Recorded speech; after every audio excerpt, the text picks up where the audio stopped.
What's good, everybody? It's your boy Brooklyn 80s, man. I'm back with another episode of The Perspective. Shout out to you guys for rocking with me. I appreciate you guys, man.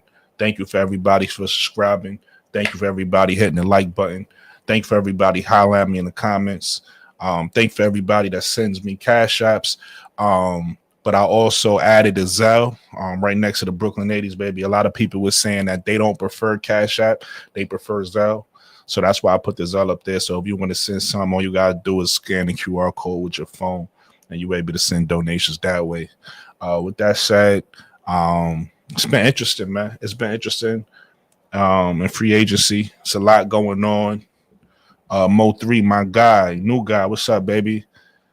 ADP, what's going on? Yeah, but it's a lot going on right now in free agency. I've been kind of holding back my perspective a little bit just to see what's going on. Lovely, what's up with you? Miss D, what's up with you? What's up with you? Capone was really good. You know what I'm saying? Cut the S Rails Talk Sports. What's up with you? I've been kind of holding back my perspective because you know, it's a lot going on, and I'm my team is Chicago Sky. Ain't no secret about that. And Courtney Vandersloot ain't enough for me. That's not really the direction I wanted to go in. But if they're gonna go in that direction, I'm gonna support them. Right? We're gonna ride out. I'm gonna support them. But I need to see the plan come together. You understand what I'm saying? With that said, the plan come together. B, what's going on, B? How you feel? How's your day going today, B? What's up, everybody? I hope y'all had a good day. It was a good day. I streamed Nice. Unrivaled on the playback channel, Sky Zone. If y'all ain't want to subscribe to that yet, go subscribe to our channel. Yes. It's been a good day. The roads suck. We got to talk about it. Rose suck, but I've already wrapped that up for me. I wrapped it up already. I'm looking more into what our year 2 players do. I'm looking more into what Camilla do overseas, how she developed, and what Angel do and Unrivaled and how she developed. Right. That's my biggest concern right now. The game's not looking too good for the Rose, but it is what it is. Angel look good, so. Yeah, and listen, I'm happy you said that, man. Angel has been playing well 2 days in a row now, and she not getting no credit. And I understand why she's not really getting the credit because it's two losses. It came in 2 losses, so how much credit she really gonna get? But you can't really say that because win or lose, they blame Angel. Win or lose, they blame Angel. They gonna blame her. They blame her. So when she playing well, everybody quiet because she had the best game last game. Ain't nobody say a word. Everybody shot terrible, but Angel last game. Ain't nobody say a word about how good she did. But yet, soon as she do bad, you hear all the rumblings about how she don't fit and all this, that, and third. Today, another day, Azarae Stevens was pissing me off. Why is she taking so many shots? I don't like your game. Like, I understand you want to be a stretch big, but you're not that good at it. You not that. Why are you taking so many shots? Your job is to get the ball to the best players, and when they kick it out to you, then shoot that ball. But you playing like you one of the go-to players. You're not a go-to player. So she was pissing me off today, man. Definitely, man. Lakeisha, what's going on, man? I ain't mean to cut you off, big guy. Keep going. Cook, B. Go on, cook, B, because I streamed it too, so it's crazy. Go B. Like I said, I'm really just looking more into Angel development and Unrivaled right now at this point because it's clear that they definitely don't. Everybody out there, this team is a team of like I don't want to say for themselves, but it's leaning towards that. And I think the best lineup for me, I like that 2 big lineup today with Angel and Azarae and Lexi. I did like that lineup. It worked well. I like the lineup of Angel, Lexi, and one of Chelsea Gray and Kalia Copper. I don't like the lineup with Angel, Kalia, and Chelsea. I think for me, Kai is definitely shortening her game. She's relying more on the 3-point shot in the mid range, and I get it, it's unrivaled, so she probably trying to work on that, and that's why she's taking so many. But we all know how Kai is going to the basket. Like, to me, she's just not attacking the basket enough. That's a fact. She's just not in fast break. Like, she had a couple of fast breaks this game where she pulled up at the free throw line and took a midi, and I'm like, why? And she missing all. To your point, not to cut you off, keep going. But to your point, every time she went to the rim, she made it. But she don't go to the rim a lot. Like you said, she's stopping on that midi and she's missing. Yeah. And I think a lot of the players on this team had a green light to take shots. And somebody said something early on Twitter that I kind of get. I don't think they fully trust Angel yet, scoring wise. Yeah, that's what it is. Some of those passes, like Azarae Stevenson getting, I'm like, why the hell Angel can't get these passes? Like, what is it? And somebody said they may not trust her scoring wise yet. I mean, this is the place to grow your game. What they got to do with passing the ball when it's the right play? Yeah. So I'll tell you one thing, not to cut you off, B. I want you to keep going. But to your point, one thing I like what Angel is doing is it be times out there where before when she would pass it, she just taking a shot now and she knocking it down. Yeah, she's shooting 74% from the in mid range right now. Come on. From jump shots. She's shooting 74%. She's not taking a lot of them, but the ones she's taking, she's making. And I can't be mad at her about that. And I see like on her layup, she trying to get the ball high off the glass now. And she looks a little patient. She looks patient now. But I don't know. And then like the guards with Chelsea, I knew Chelsea wasn't gonna play defense. I could not have thought in a million years that Kai wasn't gonna play no motherfucking defense. Right. She's not playing it. She's not playing defense or offense. Right. So I don't know what's going on with Kai right now. Right. And they getting 35 shots. Chelsea took 20 this game. Kai took 15. That's 35 shots. And fucking Azarae took about fucking 13. Like, the fuck is you taking 13 shots for? That's it. She only took 8 shots. She was 5 of 8. She was 5 of 8. What you got on this, Lakeisha?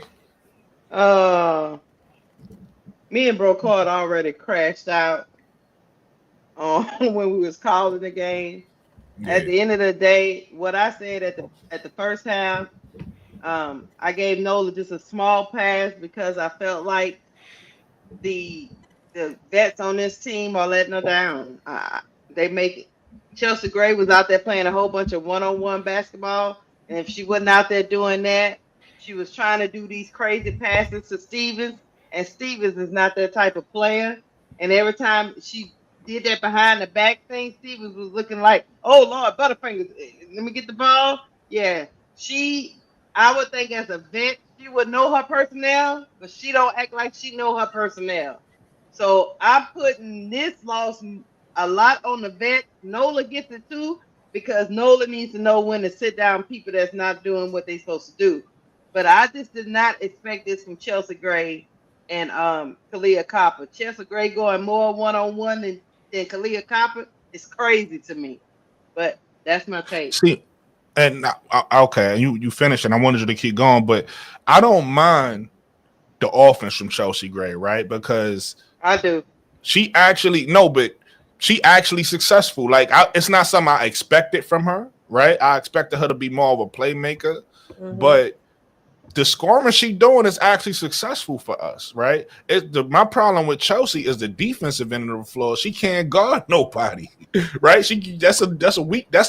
Our biggest, the Rose's biggest weakness is defense, and then compounded with the defense, the people that's supposed to be our best players ain't doing shit, right? Score on the offensive side, but defensively, that's why.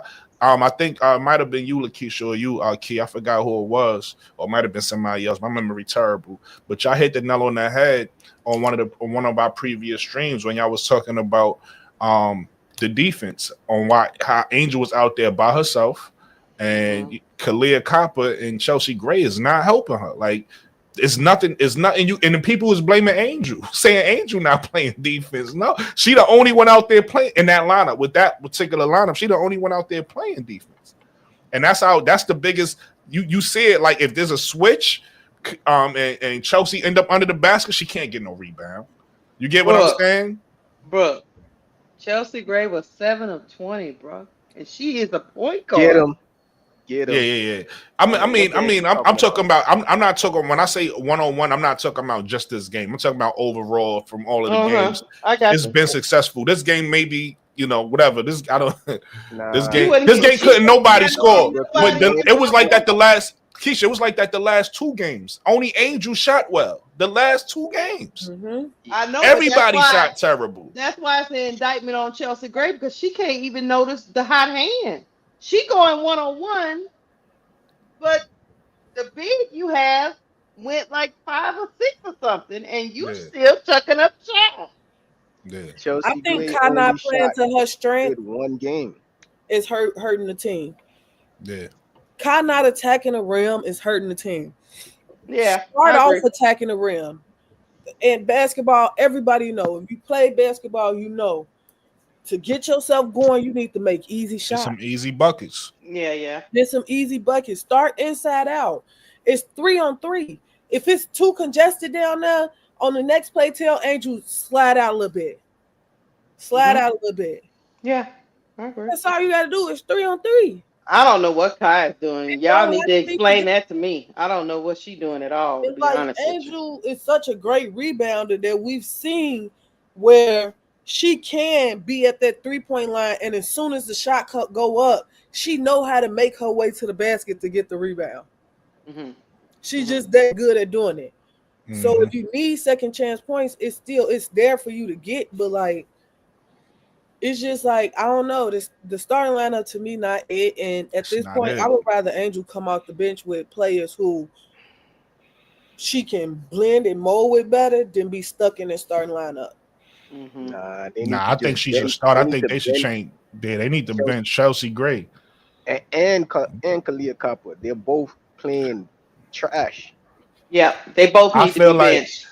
I understand that, and I'm not gonna push back on it. But I feel like if you separate them, they play better, right? Like for instance, like I feel like to unlock Kalia Copper, you bench Chelsea Gray, right? Because the ball is in Chelsea Gray hand a lot. So I think in order to unlock Kalia Copper, you put the ball in her hands and you force her to be aggressive. So I wouldn't bench both of them. I would bench Chelsea. Listen, I ain't mad at y'all take. I'm just saying, me personally, I would bench Chelsea.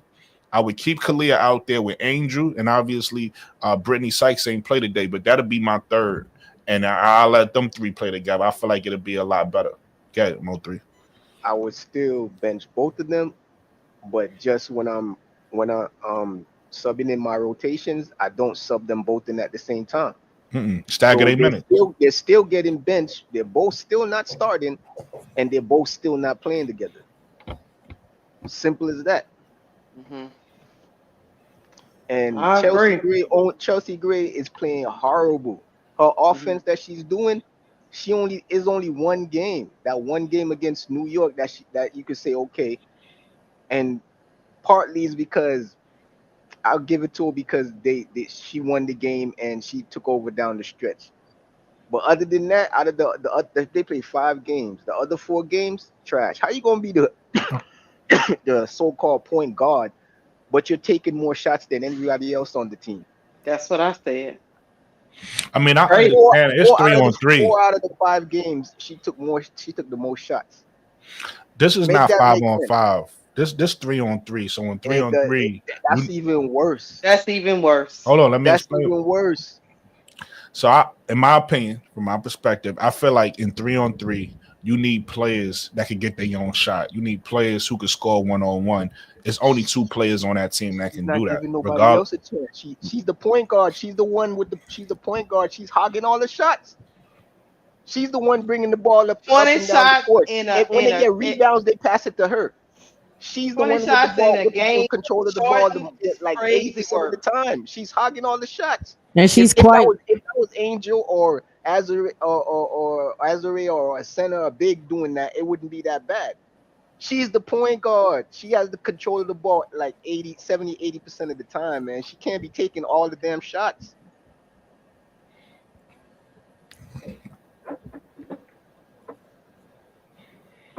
What you got on that this coach is Kia trash Mikachu? too. I mean, yeah, the vets is letting the team down. I think we kind of all saying the same thing. As far as on the floor, obviously Nola is not a good coach, so that's just what that is. But That's a fact. as far as accountability and going, my bad, that's me. Let me take less shots. Just being accountable for yourself because you've been in the game this long and you see that like whatever you're doing is not working, so you reel yourself back in. But that shit is in tandem with Nola too, because she's not, I guess they say like this is development for everyone, including the coaches. Well, this is where you assert yourself and you sit these people who are not playing well. You don't let them Facts. keep shooting us out the damn game and taking these bad shots and not punishing. That's not the word I'm looking for. But for example, we always kind of use Kim Mulkey or even Don. Like, you start doing that wild shit, come sit down. Time out, come sit down. You're doing too much. Like, what are you doing? You're not bigger than the program. And right now, Chelsea's definitely acting like she's bigger than the program. And Ka is for sure. I don't even know what's going on with her, to be honest. To your point, Kid, and I'm not cutting you off. I want you to keep going. It's difficult to do that with pros, right? With college players, you can set them down, but when you start, that's what made coaching difficult in the pros, because it's bigger than just coaching, right? Like, you dealing with egos and personalities now. Like, y'all talking about benching, people that starters on, Chelsea Gray got a championship. You feel what I'm saying? So it's like, I'm not saying y'all wrong. I'm saying to be put in Nolan Henry's situation as somebody who never coached, to be a rookie coach and now start, you know what I mean? Like, in her position is difficult. You get what I'm saying? I feel like y'all right. I feel like they need to make a lineup change, but this is not college. College is easy to sit somebody down and they accept it. Once you start talking about the pros, it's other things come into play when you start, benching people of that stature. And you know what, Brooke? That's why I agree that I agree with you. That's why I put more onus on those two vets. Go P. Yeah, no, I mean, I get what you're saying, and I'm not saying, I do think I think the lineup with Kai, Chelsea, and Angel is garbage. Like, it's a garbage lineup. I think it needs to get scrapped. But clearly, yeah, I mean, it just doesn't work in any moment. But I'm not even saying. I'm just saying, a motherfucker let off 5 terrible shots. Come sit down. I'm not. You don't have to make it this. You get what I'm saying? Like, you don't gotta make it a big deal. It don't got. I'm sitting you Chelsea Gray, the starter of the Aces. No, you just, sub them out. Sit down. We don't have to have a discussion. I don't have to make you look, but it don't gotta be none of that.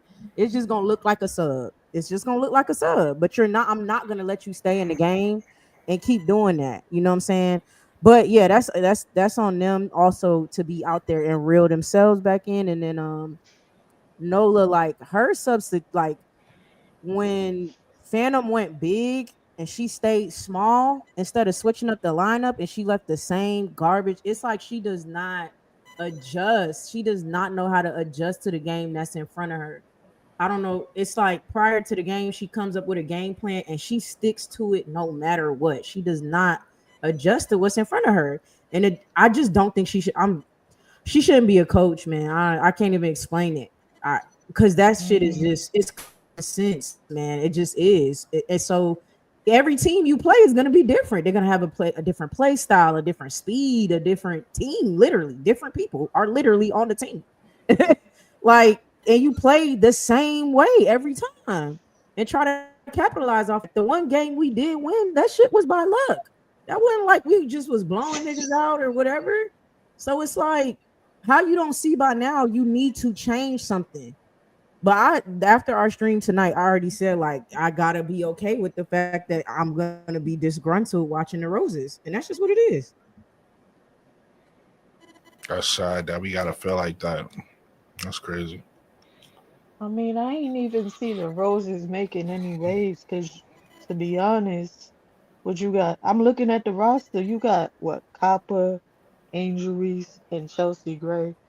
Chelsea Gray works off like vibes and momentum, to be honest, when I watch her play.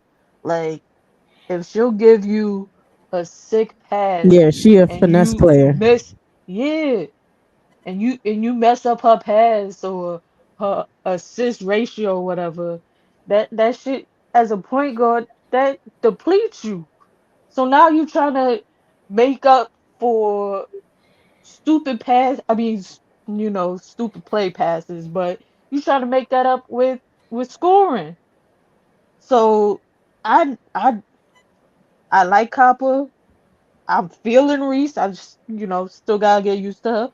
But yeah, I saw a couple of games with the Roses. Chelsea Gray looked like sh- she don't need to be there. She just did for the bread, if that makes any sense. Because Yeah, I mean the team is poorly. I, don't- That's I not a I pure. Yeah. don't see why you would pick this roster.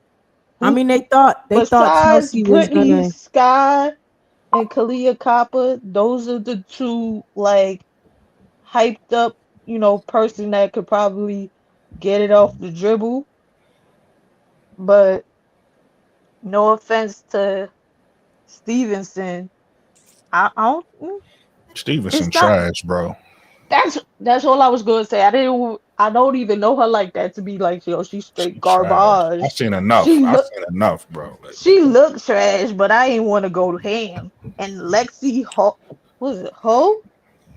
Nah, I'm not feeling the team. When I saw it, I was like, yeah, y'all gonna be the worst.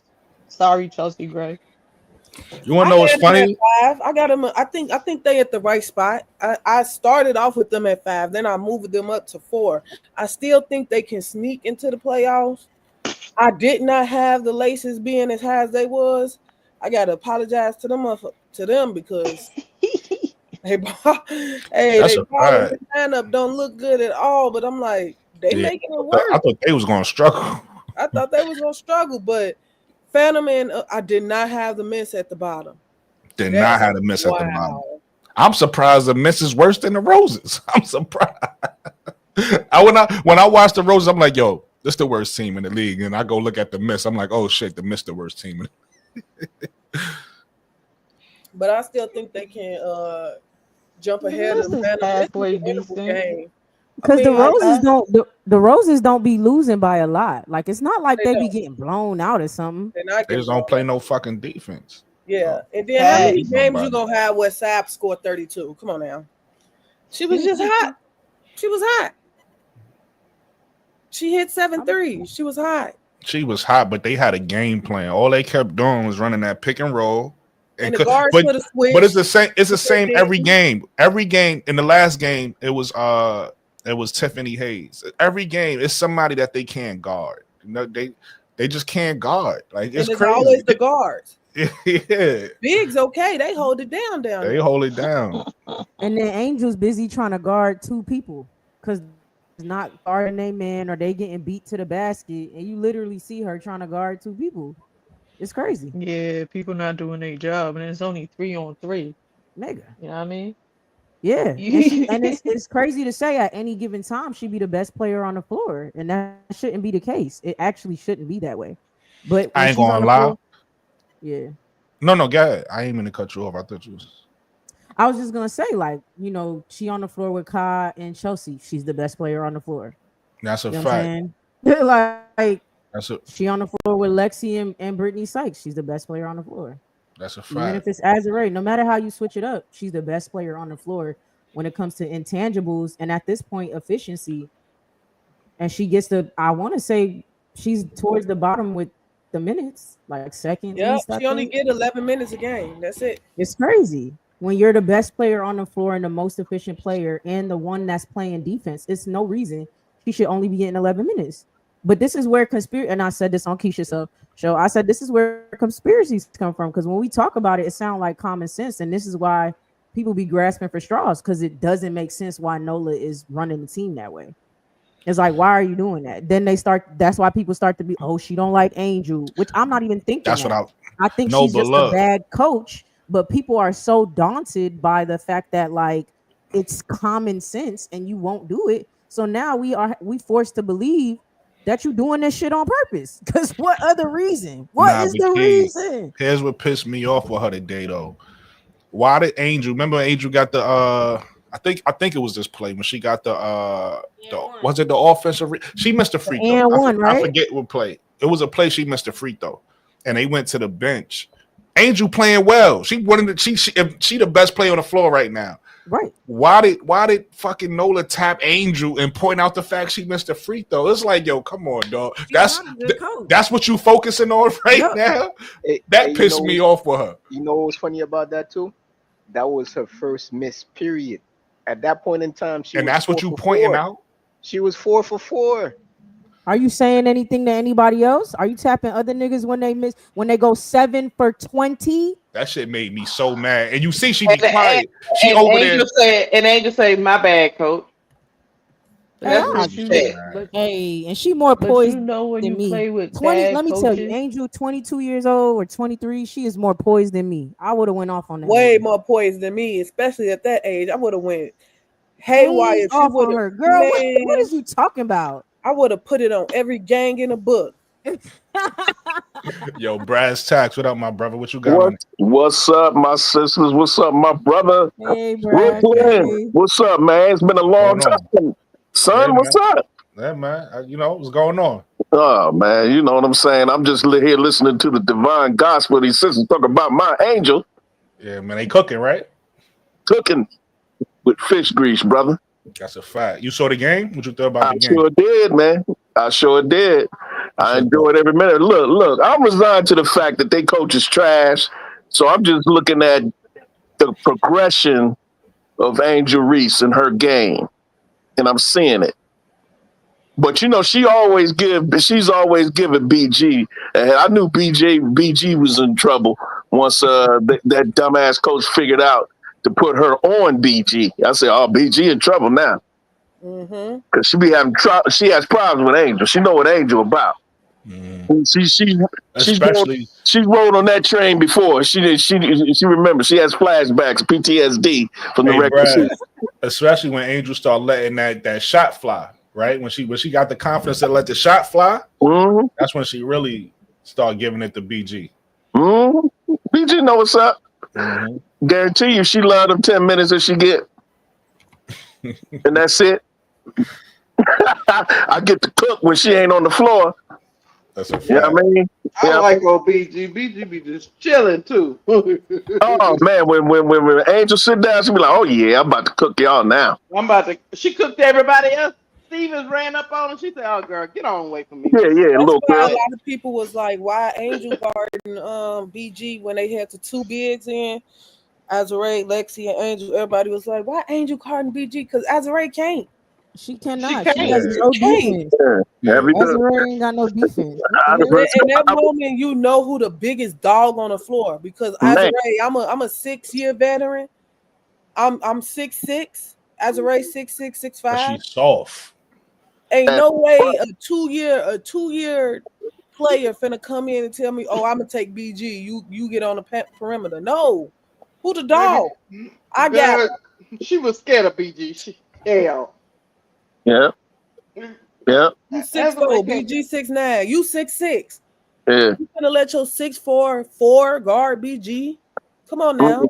Because she's softer than freaking Cushu, bro. Come on. She's soft as Azure didn't want no parts of BG. No, come on, man. She turns into soggy cornflakes. You can't teach hard. Like, come on, you really gonna let somebody shorter than you guard the biggest person on the court? Hey, nah. Let's be fair. That shorter person got the dog in him. The dog, yeah. She got. Supposed to be fair to George Clinton.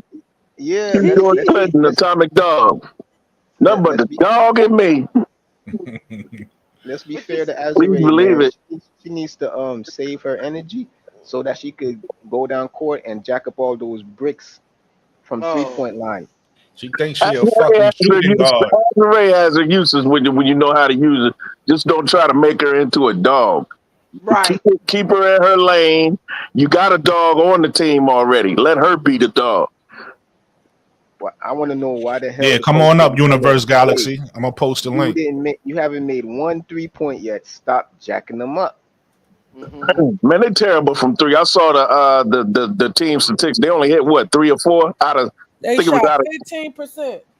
Yeah, yeah, Yeah. yeah. 15%.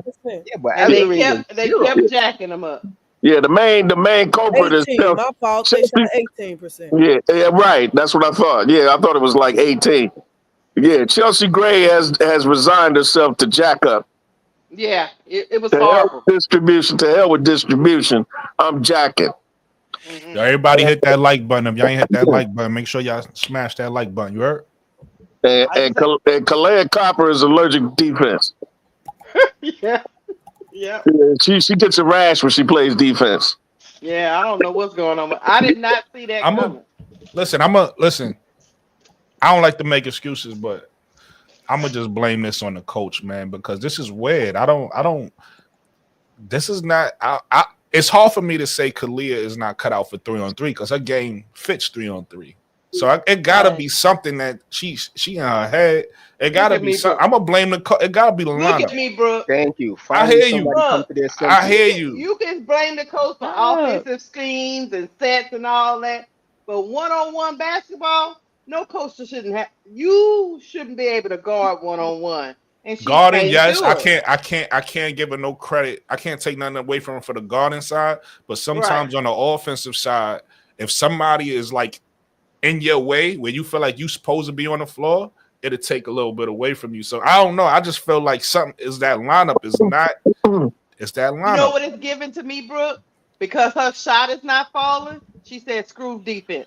That's what it's giving. Is that it could be that, but you know what I also noticed? Because her shot is not falling, and the fact that she getting cooked on defense, both parts, she's starting to press. She's starting to press now, and she's coming down. As you see her, she getting mad at herself. Like she coming down and she jacking up that midi. She missing. She getting mad at herself. She need to calm down and just play her game. Like B said it earlier. If she just keep attacking the basket, play your game. But I don't know. She like just they don't use the screens. That's what's pissing me off. You got They Angel don't. out there setting 5,000 screens, knowing that the ref's calling them. But yet she still won't do them because she the youngest, and this is what the vets want. So she out there setting screens, and you pulling up for middies. She putting body on these women. Drive past the center. Drive past them. I don't get it, B. Like it's not that hard. She looking dead at her open and don't pass it to her. And then another thing she keep doing is her. Oh, we get it. She the point guard. We get it. We get it. You know how to make these over the top whatever passes. If it's not, stop it, man. Like, come on. And every play you trying to thread the needle. Angel is 6'3". Right. She's 6'3". Throw the fucking ball in the air. What the fuck are you doing? Angel got 6 shots in reality, guys. She got 2 offensive rebounds, and she turned them into shots. So she really only got 6 shots. Yeah. Yeah, and then a couple of times Angel was running the flow, she wouldn't pass it to her. Yeah. She kept passing it to Azure brick house building ass. Yeah. Bob the Builder. Yes, we can. Right. Just simple passes. I don't know if when y'all watched, it was one play when Angel set the screen, Chelsea, she drove, Angel stayed out at the key. Chelsea decided to throw a pass overhead when she could have just simply threw it back and Angel would have had a wide open jumper. But because she decided to throw it over her head, the defense recovered. And I'm like, bruh. Goofy. Just goofy. Just and make unnecessary. Just unnecessary. And they don't run no plays for Angel. She got that midi going right now. Because it seems like every time she shoot it, she make it. And as a coach, that's to bring a light bulb to your head. Like, you know what? Run some little pick and roll or some pick and pop. Get her at the elbow. Get her at the elbow and let her hit that bitch. Right. Or just let her hand off. Let her just stay at the top of the Top of the key, at the elbow, top of the key, and have the guards come across so she can hand it off or just turn around and shoot it. Thank you. They don't do that though. She don't take advantage. Coaching, bro. The coaching. Nobody exists. That's my point. Nola, she's not taking advantage of nothing of her weapons. And you got the biggest weapon on your team. I'm sorry, she's the best player on your team, and you don't give her enough. And you don't run no plays for her. You're goofy. She's a goofy. Listen, you want to know? You want to know why this game was so exposing on Nolan Henry though? If you take a look at the Phantom, they had liabilities at each position, right? Like Angel called it out in the game. He did. Sabrina can't guard nobody, so they could have isolated her, right? Satou she's slow laterally. So they could have isolated Satou and just drove on Satou all day, or you bring BG out to the 3-point line and just drive past her. Coach, she is not a coach. This is an assistant coach and cannot be a player's development coach. Like if she's gonna be on the Dallas Wings, that is egregious. She's not a coach. I feel bad for Paige if she's there. Angel said it right, and I just don't get why. If you know you got BG on the court who can't really stay in front of none of your centers, and Sabrina, I get Angel the ball and tell her to bring it up. Yep. You bring it up. Yep. Now I'm gonna run a down screen between Kai and Chelsea Gray, and whoever Sabrina switch on, we going in the post on her. Now make her play defense. Like what are we doing? They didn't do that one time tonight. Simple basketball. That's all you got to do. Yep. They didn't do that one time tonight. Every time I watch them play, it makes me think, what the hell do they be doing in practice? Right. That's exactly. Not a fucking thing. Exactly. I'm like, what the fuck you doing in practice? Shooting around, chilling on social media, putting up TikTok videos. What are you doing? She's a terrible coach, man. All right, guys. Before we move on to the rest of the topics, bro. I think we got our no. We got our frustrations out. I feel a little better. I hope y'all feel a little better. That was therapeutic, but we got to talk about the rest. I got more cracks out. Hold on, now you can use it because hold on, Lakeisha, hold on, Braz. We're not completely done with this topic. I just want to give, now that we got our frustrations out with the Roses, I want to quickly talk about the rest of the team so we move on, because the rest of the topic is basically about free agency. So I want to talk about the rest of the unrivaled teams. Give them they just do real quick, and then we'll move on. So again, if you want to get some more crash out, Braz, get it out. And Lakeisha, what you were saying? I was just gonna tell you, I knew it was bad when your boy Brooke Broclaw said 2 words and said, "I'm done." Yeah, I saw that. he said Angel only played so and so minutes. I land my plane. I saw that shit. I was laughing when he said that. I was so shocked. I was like, "Oh, I drops Mike." I'm surprised. You know, he'll go on. You know what I'm saying? So, he'll really explain right. himself. Normal do a 10-minute crash out and then land the plane. But that's quick. The last thing I say on the Roses, me personally, I land my plane with this on the Roses. The silver lining for me is I do see improvement from Angel. I do see her getting better. So I'm happy. That's a win. Right, yep. Like her game, that jump shot look consistent now. Like you know what I mean. Like she look confident now. Like I like that. Very wet. Yes. Man, why Angel couldn't be with the Luna Owls? Switch. Oh my God. Angel with the Luna Owls and put Shakira ass over there with Rose. Facts. Give Fee a real backup. Because Shakira ain't no backup for Fee. Give Fee, and I don't even mind Angel coming off the bench.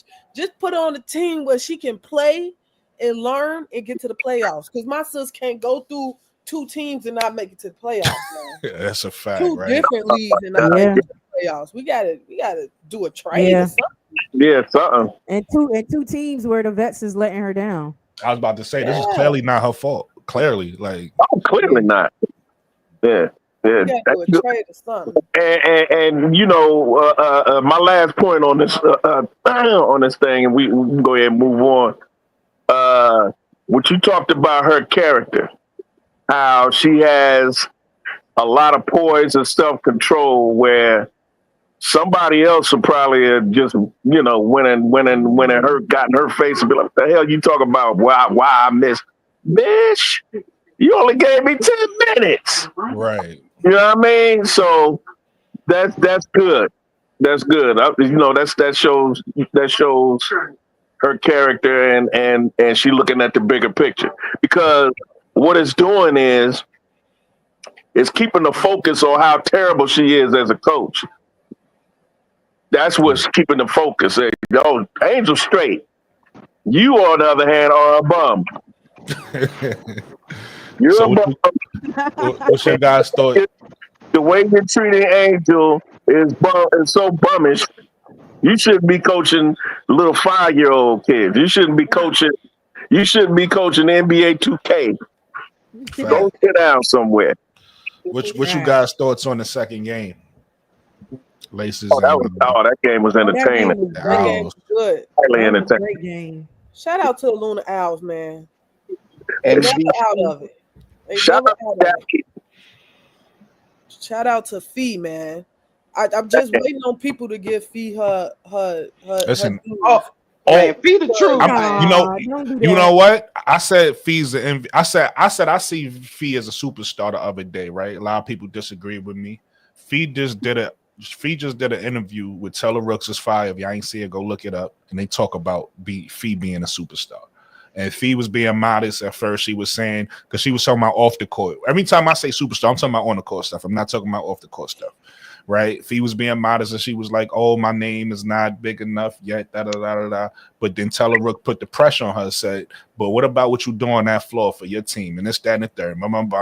And they both agreed that Fee's a superstar. I think Fee's a superstar. And then what made me love Fee even more is everybody know Mo3 know my GOAT is who? Mo3 in the WNBA. What, Maya Moore? There you go. That's Fee GOAT too. And that's Taylor Rook's GOAT too. I understand she ain't play as long as some other GOATs and all that. It don't matter because they didn't have a game Maya Moore had. They ain't come through and do it how she did. You know what I mean? Talent-wise. That's why she my GOAT. I just throwing that out there. She my GOAT. Like, she's also Fee GOAT, but Fee also says she's a superstar. And I'm happy she said that because I think I agree with her. I think she put her name in that, the way she been playing recently as of late. I think she put her name in that ring, in my opinion. Yeah. But I don't believe that people don't give my brother. She did that. She was one of the top. She was one of the top. I don't mean to cut you off, sis. She was already one of the top 2 vote getters for MVP. If it wasn't for Asia Wilson, she'd have won MVP easily. I mean, Fee's the only the second best player on the planet. I mean, just saying. Right. No, I was saying that I don't think people don't recognize Fee. I never get that type of. I feel like she's very recognized. Well, no, a lot of people. Oh, you talking about off the court? I say her dudes because I just saw today that Caitlin Clark ranked second in MVP odds for this year. No, that's odd. That's B. That's foolishness. B. Man, come on now, feet. Man, it's no way. You can't pay attention to that though, B. That's fake. That's not. It's just no way to me. Like this, is absolutely like it's no way. I could tell you why. It's that teammate. I ain't gonna lie to you. That team, we gonna talk about it. It's that team they putting together. They trying to give Caitlin the real chance to win this thing. I ain't gonna. Are they gonna make her play defense? No, they can't do that. There ain't nothing you can do. But they got Natasha Howard. That's gonna help. Natasha Howard would get defensive player of the year. It won't be Caitlin. Well, you want to get to the first topic, bro? Natasha Howard defense and all that. Not anymore. That was like what it was 2001, 2021. I was sarcastic, but I got you. 4 years ago. Yeah, I was being sarcastic, but I got you. Well, before we leave the unrivaled topic, let's Carrington that exists. But go ahead, bro. Before we leave the unrivaled topic, let's get my brother AD opinions, and then we gonna go to the first topic and go in order. AD, what's going on, my brother?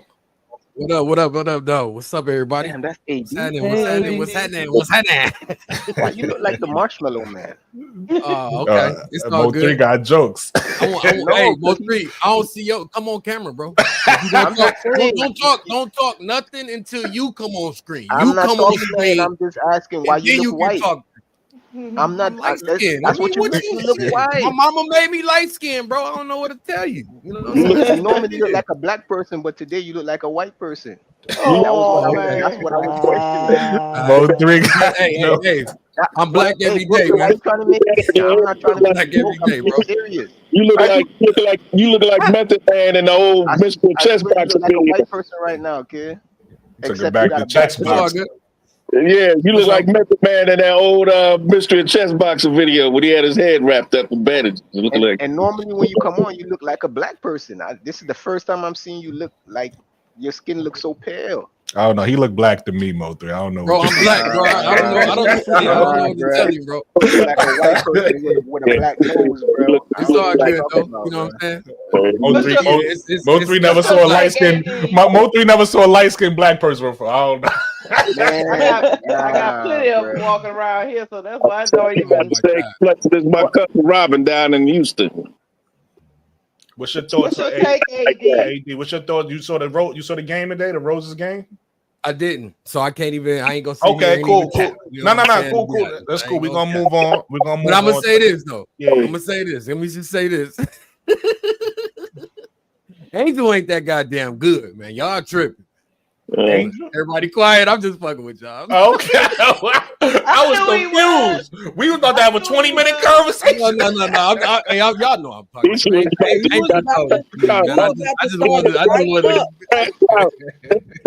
had to look back at the screen for a minute. Who was talking? I was dumbfounded.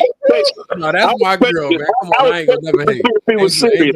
Like that. She like that. I was patient to see if he was serious. I'm saying, okay, let me hear about that. And then I was like, oh, okay, all right. All right, Beth. So we're gonna move on to topic number one. Obviously, it was a blockbuster trade today. I ain't even gonna get into it because I do got it in front of me. Let me pull it up so I can get people accurate information. Yeah, because people wanted to explain to them, Brooke. You got to do your job, Brooke. Yeah. I close it out. I don't have it up.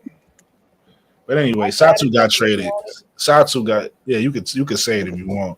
I don't want to mess it up because it's not in front of me. I know Satou. The trade was Satou Sabally is going to Phoenix Mercury.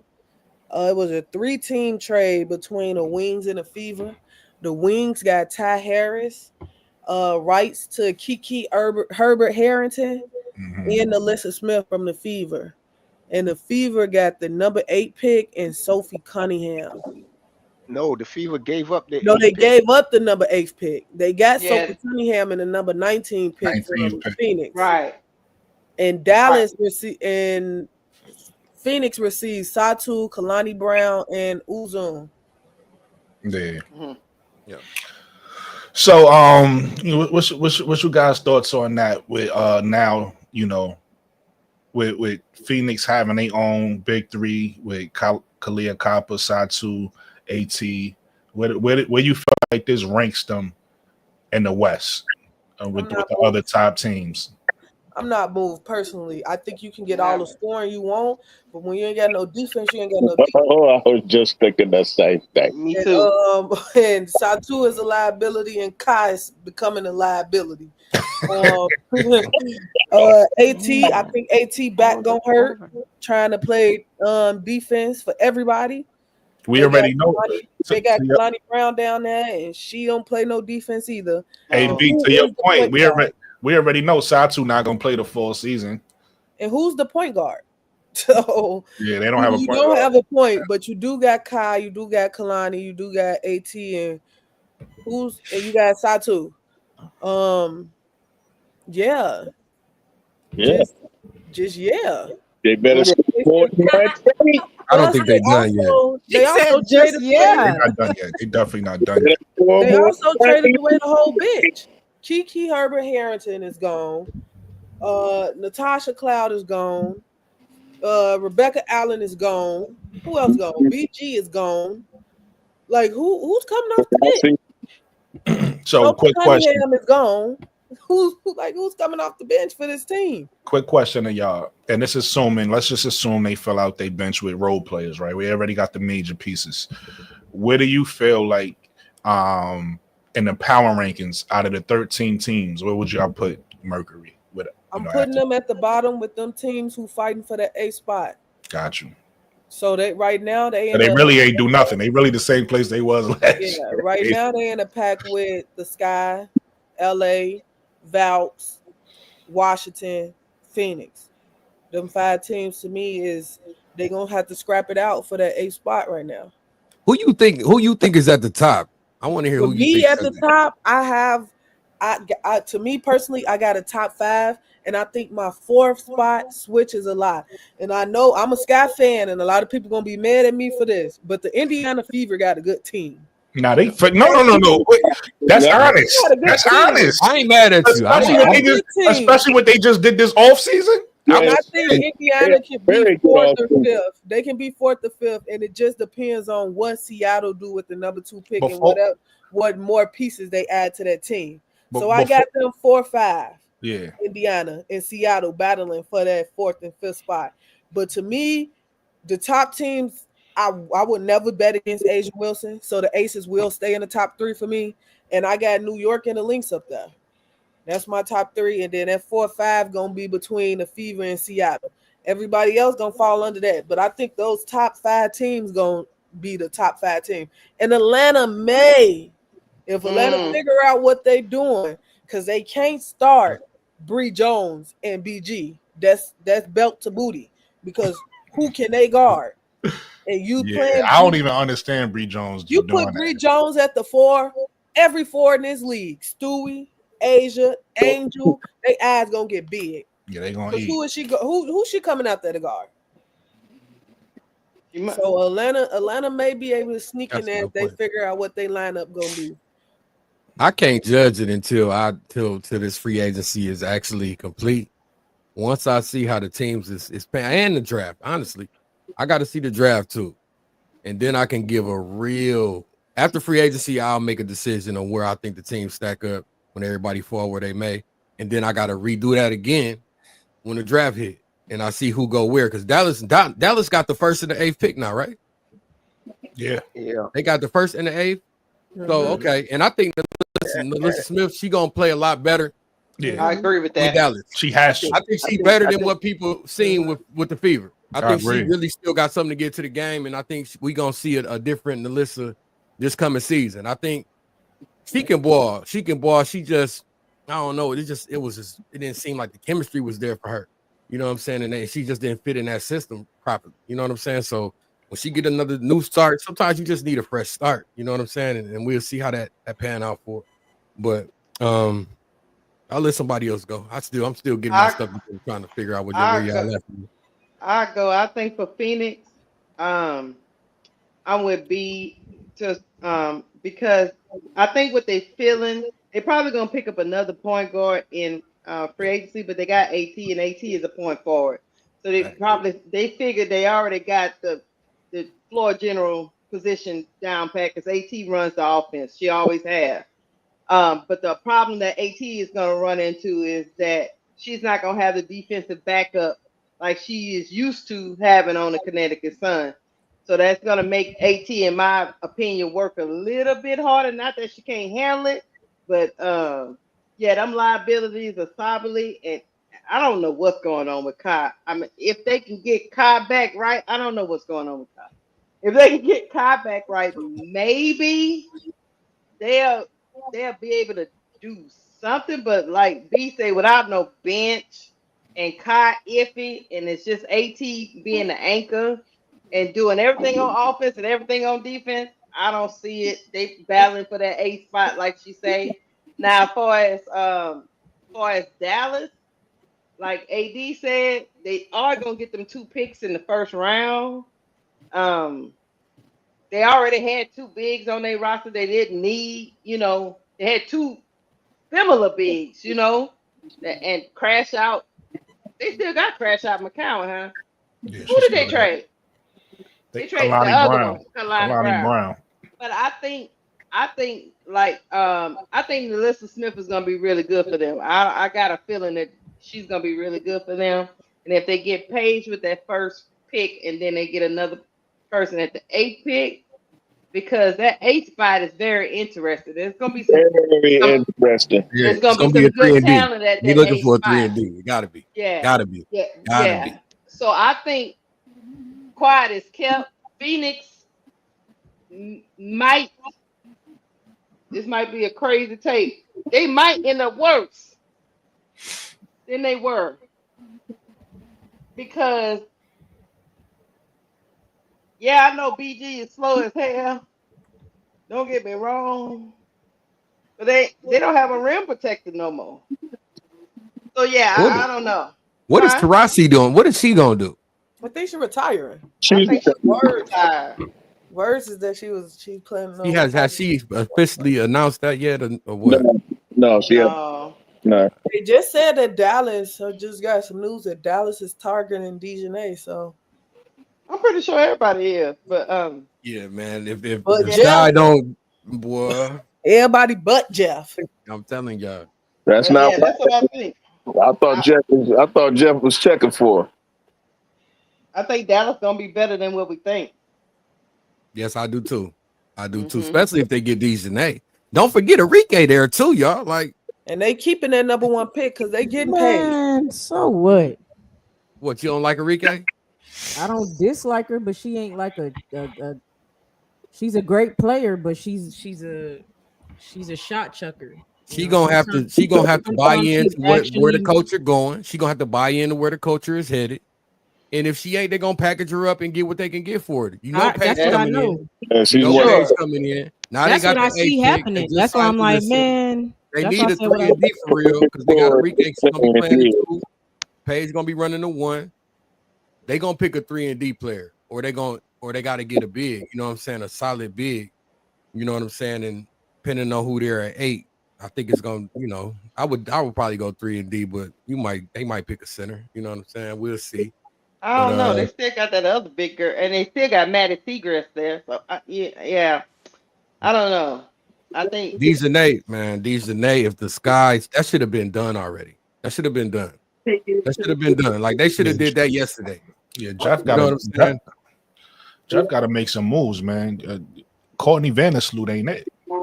No, I thought we was going young. I was cool with keeping the picks and going young. You know, Jeff is the one that said nah. So I'm like, okay, Jeff, if you want to start willing and dealing and willing Dale, I need to see something. You know what I mean? Because we got to get Dejanay.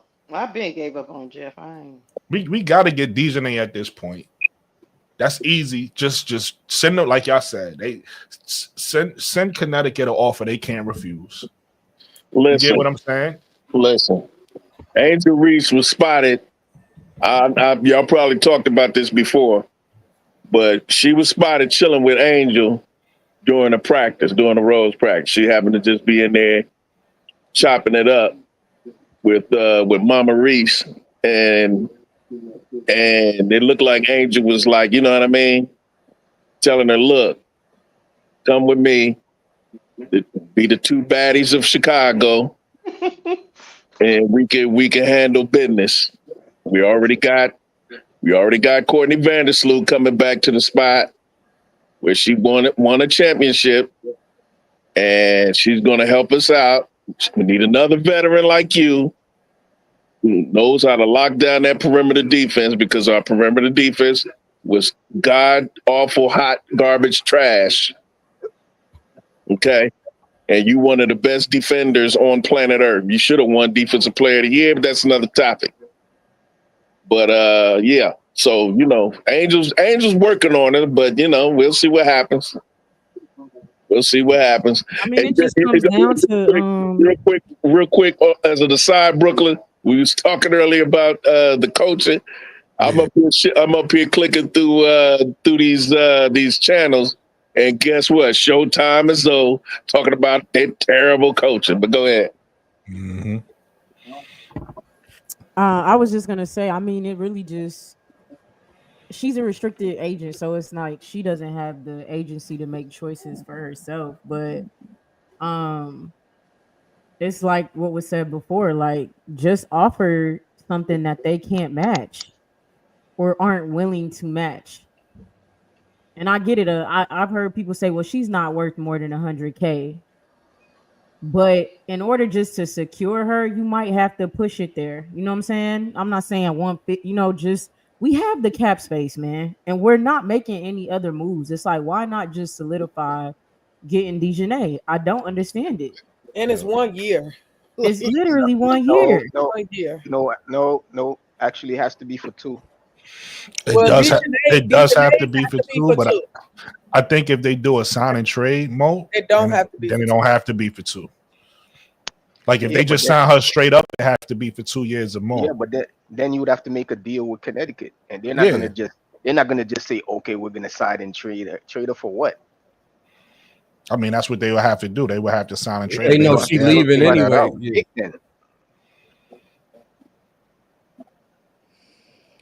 Yeah. Yeah, I don't know. We still ranking teams now. Hey, Aussie in the chat said that she know where Dejanay or he know where Dejanay going. I want to know where to. Where to, Aussie? Where's she going? Probably saying Dallas Wings now that Nalyssa is on the Dallas Wing. Probably being funny. Yeah, that don't mean that. Okay, saying she going where her girl at. Yeah, that could be the case though, y'all. Like straight up. You know what I'm saying? But I doubt it. Yeah.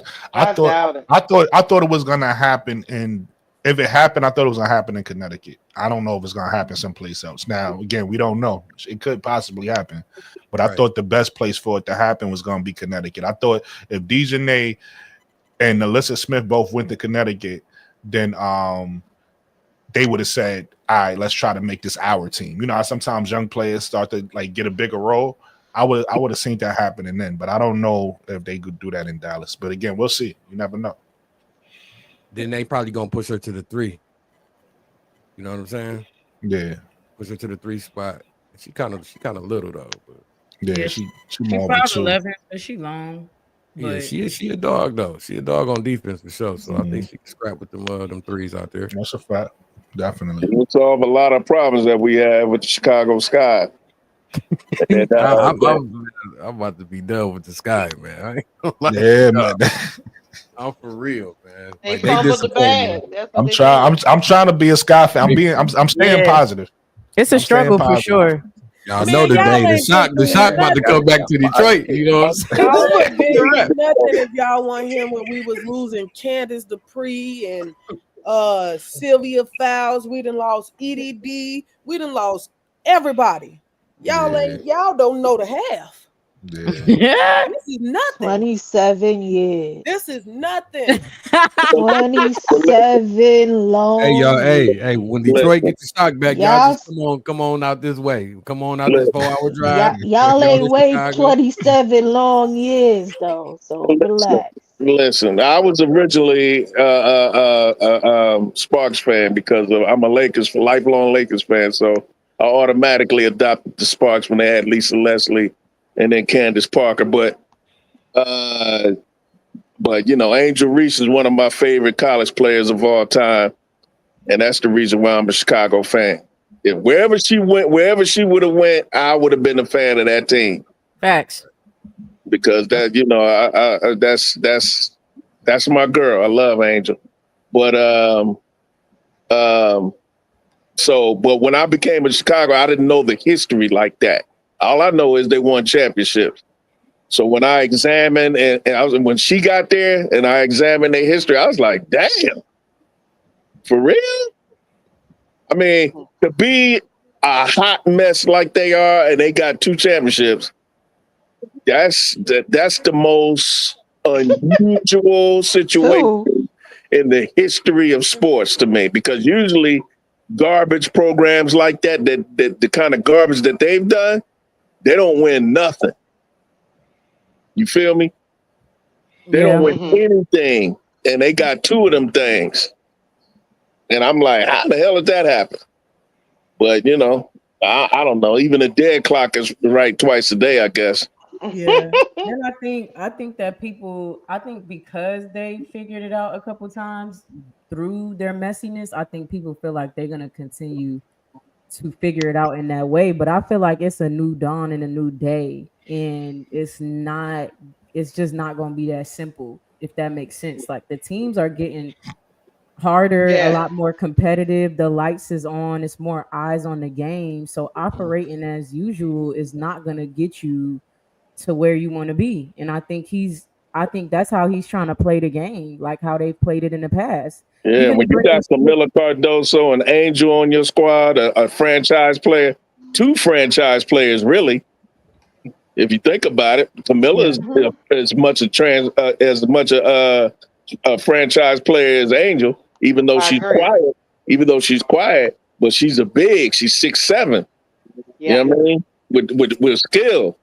She gonna have more of Chicago only got 1 chip. What are y'all gonna talking use about? Camilla a lot more this coming season, y'all. Yeah, they only got 1 chip. I ain't worried about Camilla as long as they get somebody that can get her the ball. That was the problem last year. Nobody was getting her the ball, and when you don't give Camilla the ball and she's not involved offensively, she shuts down. There's a lot of players like that. I mean, for bigs in particular, I might not play defense on the other end the way I should. And stuff yeah, like bigs in particular are notorious for that. Yeah. I mean, that's just the rule in basketball. Any coach will tell you that. If you don't get your bigs the ball offensively, you don't get them involved, they're gonna shut down. That's man or woman. That doesn't matter. They stop running the floor and all that. You know what I'm saying? Like, exactly. Just a quick fact check: the Sky only got 1 championship, and that was in 2021. They had Candace for 2 seasons, but they only got 1 championship out of that. I'm like, how they get 2? They got 2 championships though, don't they? No, they only got 1 championship as a 2. Nah. Oh, just bugging. 1? Just 1. Oh, well, that tells you how much I know. I'm like, was it a different team that won that before? I'm like, nah, I'm not bugging. This guy only won 1. We told you from the beginning we became Sky fans because of Angel Reese. Yeah, so Angel Reese. That's it. Yeah, I became a fan because of Angel. I'm gonna keep it real. Yeah, I mean, we go up there to that office and ask for a trade. We out. Kennedy won me over though, y'all. I'm hoping that okay. I want to hear some Kennedy news tomorrow, flat out. I'm done with the Kennedy stuff personally. I mean, you will. I disrespect her. I want to see her play for somebody though. Yeah, I'm about to say I think you will hear some Kennedy news, but it's not going to be for Chicago. I don't expect it to be for Chicago. That's why I'm done. If she ain't with Chicago, I'm okay. Good luck to you. Bye. Oh no, I'm a Kennedy fan. I'm a fan wherever she go. I'm gonna be a fan, bro. That's just me. Hey, there you go. I ain't mad at you. For sure. Olivia Miles too. Wherever she go, you got a new fan, a new team. Wherever. I'm not gonna lie to you. Some of these now that Jeff P. It seemed like Jeff P. gave up on these I want to say rookies, but girls coming out of college. I'm gonna be just like you saying, AD. Wherever they go, I'm gonna be watching their team. Right? Because I think he dropped the ball for real. I don't think they value. So again, like I was saying the other day, Mika, the WNBA values veterans. They don't. The NBA is totally different than the WNBA. The NBA values youth. If you draft a player. A lottery pick. If you draft a lottery pick at the position you got an all-star at, you best to believe that all-star getting traded. But in the WNBA, it seemed like it's only you was a fan of Isaiah James, like, right? If I'm not mistaken. Yes, so sir. Yeah. I remember we had talked about that a long time ago. Yes, sir. But it's a lot of players like her, you know what I'm saying, that I'm gonna be paying attention to where she go, because she gonna come out, bro. Like she gonna get drafted, you know what I'm saying? It may be a little later. But she's somebody who quietly will make she may come off the bench, whatever. But she gonna make an impact. Yeah, you know, she definitely gonna make an impact. It's players like that people don't even be paying attention to for real, that really can get buckets. You know what I'm saying? And come out and do her thing. Now she might not be the best on defense because she kind of, you know what I'm saying. But on that offensive side, she might get somebody some work. She's gonna be solid. Yeah, for sure. I think the only player that I probably would follow and root for coming out of college would be Juju Watkins. I thought I Brad, you know who I thought you was gonna say, right? Maddie Westbell. Oh, Maddie, I thought you was girl. gonna say Maddie Westbell. Hey, but Brooklyn, on that though, Brooklyn, if we get Dejanay, and we got Vandersloot, and say for the third pick we get Centron, right? I would get Westbell. I said the same thing. 10. I get Westbell at number 10 instead of Sanaya Rivers. Only because if we get Dejanay, because Dejanay is that defensive stopper. Yeah, that's the only reason why I wanted. That's the only reason why I wanted Sanaya Rivers at that 10th spot. But if we get Dejanay and Centron at 3, I'm snatching Westbell at 10 with the utmost quickness because that girl. For that backup stretch 4. Man, come on now. Yeah. Come on now. Her defense is a little lacking, but otherwise, I mean, she come off the bench and shoot the rock. That's all I'm concerned about with Maddie Westbell. I don't need her to play. I need her to hit shots. Who everybody think that they actually gonna draft now? That you know that looking at how things is going. We don't know. Especially after tomorrow. I know we done been through it a million, trillion, zillion, quadrillion times. Go ahead. My bad. This point. Oh no, you straight. At this point, like, I genuinely don't know. Like, a lot of stuff for me is no-brainers, and at this point, I genuinely don't know who he's going for. You really don't know who Jeff is going for. Nah, you don't. You just cannot tell. You don't know. At first, you thought you knew. He said something in the interview. Now you're trying to decrypt, whatever the fuck he was saying in the interview, and maybe he meant this. And I mean, we literally been running our minds crazy trying to pick the writing on the wall and pick apart what he's saying, but you can't tell because I'm like, is he the fact that he want to shop away the 3rd pick? I'm like, he's not sold on Olivia or Sonia Citron. That's what that's telling me. Like, he's shopping that pick because he's not sold on them, but I don't know why. He's not making sure to try to figure out how to get Olivia if she could go away at 2. He's not trying to figure that out. He's kind of trying to give away the pick to get. I don't know. I don't know. The only one I'm thinking we actually never tell these general managers. You may think that they're not interested in somebody, then all of a sudden they are when they pick them. Yeah, he could be poo-pooing Centron like, I don't know. But I tell you what, though, somebody who's trying to climb her way back into the discussion is Kiki Area Finn. She is. She was dropping bombs last night. She gonna get picked high. I don't care what nobody say. Bro. Yeah, because Juju was struggling, but Kiki kept him in the game. Listen, it's a possibility. I know it's a stretch, but it's a possibility she could go number 1. Because remember, her coach is coaching in Dallas, so we don't never know. But that would shake the whole draft up with Paige Becker's drops from number 1. Then Paige dropped from number 1. LA gonna be so mad. Ooh. They gave up that number 2 pick. That number 2 pick. It's a small possibility. I don't think it's gonna happen. I'm just saying, but that's still we don't know. That coach might be like, I want Kiki. You never know.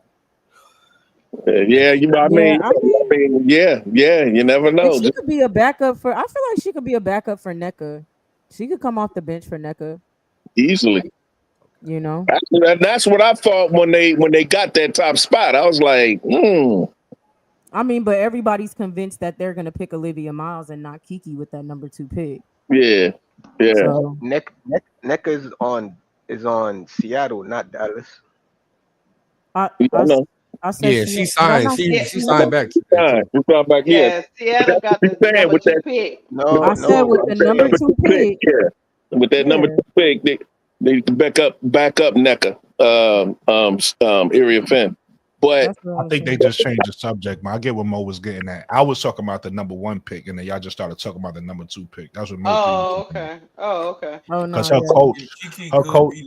the head coach at Dallas, which is who got the number 1 pick, came from USC. So that's why I said her coach might want her. You never know. I doubt it, right? We all think Paige going number 1, but you never know. Like, you might really love your player. You might feel like, no, y'all missing something. She's special. This is who I want. You never know. Hey, bro, Claude had a some about Hazy. You know what I'm saying? Fudd. How y'all feel about her? I'm hot. Listen, everybody know I'm high. You already know how I feel. I'm high on Fudd. Especially if she at 10, I wouldn't be mad if we go get her at 10. I like Hazy. I like her a lot. I've always have. I done followed that girl since she was in high school. That's what's crazy. She's back. She's back. She's back. So that's all I got to say. I don't know, man. I gotta like her. I just can't trust her. I can't do it. Yeah, like for me, it's like to be seen when it comes to Fudd. It's to be seen. Hold on, what you were saying, I'm not Mo? gonna lie to you. I think right now, to me, between Fudd and Pow Pow, I would take Pow Pow. I wasn't high on Pow Pow because I didn't think she had the defense, and I didn't think she can do much outside of shooting the three. But this season, she's been driving the ball, she's been handling the ball, and she playing defense. I've been keeping an eye on her in South Carolina, and Pow Pow is getting much better in the areas. She's definitely getting better. That's a fact. Yeah, she got a little floater. She got a little floater now. Like I wouldn't mind taking her because she's a sniper. It was that all she can do? And now she's showing that she got something in the bag. So this is a good draft, man. This is a great draft. Grab her at number 8. It is a great draft. That's why I don't know why you want to give away these picks with this great draft. I don't get it. We ain't got to worry. I told you they value vets. It is what it is, man. I gotta accept it. This is not the route I want to go. You right, Brooke, but you're right. But that's not the way it's gonna stay. So get ahead of the curve. Like it's not gonna stay that way. Like it's. But look listen, at this Key. I mean, the Sparks gave away the number 2. I mean, and they went for a vet. Right. And Key, I thought they learned their lesson last year with Caitlin Clark and Angel Reese coming out breaking these records. I thought they smartened up. It was like, okay, we got to start playing some of the younger players. They thinking that's a one-off. And also, I mean, it is technically like the level of it. You know, we probably won't see it again until Juju's draft. The level of it, right? But they probably was thinking it's a one-off. That's why they like, I think it's whatever. Gonna happen again this year. But I mean, I think they're gonna be great. Listen to what I'm saying. Level to the level of Angel and Caitlin Clark. That's what I'm saying. But I do think they're gonna be great. I think some of them can start. Like I do, but I mean, I think that they thinking that last draft was that one-off, but I think they're sadly mistaken if you want to trade your picks away in this draft. If these girls come in, see, I don't even know what they're gonna do now. Talking about playing Olivia Miles off the bench, this is weird. But if these girls come in and start, if Olivia Miles coming starting, Paige Becker's coming starting, right? Some of these other girls coming starting, it's gonna be even better this year because it was a 2-woman race last year. Remember, Rakia didn't even get a lot of minutes until late. Her coach didn't want to play her. Whatever. I don't know about any of them coming off the back. That 2 weeks between college and the W is not a good thing. What happened, Keisha?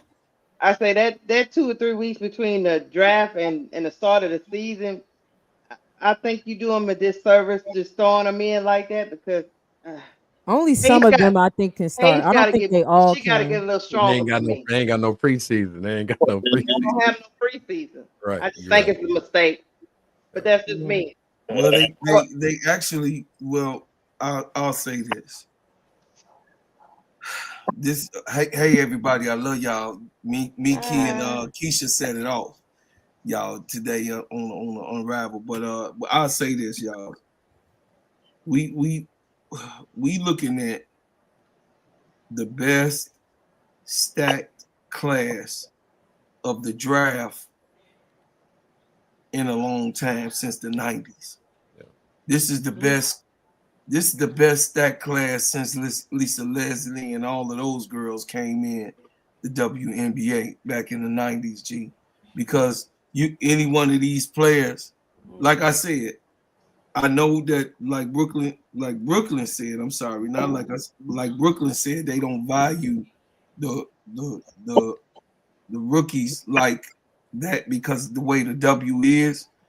But I believe because of the way the next 3 years that is stacked with these type of players that's going to come in and take these people jobs, oh man, listen, it's going to shake some things up, especially when the CBA next year and you see all of these superpowers get changed and all of these other people going to go to their preference of teams. You know what I mean? Especially, that's why I'm not even worried about this year in Chicago. I know it's a lot of people going to come just to try to play with Angel Reese just because of what it is in Chicago and how the facility and everything else we're going to have here.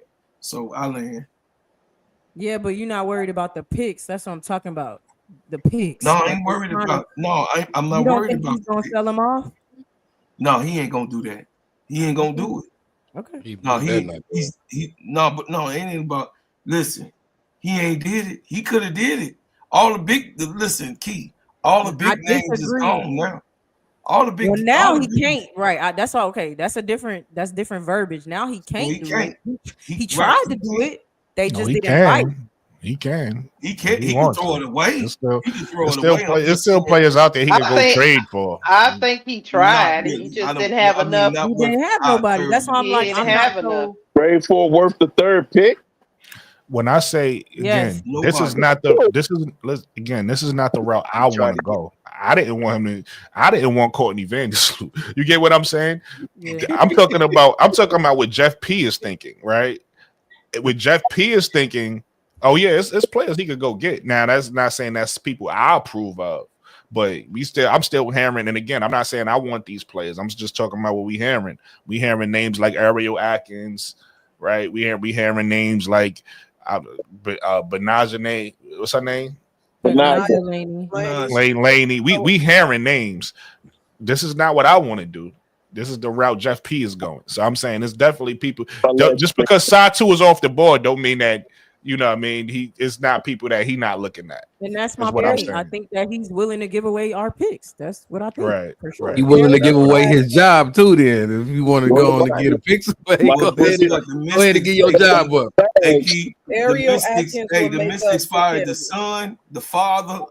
They cleared the whole thing because they missed out on Angel Reese. You better have his bags packed and ready to go. They missed out on Angel Reese, the father and the son at the Mystics. The general manager and the coach is out of there right now because they passed Angel Reese. They had an opportunity to get a mega star, and they both was like, nah. Let's get, you know what I'm saying? Let's get Edwards. Big mistake. Ariel Atkins would be the best backup plan to replace Kennedy Carter. You if you sign an Ariel Atkins, you really do just replace them points. You get a 3-point trade for that. You get a guard who shoot. You do have to trade for it though, but that's what I'm saying. You willing to trade them picks for her? The 10th pick, yeah. We don't want nothing. We don't want nothing. We want to buy. I keep my third pick. That was my thing with Sloot. Like, if we was trading picks for Sloot, I don't want it. But we didn't have to trade. Yeah, I think they need to keep both picks. Trade nobody. Me personally, I would keep both picks. Exactly. I'll keep both picks. You got a chance to get. Listen, a 10th pick, y'all. You also got a chance to get Manny Westbelt. Tahina Powell, you got a chance to get quite a few players. Naya Rivers, like it's hella players there still. So you think Manny Westbelt better than Ariel Atkins? No, I'm talking about at 10. She's not. Listen, y'all preaching to the choir. Y'all know all season. Why would y'all want to trade for Ariel Atkins? It's not about what we want. That's not what I'm saying. What I'm saying is, if you get a number 10 pick of Manny Westbelt, you think she's better than Ariel Atkins? It's not about her being better though. It's not about her being better. She younger. It's apples to oranges. Yeah. But y'all gotta also realize. Hold on, I want y'all to continue. This is a great conversation, but I also don't want us to misunderstand what we saying. Right? What we want to do and what Jeff P is trying to do is two different things. I've been sitting here preaching, go get this one and that one for forever, right? But if Jeff P say I don't want to go that route, he don't want to go that route. We can't sit here and force him. Right. So now we got to kind of try to understand what he's trying to do and go that. Listen, at this point, I'm the whole season I've been saying, yo, we need to go get Olivia. We need to do this. We need to do that. We need to do this. Oh, yeah. At this point, I'm in the passenger seat. I'm seeing what they trying to do. I just hope they put together a team I could get behind. And right now, they hasn't. I'm cool with I'm gonna say it again. I didn't want Courtney Vandersloot, but I'm cool with the move as long as you go get the right pieces, whoever they are, that makes me feel like, okay, this team can compete. Right. I'm cool. So it's not about what we want. I would love to go build through the draft, but I don't know if Jeff P want to build through the draft. Well, the thing is this, Brooklyn. Jeff P is a liar, because for what the last time I seen, Courtney Vandersloot was 5'7". From last time that I looked. So he went out and got a 5'7" when he clearly said 6 feet and up. Well, again, I think that was misunderstood. I said that from the beginning. I think people misunderstood what he was saying because, again, when you hear guard and you say I want a guard, people just think point guard. But you could honestly say your point guard, your shooting guard, and your small forward are all guards. Right, so he was saying we got to get bigger guards, 6 feet guards, and I think people just thought point guard. So I don't know if he was talking mainly about. Yeah, I think he was talking about wings. I don't necessarily think he was lying about getting a point guard, but I think he wanted bigger guards in general to play that 3 position. Can I say one thing? Which I agree with him. We need a bigger guards. He specifically mentioned wings. Wings, that's what he said. That doesn't mean point guard or whatever. That means somebody that can defend and stretch the floor and has height and size at the wing position. That's the reason why I said Maddie Westbell for that 10, because she fits that description. She fits that description. 6'4", big girl, and can shoot the 3. Oh yeah, I'm with you, Brian. Stretch 4. That's exactly what Angel and Camilla need. When they pack the paint, they can pop it out to Maddie. Yep. Wish. She could get Angel a blow. She could get see, we ain't thinking about Angel needs some rest. I agree. So who we gonna put there? We gonna go get 2 guards? What sense do that make? It don't make no sense. Courtney's only here to retire. We don't need no 2 guards. Because what Brian said is, look, think about this, AD. For real. He got Maddie Westbell can shoot the 3, she can shoot the mid-range, and she also can defend. We just saw her on the block. So can she defend or she can't defend? Because y'all just somebody just said so Maddie will be coming off the bench to give them a break. She's not a very she's not like she a lockdown defender. No, she's not no lockdown, but she will be coming off the bench, so it's not like she's just getting some minutes in, stretching the floor a little bit, you know what I'm saying? But she's not like amazing at defense, no. No, she's not at all. Tyler Marsh will have to develop that part of her game, but her main strength is shooting the ball, and she's a big girl. She can stretch the floor, and she can hit that 3. I agree. And she can, like you said, she can hit that mid-range. She's a decent rebounder.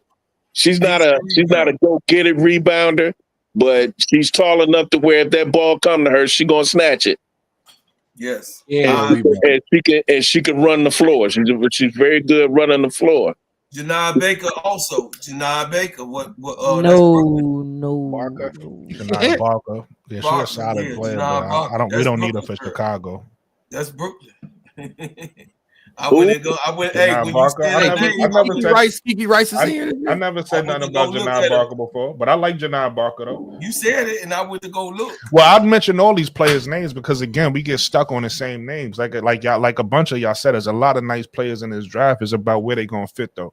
So Janai Barker is not great for the sky only because of what we have. Unless you wanted a backup big, you could get it for that. That's what I just said. You could get it for that. Only reason why I wouldn't get it for that bro card is because it's bigger needs, right? It was at the time, at least, we got a point guard now, but we needed a PG really bad. And then right now we still need that wing. So I wouldn't get Janiyah Barker just yet. We had that wing, then you could entertain that, but the wing is really important.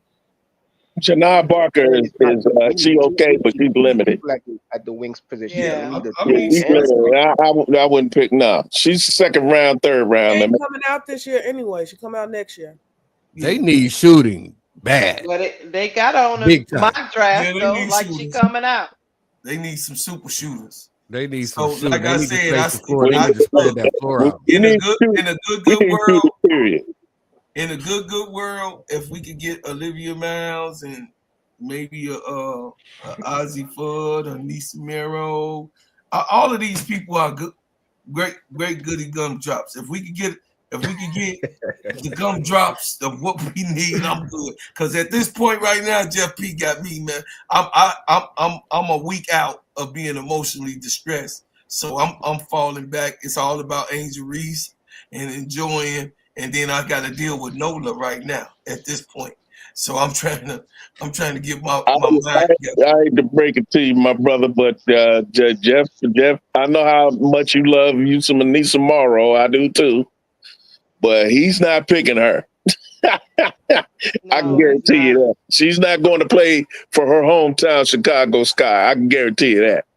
No, I think she's going to end up in Washington. She ain't going that one. Yeah, she's going to end up in Washington or somewhere like that. But she ain't gonna be able to play at the crib. She can't play free agents. Can they pay her? She ain't gonna be no free agent. She's gonna be drafted. That is the first, right? Yeah, they should be able to. At 12 o'clock, can they announce at 12? They should be able. It's 12 for me right now. So somebody said who is the best shooting guard in the draft? In the draft, nice. Sonya Centron. No. Ain't she really a three? Ain't no way. But she could play. You gotta realize these players could play multiple positions. Yeah, right. So if you ask who's the best one in the draft, is Sonya Centron. She's the top 3 or 4. I mean 2 or 3. The best shooter the best shooter in the draft is Ozzie Fudd. Ozzie Fudd. Yeah. No. He didn't say who was the best shooter. He said shooting guard, just at the position, not the best shooter. He's saying shooting guard. If you want to say somebody under 6 foot shooting guard, I would say probably Isaiah James. Nah, hell no. She ain't no better. She ain't better than Ozzie Fudd. Isaiah James, all right. Are there no? I like Isaiah James. Hold on. In the top sharpshooter. In the top 10. Y'all talking about when y'all talking about the ability to shoot the ball only. I'm talking about the position, right? Like the shooting guard. Isaiah James to me has more skills than Isaiah Fudd. No disrespect to Isaiah Fudd. I love Isaiah Fudd, and I think she's nice. And I think AZ Fudd, thank you. I think she's nice. But if we just talking about a player 101 at the park who like match up, right? The best shooting guard is get a bucket. Isaiah James. Isaiah is she got that. She can get it off the bounce. You know what I'm saying? AZ game ain't really like that. So you know what I'm saying? She can. AZ nice too. She got it off the bounce too. But like what you said, I agree with you, AD. Isaiah more shifty. Like she way more shifty. So in the top 10, there's no shooting guards in the top 10. I mean, you could consider Tahina Power shooting guard. She a point guard. The mock drafts got Pow. Even though you can consider Pow than a 2. They list her more as a point than a 2. Yeah. She a combo guard. She could play both positions. Mock drafts have Tahina Pow as the best shooter as far as in the top 10. She is. She's definitely the most efficient shooter. She's the most efficient. I like the way she's improved her game or all around game. But you know what I said. Me and HD that she's too streaky. I don't like streaky shooters. And it's hard to judge South Carolina players just because how she sliced their minutes up, man. She got the 10-player rotation. Hold on, y'all. One at a time. I want to hear what everybody got to say. That's what I'm saying. She's one of the top. She was 47% from 3 last year. She had the top percentage in the country last year. Yeah, she not. But my thing is with her, the problem I have with her is her consistency hitting that three.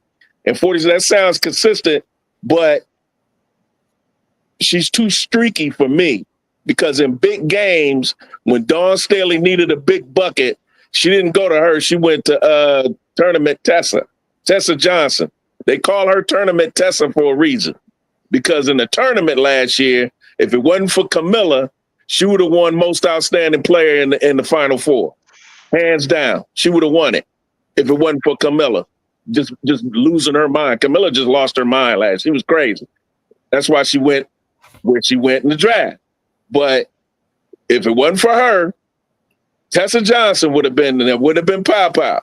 However, with that being said, as Sis alluded to earlier, her all-around game has improved a lot. Her mid-range, the floater, she's penetrating more. She's a distributor. She plays defense. She's a whole lot better because last year she was just a shooter. Yeah. But for me, she was a streak shooter. In other words, y'all know what a streak shooter is. When they get hot, they can run off 6'5", 6 threes on you. But when they go cold, it's usually at the most inopportune times.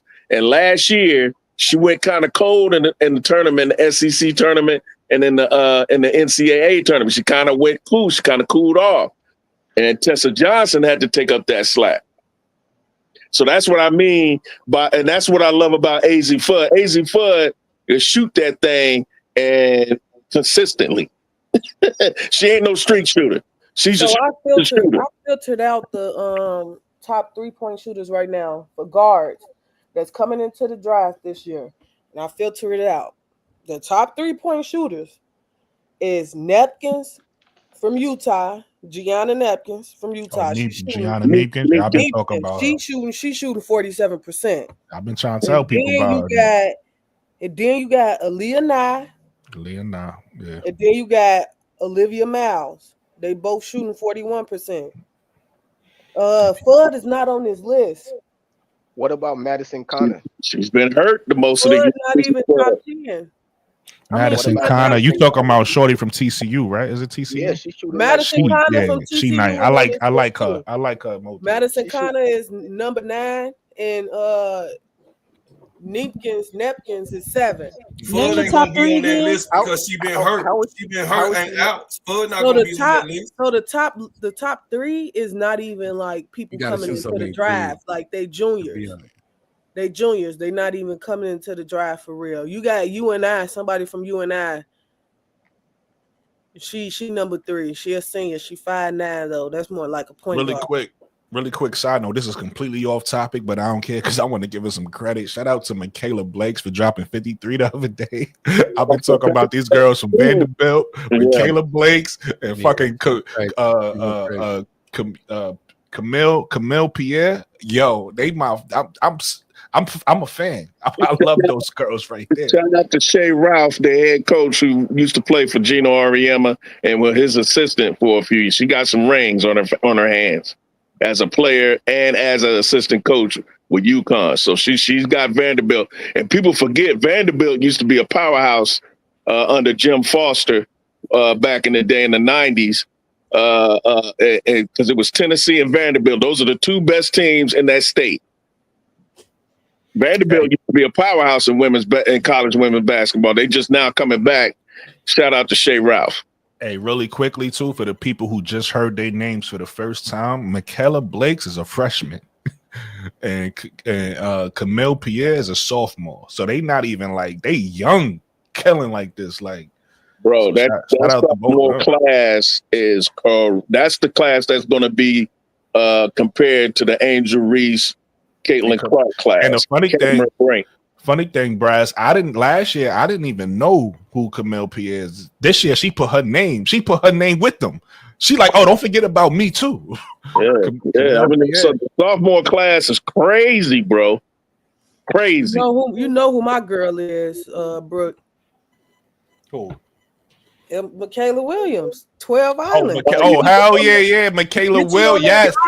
Yes. 37. Yes. 37. Bitch, you on that island, you cooked. Yes. Yeah, you needed all 37 of them points too. They sure did. All of them. All of it. Yeah. I'll tell you, that sophomore class is crazy. Tessa Johnson, who I just mentioned, she's a sophomore. Oh, she's a sophomore. Yeah, she with the I thought we talk about people that's actually in the draft.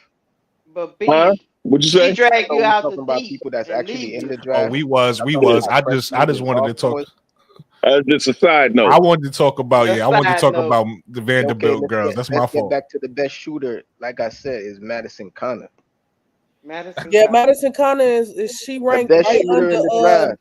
No, she not. She ranked right at under Neekins. Neekins is 7th and she 9th. I'm looking for the girls y'all saying AZ Fudd, and I'm looking for Pow Pow Madison too. All right, so here's the thing, because I studied these girls. Here's the thing. won't qualify because she was hurt most of the season. Here's the thing about no, I put percentage. I ain't put how many shots they made. I put percentage. But I think in those statistics, you have to qualify a certain amount, right? You got to shoot so many shots for to be that's what I'm saying. considered for certain. Yeah. Exactly. And Madison Connor just set the NCAA record for the most 3-pointers made in a 10-game stretch, and she shot it at a 52%. Is she a senior? Yes. Okay. But keep in mind. Okay, so she's a senior, but like, is she like a top shooting guard? I'm kind of confused. Yeah. Shooting guard. She played hold on. for Let TCU. me real quick, y'all. Let me explain myself. I was reading what the person said in the chat, and I understood what they were saying. Technically, we don't have anybody to play the 2, and we don't even have a backup 2 at this point. So the person was asking, who's the best guard in this draft that's coming up right now, not in another year, in this draft, the best shooting guard. Hold on, let me finish. That does not mean just best at shooting 3-pointers. Right. That would be obviously a great perk, and we do need to stretch the floor. We don't need a mid-range. I'm assuming we don't need a mid-range assassin like Kennedy, and that's why they went into a different direction. They want somebody who can shoot the 3 decently, but it does not need to just be that. They probably need to create their own shot, things of that nature. So who is the best shooting guard that's coming into this draft with that criteria? To me, it's Sonya Citron. Zaya James. Yeah, so Sonya Citron. That's why I said her name first, because she could play the 2 or the 3. It'll be. She got the defensive upside, so I think I would put her. My bad, bro. But I think I will put Sonya Citron a little bit ahead of Zaya just because the defensive side for her. You know what I'm saying? Only reason why I said Zaya James' name is because it seemed like people wanted somebody who could only play the 2, right? Because I said Sonya Citron first, but people was like, "Oh, can she play the 3?" So I said if y'all want somebody who only plays the 2, Zaya James is that person to me, because she does. I love Citron at the 3. You can play a little bit of 3 Centron because that's what I'm saying. She could play the 2 or the 3. Yeah, she could play 2 or the 3. 6'1", 6'2" in the right shoe. Exactly. She shoot 37% from the 3, 45% from the field, and 93% from the free throw. She finna almost be a 40, 50, 90 player. Who's that?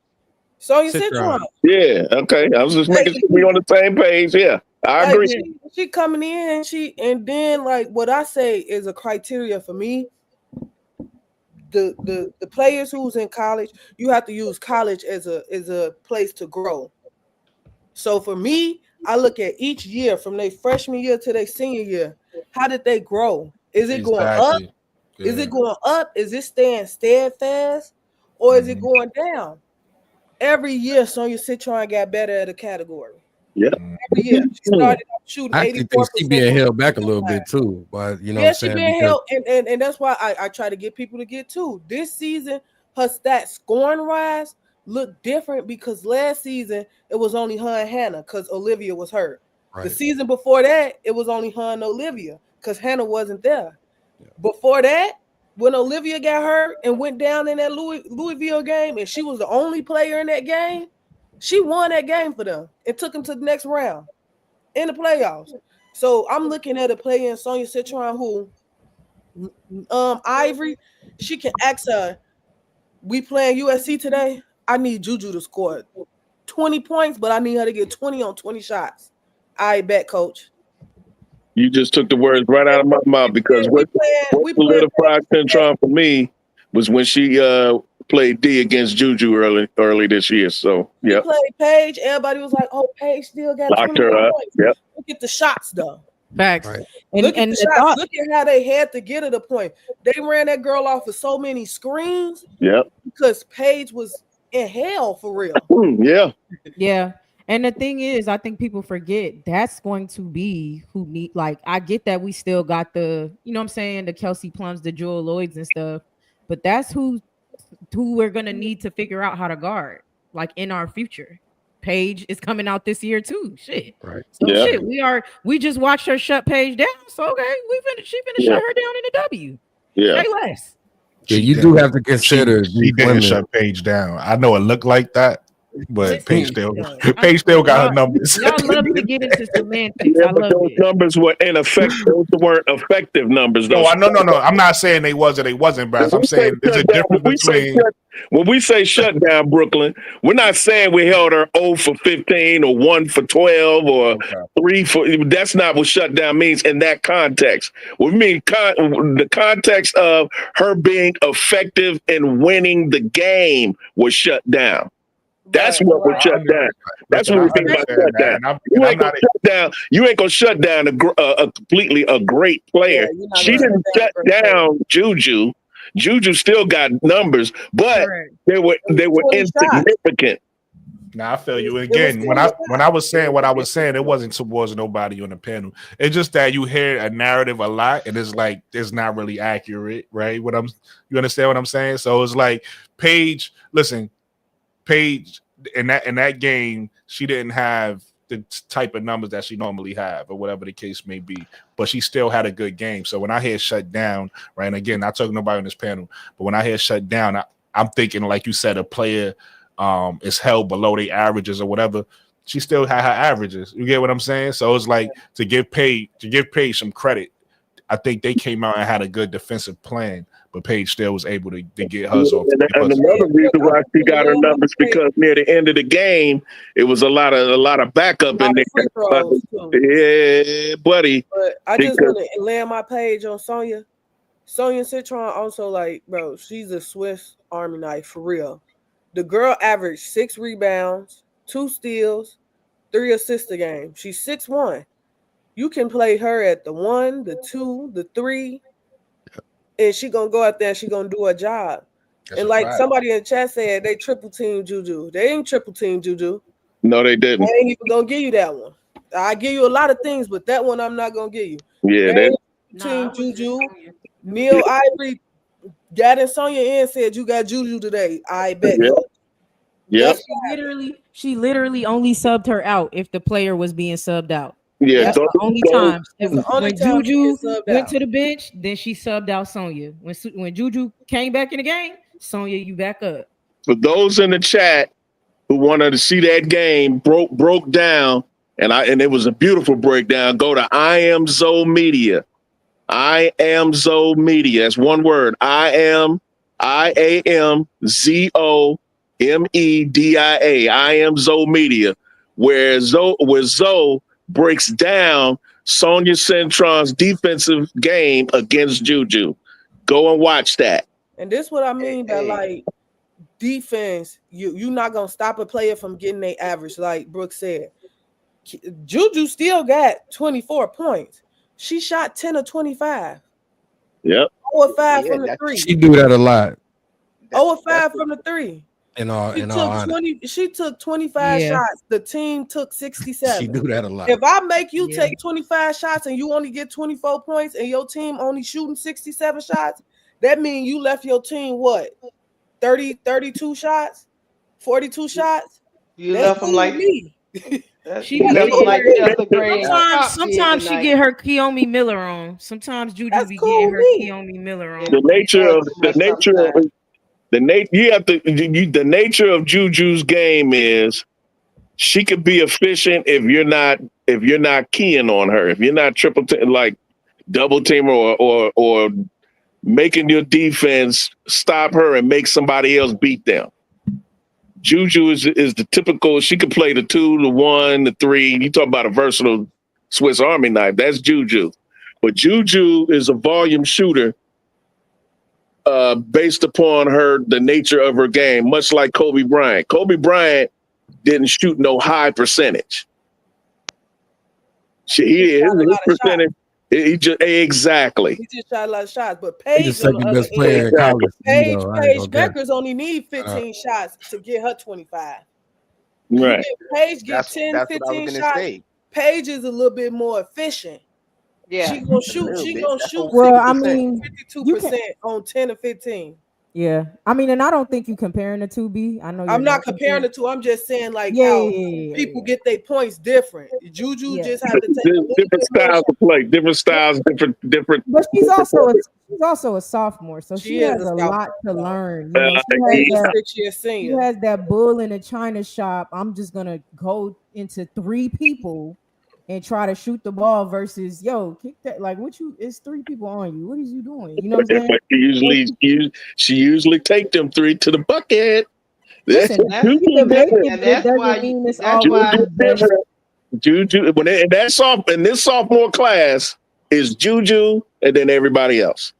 And that's why in the whole class alone, it don't matter. It's Juju and everybody else. She like that against the seniors, the juniors. It don't matter. I mean, yeah. To be honest, you know what I'm saying. To be honest, the only one that can tap her on her shoulder for Player of the Year is Hidalgo. Exactly. That's my number 1. I think Hannah. I got Hannah over Juju. To be honest with you, a lot of people do. A lot of people do. Hannah, another Juju. who take I got Juju number 2 though. You know what I'm saying? So it can't be Juju and everybody else. It could definitely bro, Claude. No, I disagree. But that's not based on talent. That's based on other factors. When you talk about talent, ain't nobody more talented than Juju. I disagree. Juju don't got the handles that how many positions? Juju don't have the handles that Bro, Carl, let me ask you a question real quick. Go ahead. How many positions can Hidalgo play? 2. He can't play in 2 positions at 5'6". Juju could play 3 and possibly 4, depending on the match. That's true. Juju can't do that. You come in at 5'6". You talking about a 6'2" athletic guard that can play the 1, the 2, the 3, and in some cases the 4, and put up 30 or 50 points at a breath's notice. I get you, but you acting like I ain't see Allen Iverson play this game. You acting like I'm not. Let me land my plane real quick, bro, Claude. Let me land my plane. I'll let you go, brother. I'll let you go. Go ahead. I didn't mention her defense. She's one of the leading shot blockers among all guards. She might be number 1. She blocks shots. She blocks post shots. Post players, 6'5", because of her athleticism and her length. She can guard your guard. She can guard the 1. She can guard the 3. She can guard your 4. There's nobody more versatile in the country than Juju Watkins. Now go ahead.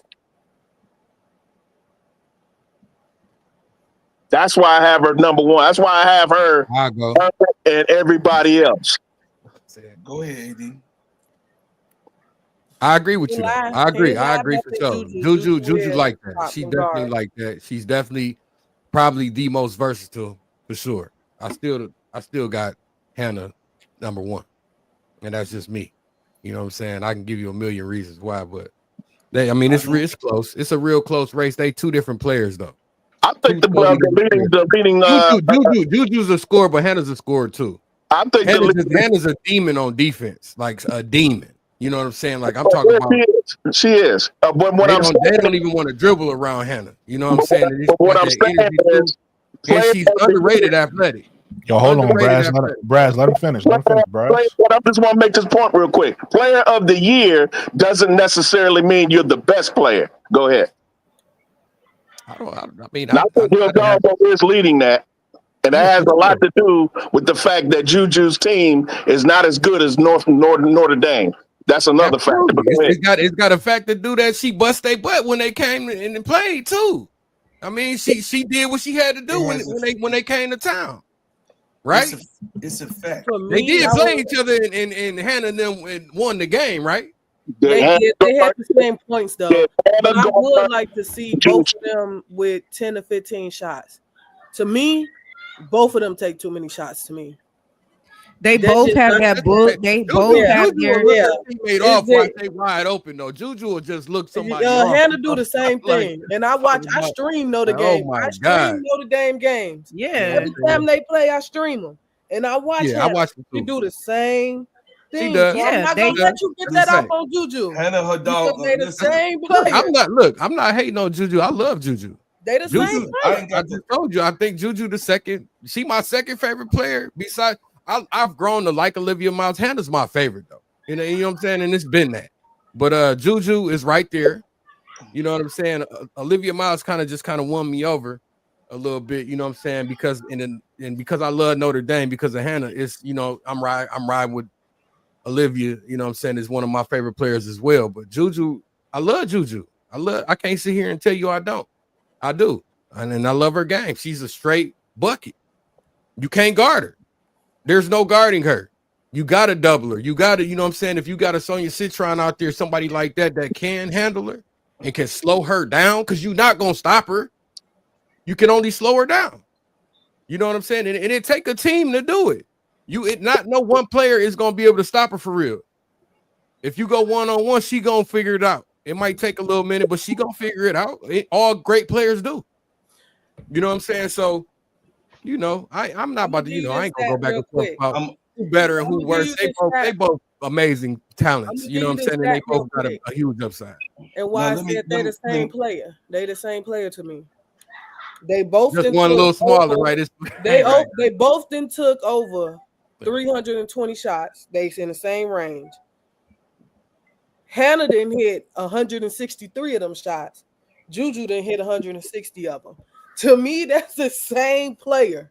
Yeah. That's the same player. To me, they both take too many shots for my liking. I want to see them take 10 to 15 shots and be efficient. You can take 15 to 20 shots and get 25, but your field goal percentage look like ass. Can you take 10 to 15 shots and be efficient while getting your teammates involved? And that's what's with me. With Hannah and Juju, for me, that's what's stopping me from being like next level. That's part of their growth, though. That's part of what they got. That's why I said. That's why I ride. You got to go by what their team needs. You got to go by what their team needs. Hannah, you may think that about Hannah because Hannah has dogs with her. She got 2 other first-round picks with her. I mean, we talk about a team that has 3 first-round picks as their 3 guards. There's no guard a backcourt like that in the country at all. Period. Not even close. Don't sleep on Kennedy Smith, bro. Don't sleep on Kennedy Smith. That freshman that USC got. She's a problem. I say a group of guards. I ain't say one. The best backcourt in America is Notre Dame, hands down, with Olivia Miles, Sonya Citron, Hannah Hill Doggo. But that's not what she's saying, though. No. I know what she's saying, but I want to put it in context, though. Just bear with me. Bear with me. Wait, hold on, real quick, Brass. I know that's your favorite play. I feel like you about to start making. No. I love Hill Doggo. Trust me. I nicknamed her Hill Dog. Oh, Hill Doggo.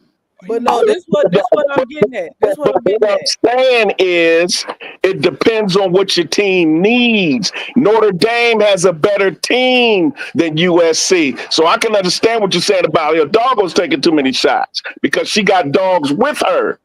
Juju has a bunch of excuses. Juju, these are excuses, not Brad. I feel like it's excuses.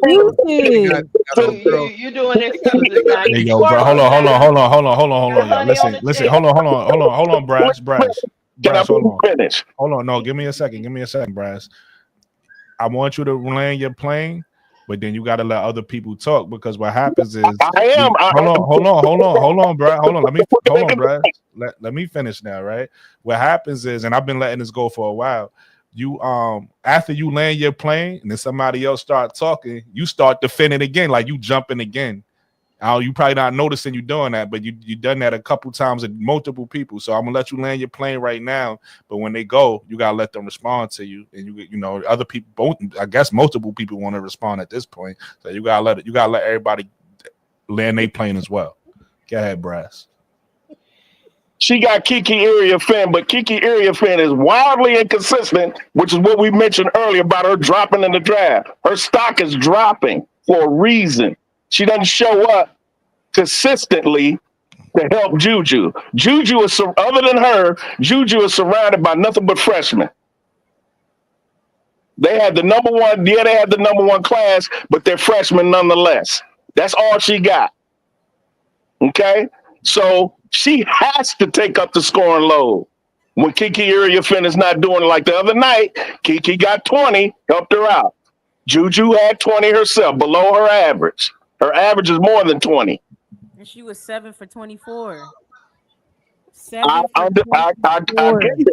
don't know what they getting no shots, man. Kiki be out there just trying to figure it out. You know what I'm saying?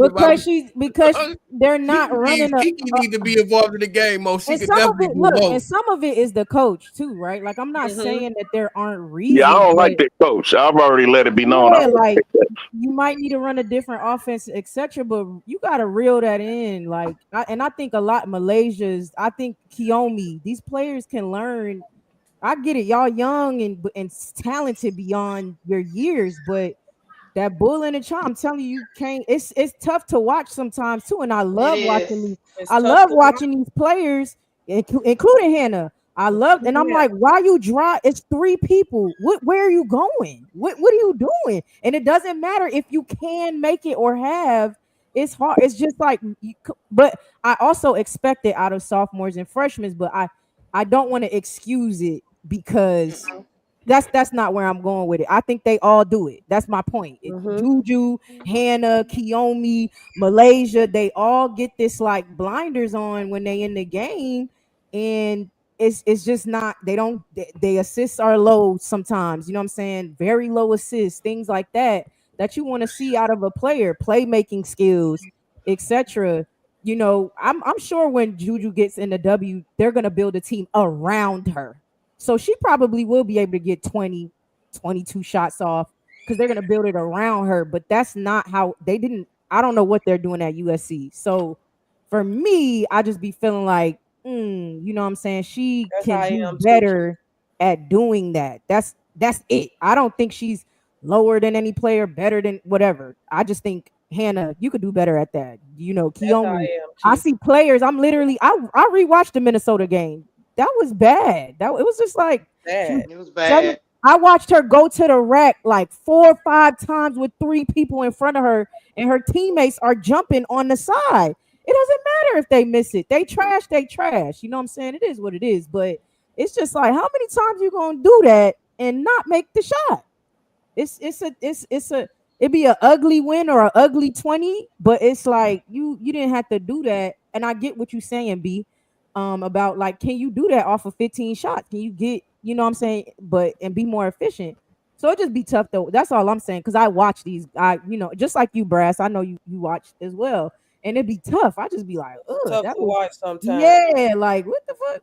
Why she do that? Like, but I mean, I get the makeups of all teams are different, coaches are different, systems are different. That's nuance, and I get that plays a part. But at the end of the day, they all have the common denominator.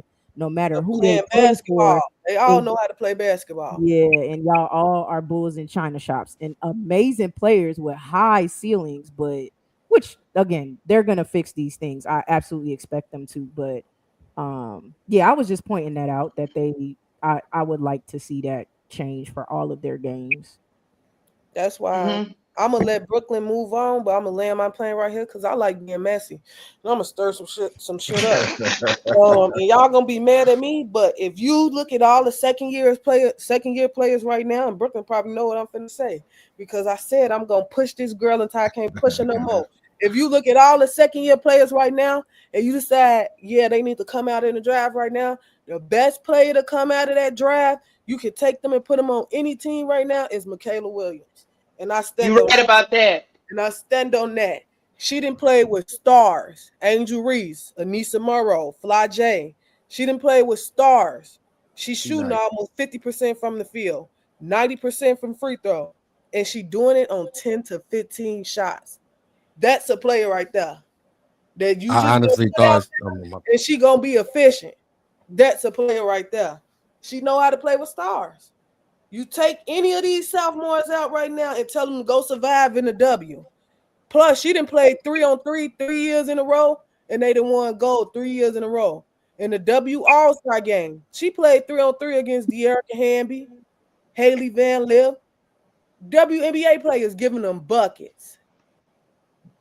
The least amount of dribbles, man. She uses no energy to hit them shots, man. I love her game, man. Michaela Williams is cold right now. When she played against South Carolina, I was disappointed. I thought she was gonna be the X factor in that game. I think when you a team like LSU, when you playing against a team like South Carolina, LSU don't run plays. No. If you notice, LSU don't run plays, and sometimes you can get out coached. And we just saw that South Carolina is the more prepared team because Don Staley have them a little bit more prepared than Kim do. Kim is more of a go out there and figure it out. You know how to play basketball, go figure out. So we switched kind of like when Brad was speaking, it kind of like moved. I don't know if y'all talking about the South, the South. They all sophomores. Yeah, they all okay. sophomores. Because at first we were talking about the best players in college ball. Then it went to the sophomore class. Yeah. So I didn't get to respond on the best player in college ball. Oh, go ahead. So my best player in college ball is Tania Latson. Talk about her, bro, Claude. I don't know what y'all talking about. It's like another one. It's no, ain't no another one. She's number one. She's number one. She 101. She's 101. She's shooting at a 49% clip. So she's number one. Hey, I'm standing on it. Spinning efficiency. Hey, bro, Claude, I'm not interrupting you. I want you to keep going, but I'm standing on this. I don't care what nobody say. I got her better than Paige. I don't care. Go ahead. Yeah, junior. She a junior. No, I know, but she better than Paige than me. She efficient and she don't take them shots. She don't take. Is she coming out this year? Next year. She's the best. She's in Florida draft in the game. Right. Y'all just not talking about it because Florida not sexy enough. But guess what? I agree with that. She's the best player, hands down. Statistics. When you look at the game, when you see her play defense, when you see her shoot the three, shoot the midi, and go in, they not as efficient. Y'all talk about how inefficient Juju is, and she get better. No, right now, if we talking about the best player in college, it's Tania Latson, hands down. That's why I was quiet the whole time. I wanted y'all. I still think the best player in college is Juju, but I'm with you with Tania. I'm with you. I say it right now. My top three for sure. Right now, at this moment, Tania Latson is leading once again the charge. Period. And she's not overshooting like my sister. Like my sister was talking about the overshooting and everything. She's not doing that. No, she's efficient. She's efficient and she's a defensive guru when it comes to that because she can play the 1, the 2, and the 3 because she a big body, right? So my whole thing is that when we had started talking about it and then it switched to the sophomore class, I do agree Juju is the best that we probably ever seen. When it comes to swagger, she just so smooth and the way Juju you just like to see her. And then her doggo, I like to see her too because she's a raging bull. But when it comes to like what the it factor, Juju that in the sophomore class. But if we talking about the best in college ball, is Tanaya Latson, hands down. Hands down. Florida State they not ranked, so they don't get no screen time. They unless they play in a ranked team, you're not gonna really see her like that. You know what I'm saying? So she go under the radar. They winning though. Yeah, she should be. I think she leading the NCAA in scoring, ain't she? Yeah, the whole league. The whole league. Yeah, she's number one scorer in the country. But for me, it's Juju. But everybody has their opinions. Yeah, for sure. That's why we debate. Is everything debatable, bro? Hey, that's why everybody ain't. You know what I mean? I ain't saying about the thing. I'm just saying the numbers don't lie. The 26-2. Well, numbers do lie because they're playing against too. She played against everybody. She just played against everybody. She ain't played against you. She ain't played against South Carolina. She ain't played against Notre Dame. She ain't played against Ohio State. She ain't played against. Did they play LSU this year? Nah, they ain't played. Nah, they ain't played. They ain't played no damn body. Play somebody. Right. I'm looking at it. Giovanni Cambridge, Ohio State. She played Tennessee. They just listen. They played Tennessee. They lost against Tennessee, but she had a good game. They played North Carolina. They played Clemson. They played Stanford. They played SMU. Stanford ain't good. Stanford okay. North Carolina's the best team out of all of them. North Carolina's the best team out of all of them. Yeah. That's the only team they played. Yo, just so we clear, Florida State or Florida Seminoles, they not that good. But Tanaya Latson is nice. Yeah, they only played 2 ranked teams so far. Even if they play those teams, they might. Tanaya Latson gonna get her numbers. They might not do much. You gotta have in order to compete with these other teams, you gotta have some dogs with you. And it's a dog on that team with her. Her name is Michaela Timpson. Yeah, she's nice. Michaela Timpson is nice, but it ain't that much on Florida State. So that's fact. Yeah, and she a junior, by the way. She not a sophomore. She in Flausier draft. Lauren Best. Everybody talking about next draft. Listen, it's probably not as deep as this draft, but you got the lottery picks. You're gonna get you something. Somebody said Odyssey Sims just signed a 1-year deal with the Sparks. We knew that. Chicago still ain't getting nobody. With Odyssey. You know what? I'm not even looking for us to get a guard no more. I'm okay with I know. I'm just they don't like at this point. I need to hear something. B. I need to hear a name. B. I need to hear a name, but we got 5 guards. I don't want to hear no guard. No, that's a fact. I don't want no guard, but I need a name, B. But I'm glad Odyssey decided to stay with the Sparks because Odyssey just stop with Dallas, man. They didn't drop you 3, 4, 5 times. They don't want you. Facts. It's bad. It's hard. As hard as it to say, they don't want you. So I know it's home. I know it's home, and it's feel good to be at home. But go where you love, and it ain't Dallas. Well, are we going? I got a question, bro. What's up? When we get into the second topic, you know what's funny? I was thinking that, but sometimes, sometimes you gotta know when not to mess up the sauce. This was a great guy. You see, normally, I've been like, all right, let's get the top, and we about to get to it now because you just brought it up. But normally, I would have been like, all right, great conversation. Let's get to the next topic. But y'all was cooking. I wasn't even gonna interrupt that. I mean, we had some great conversations about who was better than who. It was a great conversation. Tomato. Right. Hey, listen, ain't none of y'all was wrong. Hannah Hidalgo is nice. Juju is nice. And Nia Lawson is y'all all listen. This just shows we know women's basketball, right? Because y'all all bringing up great names. We can have them in different places. It's cool. It doesn't really matter. Nobody mentioned, and I don't care. I'm gonna mention her name. I don't care how nobody feel. I don't care if she needs some whatever she need. But Malaysia Fawali. That's how I feel. You know what I mean? That's how I feel. That's how I feel too. I feel cocky too. I feel talk about talent. I feel what about no. In the spirit of what Keisha said, moving on. Topic number 2.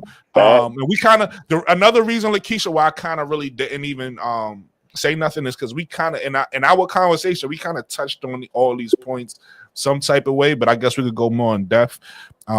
Obviously, I see topic number 2 is Indiana new additions, adding a Natasha Howard and a Sophie Cunningham, removing a Nalyssa Smith.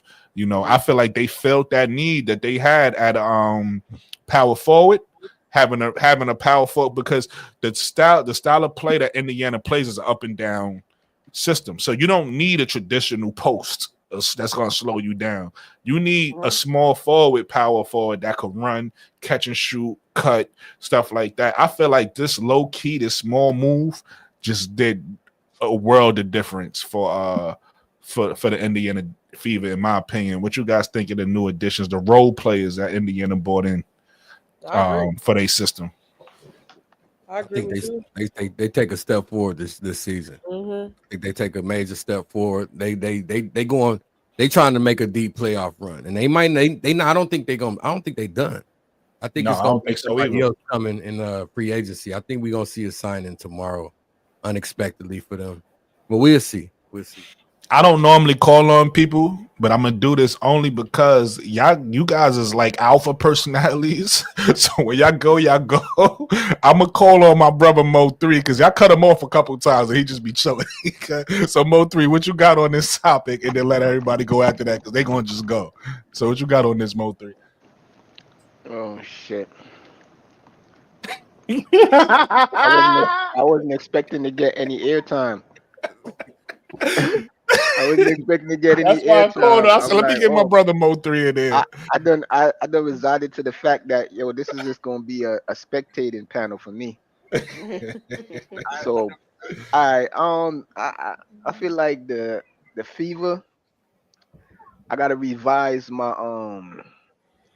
my standings or my expectations of them. I was saying they were gonna be like a top 5 for sure, 6 teetering on 6, but 5 for sure.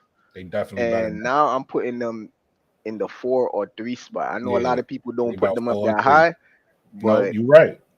That this team that they got currently constructed, and they not done, like AD said. Yeah, they make moves. Yeah. Anybody else could jump in. I just wanted to call on Mo 3 because he don't get a chance to talk, but anybody else could jump in.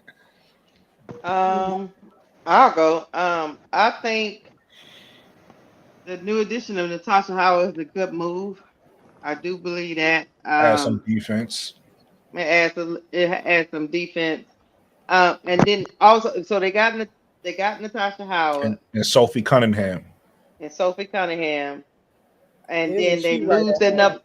And then they lose the number 8 pick. Correct? Yes. Okay. I think, in my opinion, I still think they probably gonna be kind of like mid, like Mo 3 said. They probably still end up being 4 or 5. I just can't put them over the Lynx, the Liberty, and the oh yeah, no. I mean, they gotta prove that they're better than them. Yeah, they gotta prove that. I just don't see that. Yeah. But the 4 or 5 spot, which brings me to my point. They probably gonna end up right where they were. Okay. Because didn't they end up 5 this year? What? It was 5. I know they was above the Phoenix, but I don't know. It was 6. They was 6. Okay. So they probably move up to either 5 or 4. So that means in the playoffs, they end up playing the 15 in the first round. In the middle of the pack. They'll play somebody in the middle. And then how does the second round go? Do y'all know? Is it the do you go up against another higher seed? No, the 8 will be gone because one goes against 8. It goes like this. Yeah, they will go against the higher seed. They go like this: one versus 8, 2 versus 7, 3 versus 6, and 5 versus 4. Yeah. Okay, so I get it. So they might make it to the second round, and then they'll go against the higher seed, and that'll end it. That's what they don't reseed, do they? When they go round and round, they don't reseed, do they? No. They don't. Okay. No. They just make up the crack and let it play out. I think what they missing, if they want to add something else, like AD said, they not done. I think they need a guard that could come off the bench, because the way Caitlin plays, she got a high usage rate. So they need a guard that when Caitlin sit down, it's another guard who could get a bucket. Not necessarily a playmaking guard, because that's the way they play. They play an up and down pace. So they need somebody else who could, when Caitlin sits down, they keep the same type of play style. I think that's what they missing. Mm-hmm. Who was her backup last year? Erica Willer. Erica Willer. She gone now. Yeah, she ain't. I think she gone. I don't think she coming back. She a free agent. I don't think she coming back. But that's what they need to. That's who they need to find. Somebody who could, like, you don't got to be no sexy name. Just somebody who could get a bucket when Caitlin sits down. He could push the ball and keep that same type of offense. Right. That's what they need. Bro, the bench is kind of, even though you add Natasha Howard, your bench is. I mean, they still got Grace Berger and Dantes. Yeah, Dante's a good piece. They got Sophie Cunningham. Are they sitting Lexi? Are they sitting? No, Lexi is starting. No, Lexi gonna be there. Lexi gonna be there. Yeah. For sure. Okay, so Sophie's coming off the bench. Yeah, Sophie's coming off the bench. Well, with Dantes. Dantes was a good piece for them. But like Lakeisha's saying, that's just two. They need to fill out the right. I think they need a guard. I think they need a solid guard. And that's probably it. They probably otherwise Caitlin's gonna be still playing 40 minutes a game and getting frustrated because the bench can't keep up the same style of play. Yeah, they still got Katie Lou. Oh, come on, girl. Katie Lou is it depends. I don't know which Katie Lou we gonna see. I don't know what Katie Lou we gonna see. I don't know if we're gonna get Mama Lou or Katie Lou. I don't know. But no, I like this Fever team, and that's why I always tell people not to keep going back to the Sky. That's why I always tell people, like, you got to be patient with the Sky a little bit, because if you look at the formula the Fever went by, they went through the draft to start, and it was ugly. One good and one pretty, but they got their picks. Now they don't care about picks no more. They're going to get them veteran players that they can fill in and plug into these roles to move them to the next level. And that's the same thing the Aces did. The Aces went through the draft, started with Kelsey Plum, Asia. It wasn't pretty. Then they start adding them veteran pieces. Right. I think once they got Mitchell, they was like, I know you're a Chicago Sky fan, and I get it, but I'm not gonna be along for the ride for Indiana Fever rebuild. No, it ain't gotta be. It ain't gotta be the. Yeah, it don't gotta be that long. If Jeff P would have did what I thought he was gonna do, we would have been done our rebuild probably like by 2026, 2027. Next year. Somewhere 2020. 2-3 years. That would have been our window, but I don't know. I don't know what we doing now. Like I said earlier, I'm in the passenger seat. I'm gonna just try. I'm gonna try. I can't guarantee you I'm gonna be a Sky fan for long term, but I'm trying my best, and I'm here for now, and I'm gonna support the team as long as I can. So as long as Jeff P put together a product I could get behind, I'm cool. Even if it's not it don't have to be my plan, right? It don't have to be my plan. There's multiple ways to get to the goal. It don't have to be my plan, but he just better do it. Whatever he trying to do, he better do it. Because if he don't, I'm gone. I'm gonna let y'all know that now. 2-3 years, you're gonna be like, hey, I thought you was a Sky fan. Yeah, I was. I used to be. That's what's gonna be. But anyway, getting back to the Fever. I think this like unlike the Fever, the Sky rebuild should have been faster, and I get what y'all saying. Because he started off with Angel and Camilla. See, the Fever was starting off with one pick, Nalyssa Smith, then AB, then Caitlin. It was one. The Aces, it was KP. Kelsey Mitchell. It was Kelsey Mitchell been there for a while. It was 7 years. She been there for like. She got there since 2016. She was the number one overall pick, though. Yeah, she was. You're right. You're right about that. Yeah, you're right, but it's been like 7 years. Recent years of the rebuild, like the Aces, it was KP, then it was Asia, then it was Jackie. Like they was one at a time too. The Sky hit the jackpot by getting 2 in one drive, which they can do the same. Bad WB. I just saw you down there. Get 2 in one drive again. So for me, it should be sped up. But I get what the Fever doing. I like this Fever team, and like y'all said, I got them in that 4-5 range. It hurts me to say that too. To be such a Sky fan, it hurts but, me to say, "Yo, I like what the Fever doing." Like I can, if a Fever fan try to argue with me, I can't really argue with him right now until Jeff do something I could argue about. I can't argue. The Fever making the right move. I'm gonna be real. Natasha Howard should be on the Sky, bro. Kamala said Lexi Hull and Berger were first round picks. Yeah, but see the difference between I get what everybody's saying, but there's a difference between sometimes you could get the rebuild wrong too. That's probably what took the Fever so long. Sometimes you could pick and then every player don't pan out. Some players is bust. It is what it is. But and recently since the Nalyssa Smith, they've been getting it right. Nalyssa Smith, Boston, like Clark, they've been hitting it on the head. Obviously, Nalyssa Smith ain't work out, but I don't think that's really on her. I think that's on a style of play. I think the style of play wasn't for her. She's gonna go someplace else. She'd be fine, whatever the case may be. But yeah, the Chicago Sky rebuild, like B just said, we kind of got two cornerstone bigs back to right away. So all we needed was to get the guard. That would have automatically put us. And then we got 2 picks, so we could have got a guard and a wing. We were straight. Next year, we would have added some more pieces. But like I said, by 2026 or 2027, somewhere in that window, we would have had a squad that was young, that grew together, and then we could start adding the vets. They still got an opportunity to do that. It's still there. You know what I'm saying? They just got to put it together. I need them to go call Tina Charles and see if she'll come off my bench. That's what I would love Tina Charles on this team. That's a good move right there. But they need to sign Carrington. Well, I hope tomorrow we hear that type of move. We need Carrington on the team. So if it don't happen, I'm getting scared. I keep checking my phone, and I ain't got nothing yet. You take your picks, and you move forward with a young squad, and you try to keep building. You know what I'm saying? That's what I think they should do. But I agree with you, AD. I don't know if I think with them signing Vandersloot, I don't know if that's what they want to do. But I do agree with you. I think that's what they should do. I think Vandersloot is here for 2 reasons. Yep. To groom the next guard, and because this is the franchise where she set a lot of records that she gonna go off into the sunset. You know what I'm saying? Probably, and I'm guessing it's gonna be quickly. It's probably gonna be next year. Next year might be her last season. It might be 2 more years, something like that. But she gonna retire from here. You know what I'm saying? This is a retirement move, and she gonna groom the next guard for the Sky. You know what I'm saying? I'm gonna throw a monkey wrench in this AD.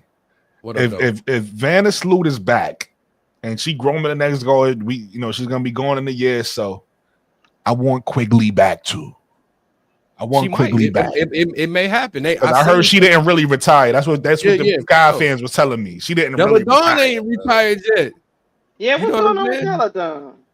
She ain't retired yet, bro. What's she No, doing? we don't want no damn Deladonna. I'm not saying we want. I'm just saying. I was just wondering. You know what I'm saying? I don't think Deladon comes back only because of the reason she left. I think that's still important to her.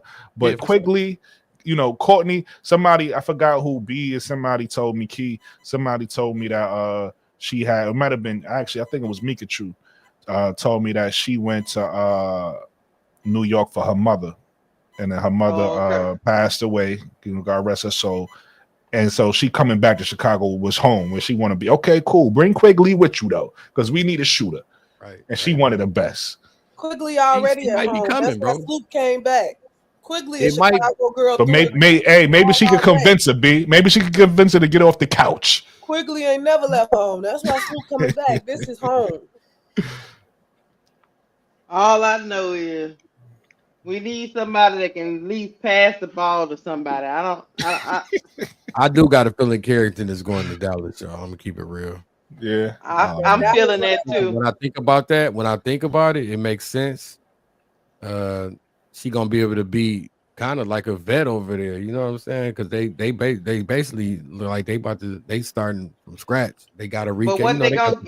What they gonna give up? They got a young team though. They got a young team. That's what I'm saying. But listen, that throws a monkey wrench in there because if she goes there, that kind of really makes me feel like they going after Tiki because where Paige is gonna play, right? You got to realize who they have over there right now, right? They got Ty Harris that they just got in the trade. They got Enrique.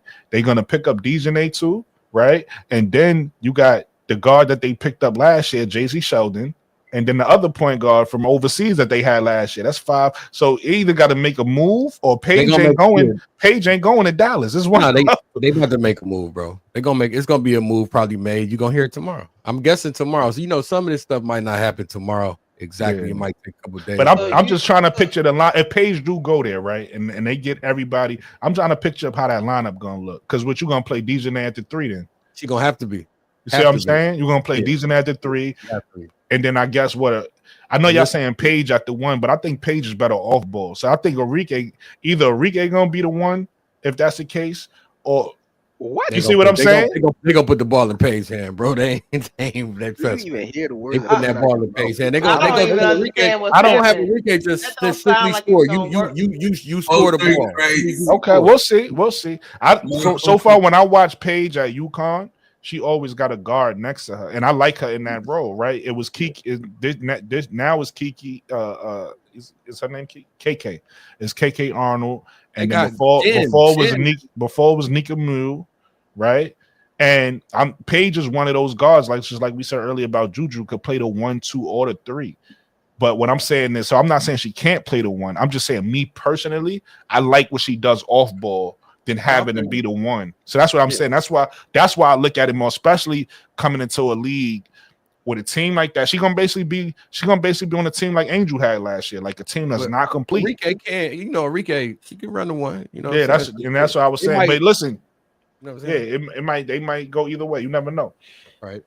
I got a sneaky suspicion that Dallas is gonna draft Paige 1, and Seattle gonna draft Kiki 2, and then they gonna swap. That could happen. That's what I said. Either way, it could happen.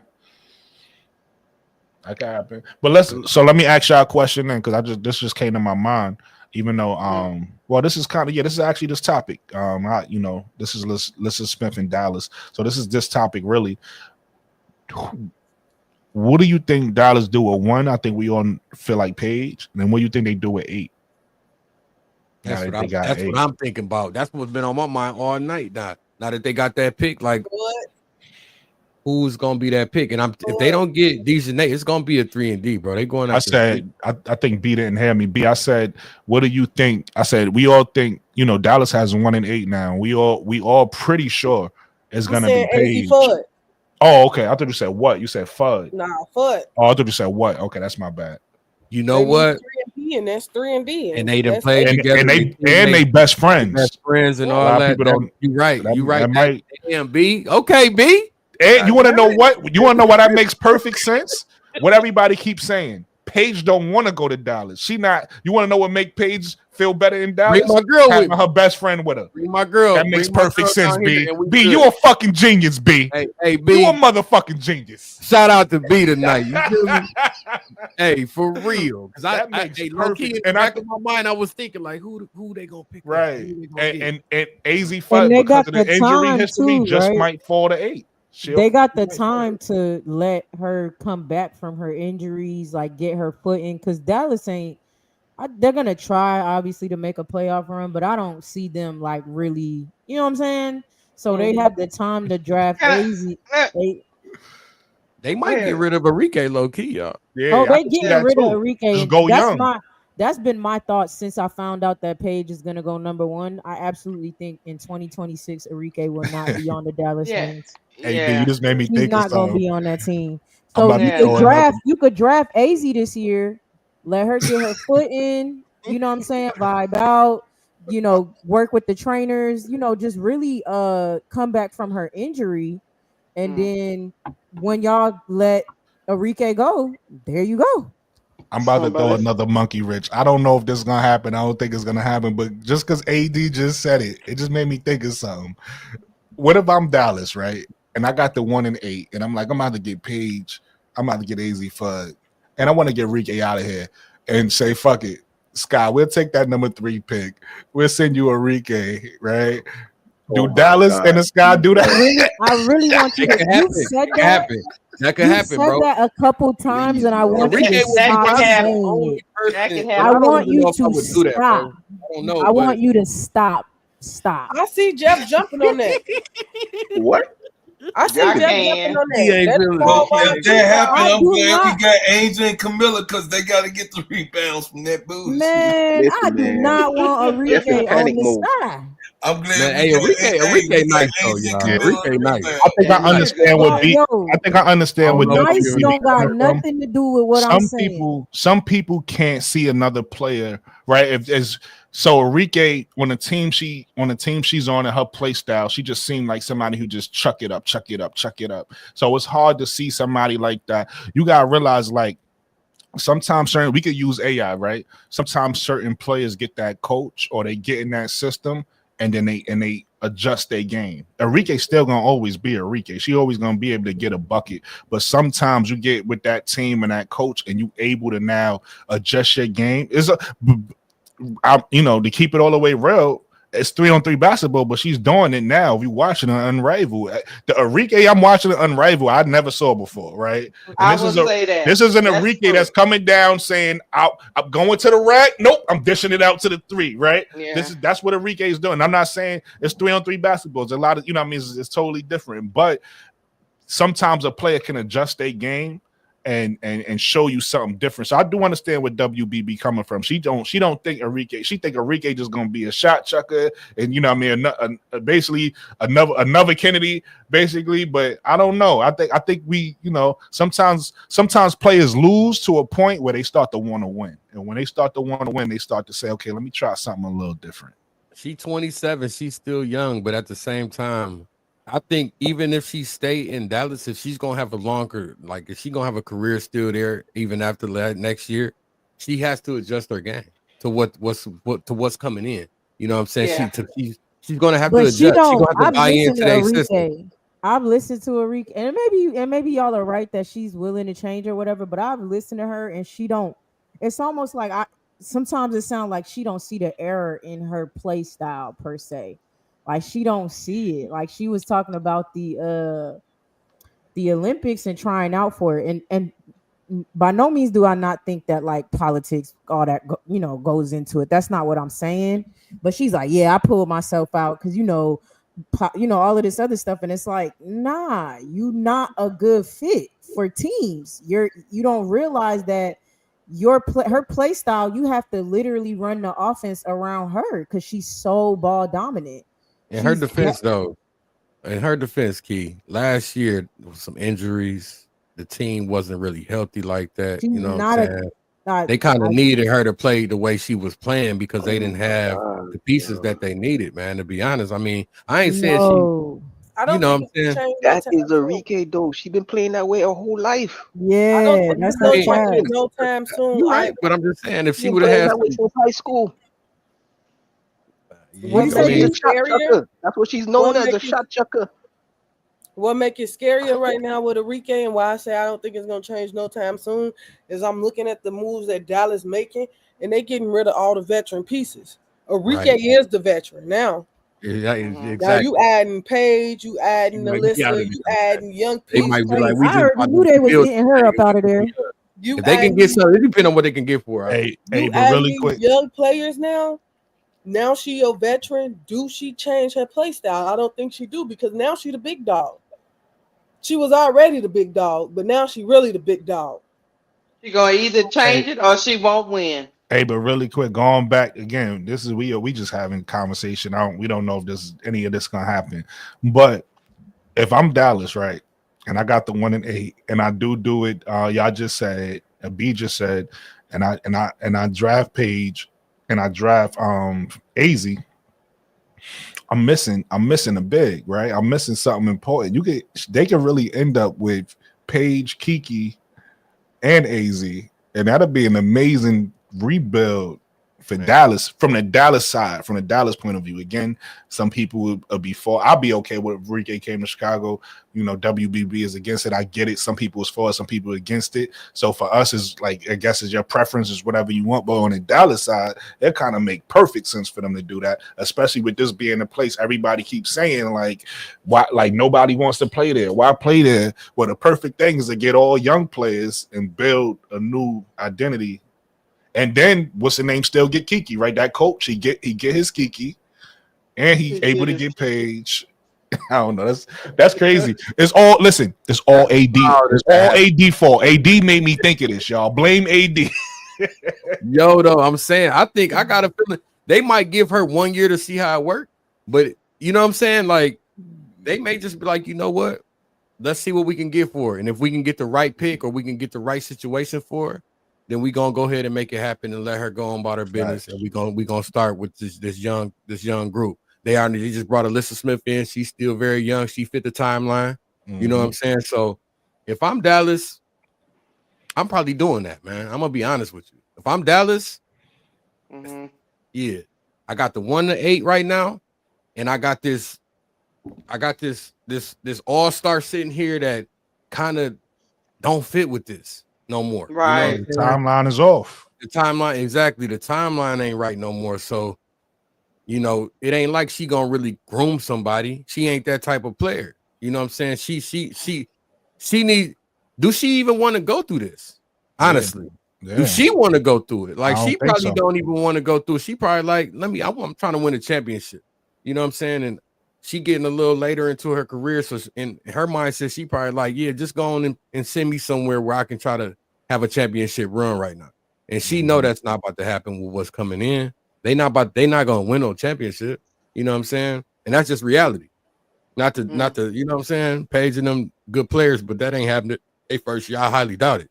You know what I mean? Not with the pieces that they got. So if I'm Dallas, I'm moving her.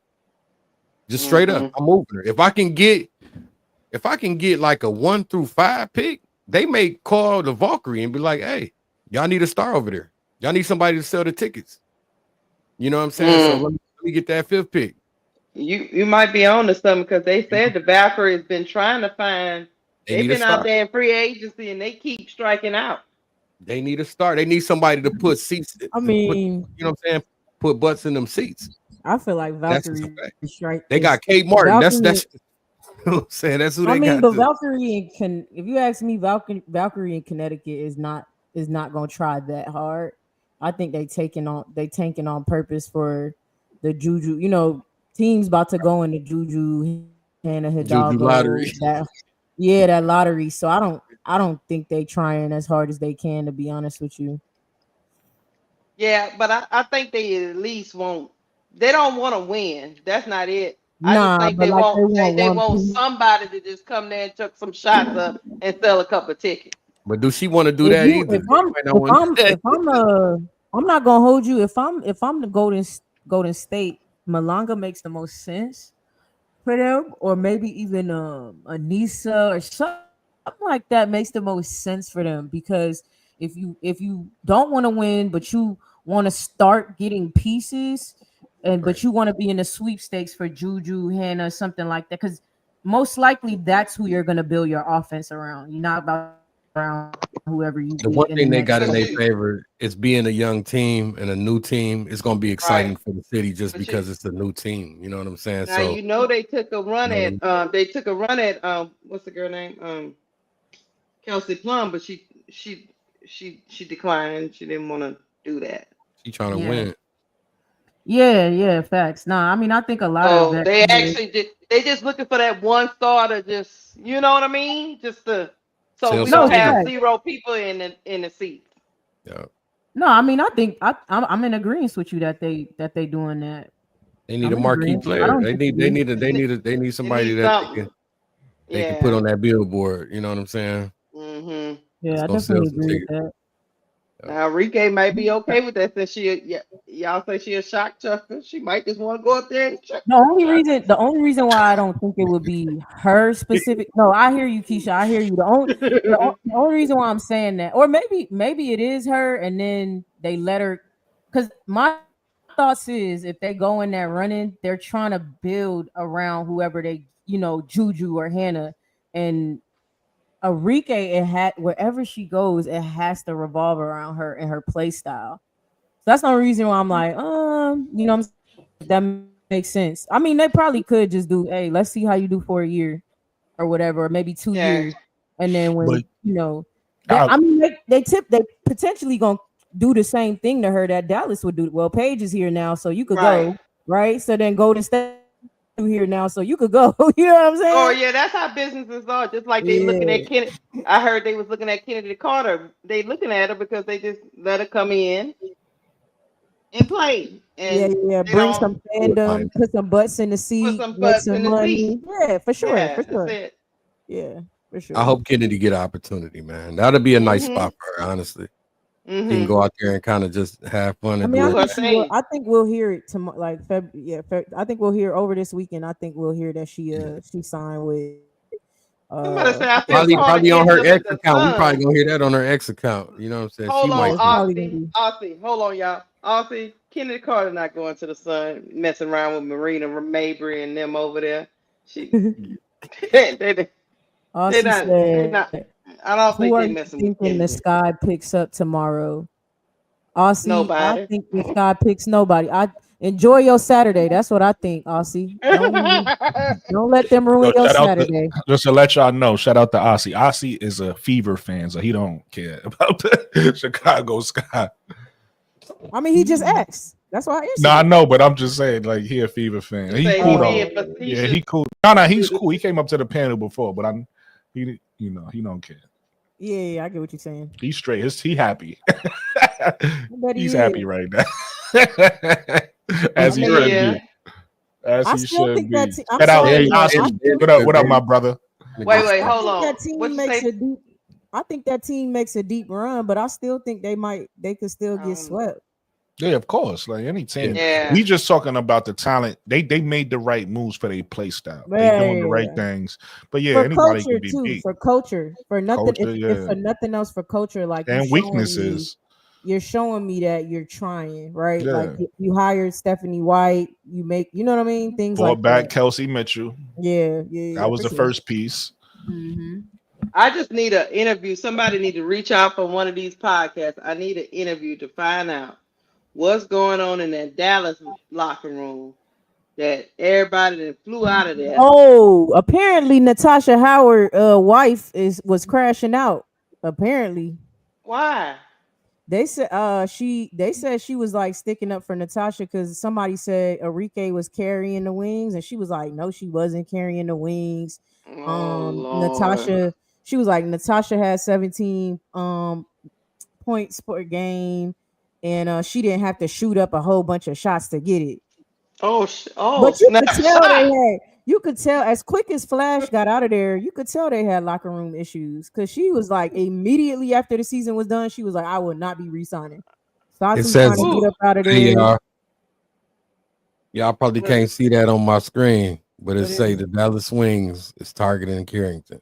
Yeah, I've seen that. Yeah, I've seen that. I thought you told me she was signed. My heart was about to drop. Man, listen, I thought you were about to be like, look, guys, she just signed. It's official.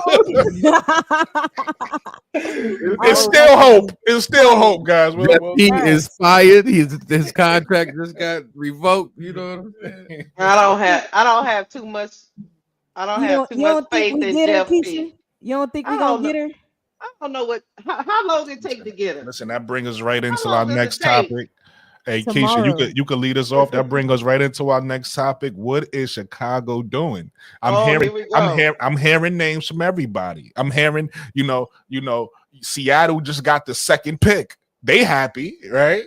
Mm-hmm. Indiana just got the I just did a show on Indiana a couple days ago saying that they need core veterans. They got a big three already. They need to get the right veterans. But guess what? They on their way. They getting the right veterans, right? Mm-hmm. Out in Phoenix, regardless of what you think about it, they putting together their own big three. You get what I'm saying? Everybody's happy. What's going on in Chicago? Because all I got for you is Courtney Vandersloot. And I mean, really and true, I would say this: Courtney Vandersloot didn't really cost us much. I mean, we definitely needed a veteran point guard because the ones we got is suspect. So we got more than a veteran point guard. We got like a senior citizen point guard. I get it, but it didn't cost us nothing. She's basically free. It didn't cost no money. That's fact. See, here's my thing. And I agree with you, Lakeisha. If Courtney Vandersloot was our last move to whatever I would have been happy. But for that to be the first move, I'm confused. I need to see what's gonna follow it. I need to see what they doing. Courtney Vandersloot is the piece that is like, and we got Courtney to, you know, I mean, that's not the piece. Brooke, I'm encouraged because the first thing she said out her mouth is she coming for Camilla and Angel. Some of these other veterans didn't even want to say their name. I'm winning just with that. See, you a good woman, Lakeisha. So you know just what to say to a man. Thank you. You just made me happy. You made me a little happy. I watched her interview and I was like, oh, okay, she know. Okay, she know what she coming for. But now the rest of these moves, Brooke, I don't know, man. They waiting too long. I just need, like I said earlier, on our team. Listen, like I said earlier, B, I want you to cook. I just want to say this real quick. B, I just need a name, B, so I could just like feel happy. Like I could be like, yo, we got this name. I just need a name. All I got is Courtney Vandersloot, B. Go ahead, B. That's all you got is Courtney. B, you live in Chicago. Tell us something. Come on. Man, I ain't got nothing for y'all. I'm just as lost as y'all is. I'm banking on. Hey, B. You think we could get? B, you think we get Zach LaVine? I'm out, man. Then we get Zach LaVine. He can put a lace. We gonna have it. Like if Zach LaVine put a lace front on and hit y'all with one of these, it's a wrap. We taking off. We taking off in Chicago. What her name gonna be? Zakisha. Zakisha. Let's go. Laced up. We need a 2 guard. We need a 2 guard right now. But now I don't know, man. I'm just trying to be a fan right now and sit back and just be cool. But seeing all these moves, I'm just like, what we gonna do? Like, I know we not finna be the last team in the league. Not under the Vouch. We gotta do something to at least beat the Vouch. Shit, they the new team. You gotta keep them at the bottom. We can't be at the bottom. That's a fact. But I don't know.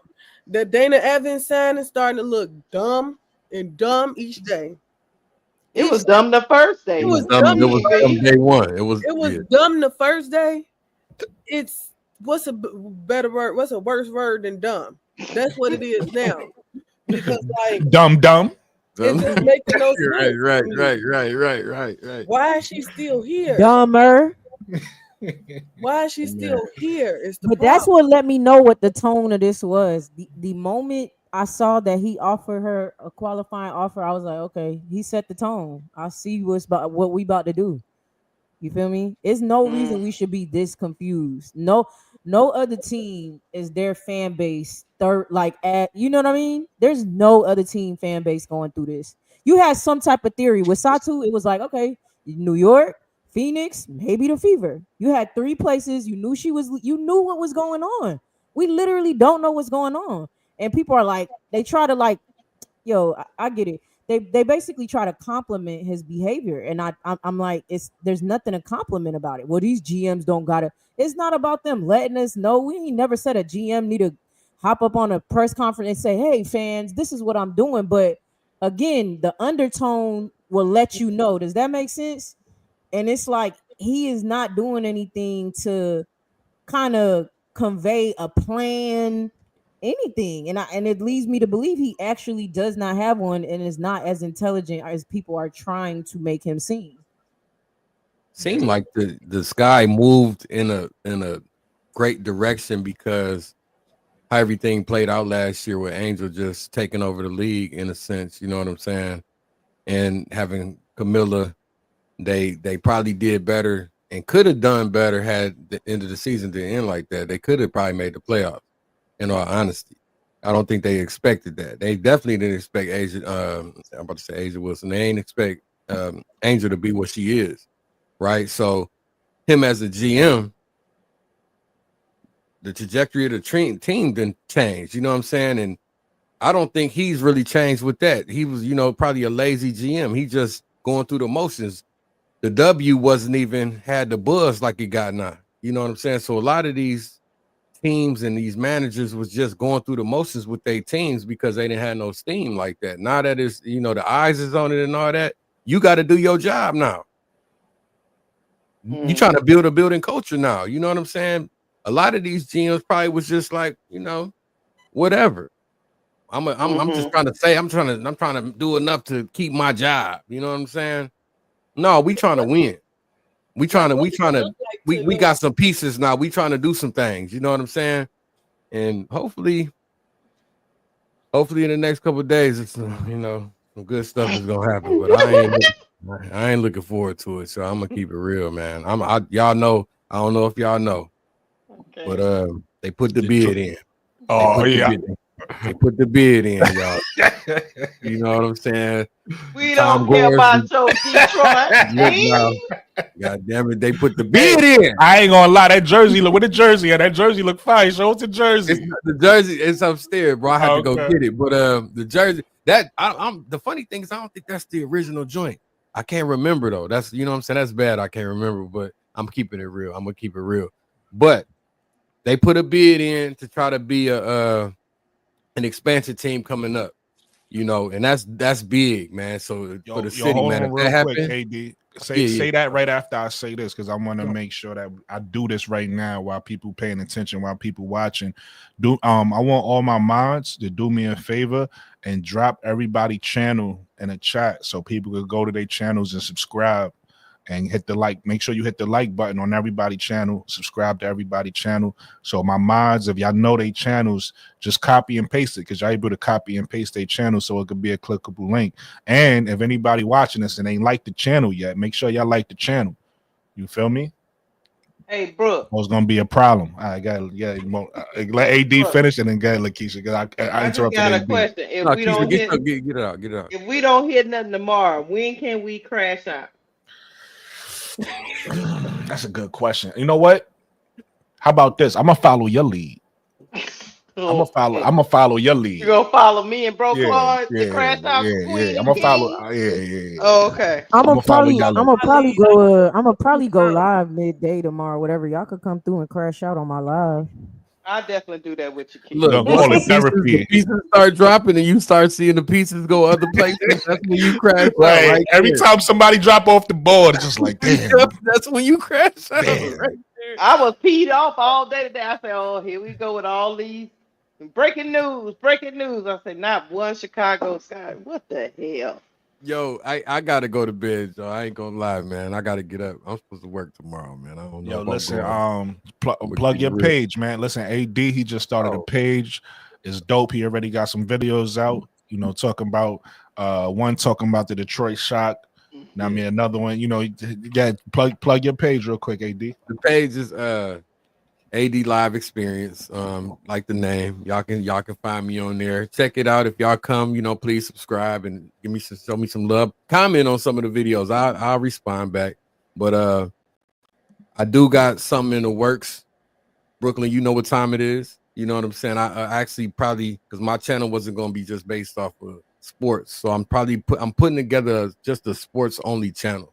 I already got the name of it. It's called Friends Debating Sports.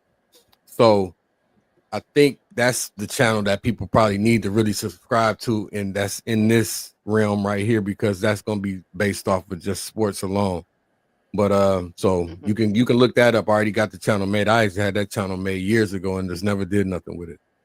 So Friends Debating Sports on YouTube. Y'all can subscribe to that one or this. It don't matter, either one. But regardless, it's gonna be more lives.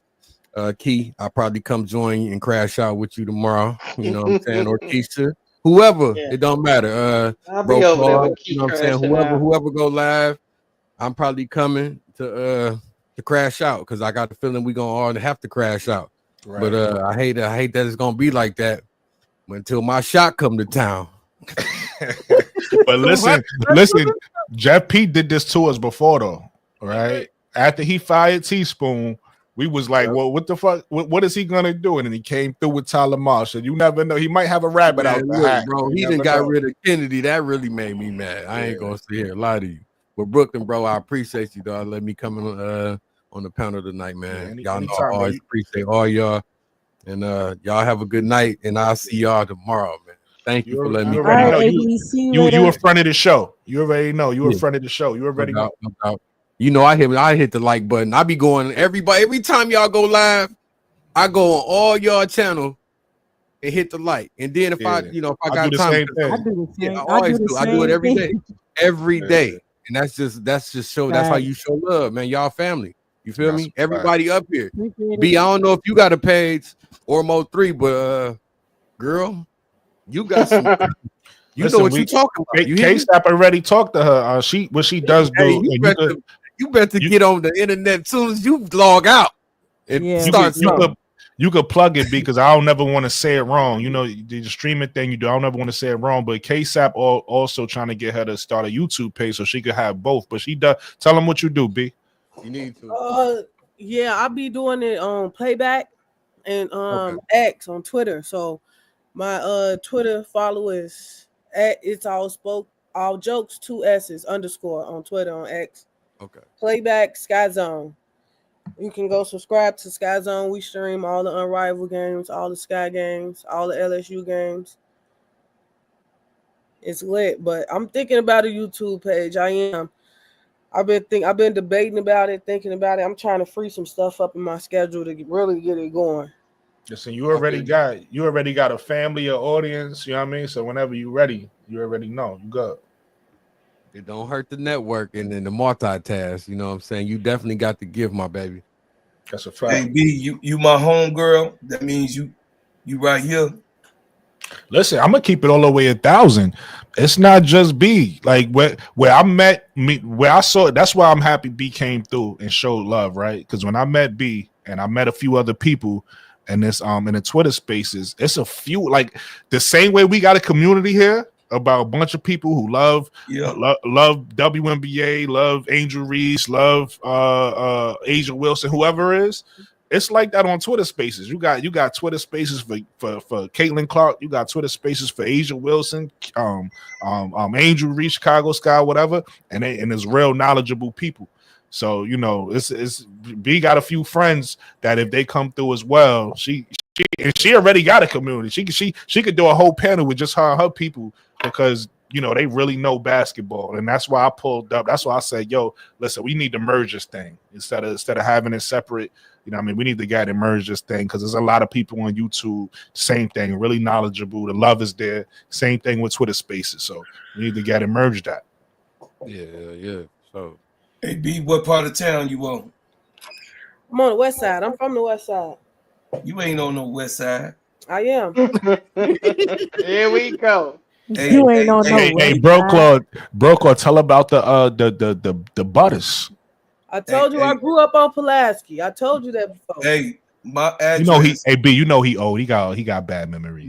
My address is 3850 West Van Buren. You tell them what it is. Oh yeah, you in the hood. Huh? You in the hood for real. All my life. I'm a Delano trivia player. Oh, we can't. Oh, I ain't even gonna hold you. You probably went to school with my pops. Oh yeah. That's my pop here for real. Hey, I was trying to. I got another one in the chat. Look. I don't know what time you're from. I don't know what time you're from, but what's happening? The low end. The west side, the low end. Hey, no, where's Cicero at, y'all? Where that's at? No, she ain't on the low end. Ain't the west side. Low end not the west side, the south, but that's east. That's south. Right? But I'm on Pulaski too. 4000 Poking Pulaski. Okay, all right. Oh, you from the Wild Hundreds, B? You from the Wild Hundreds? No, I ain't. I'm not. No, I'm in the same areas. I'm in the same areas. Bro, God, I'm right across the bridge. He on one. She right across the bridge. You know what I'm saying? She over there. You know what I'm saying? We used to play football with them. Don't be don't be like Lakeisha. Bro call pull up on you at the McDonald's parking lot, then you take off. Oh no, that's an insider. That's an insider. I don't want to hit nobody with my car. Hey y'all, the way the west side built is that it's only check this out. AD, it's just like y'all in Detroit too. Yeah. You know what I mean? Yeah. It's only, the west and the east side is just like that in Detroit. Right. We got North End, we got the Southwest too. We got North End and the Southwest. No, North End, and Southwest. You ain't Southwest old Mexican enough. town. That's all the Latinos. AD, you ain't old enough. My cousin was the one that owned this. My cousin and my uncle used to own the Sting. If you remember the Sting. I know the Sting. The strip club. The Sting. Yeah. So John Rouser is my uncle, the football player that played for Green no Bay. doubt. Yeah. So you Detroit niggas, I'm 42. Hey, look, you Detroit niggas is disgusting. You're fucking hecklers. We love you because we in the Midwest. You some goddamn hecklers. You stole Isaiah Thomas. Then when you stole Isaiah Thomas, you bragged over here. You beat that fuck out of us, and then you gonna call and brag like you Detroit lion loving ass niggas and sending me text messages about the Bears. I got a whole listen. As many family members I got in Chicago, I got the same in the D. You know what I'm saying? The same. Yeah. You sound like you. I gotta hit y'all. Hey, I gotta. Since we talking about the D, I gotta hit y'all with the saying. What up, though? Up though. You right? Yeah, you know what time it is. You know what I'm saying? What up, hey, bro, Clark, I come to Chicago a lot, bro. I be down there. You know, it's a slide, bro. You already know it's the connection. Me and wifey, I'm no joke. Me and wifey would just be like, let's go to Chicago for the weekend. I got so many videos and stuff down. I'm gonna show it to you on some other. You know what I'm saying? What's that commute like? Like, because I'm in New York, New Jersey. It's about 4 hours. 4 or 5 hours. I want to know because like me in New York, so that's basically like if I wanted to go to Philly though.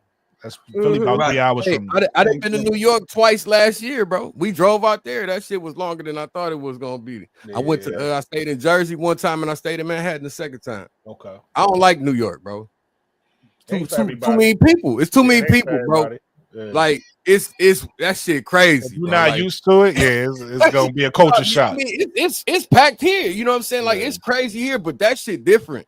It's different. It's way too many people. Like that shit crazy as hell. I got videos out there walking down the street.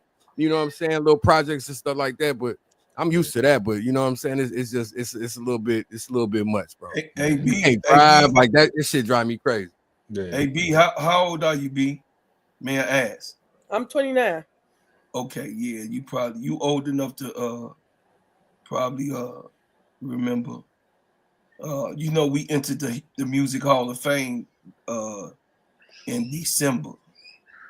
The rap group Soldiers at War had the song "What's Up, Joe" and "On My Mama" back in the day.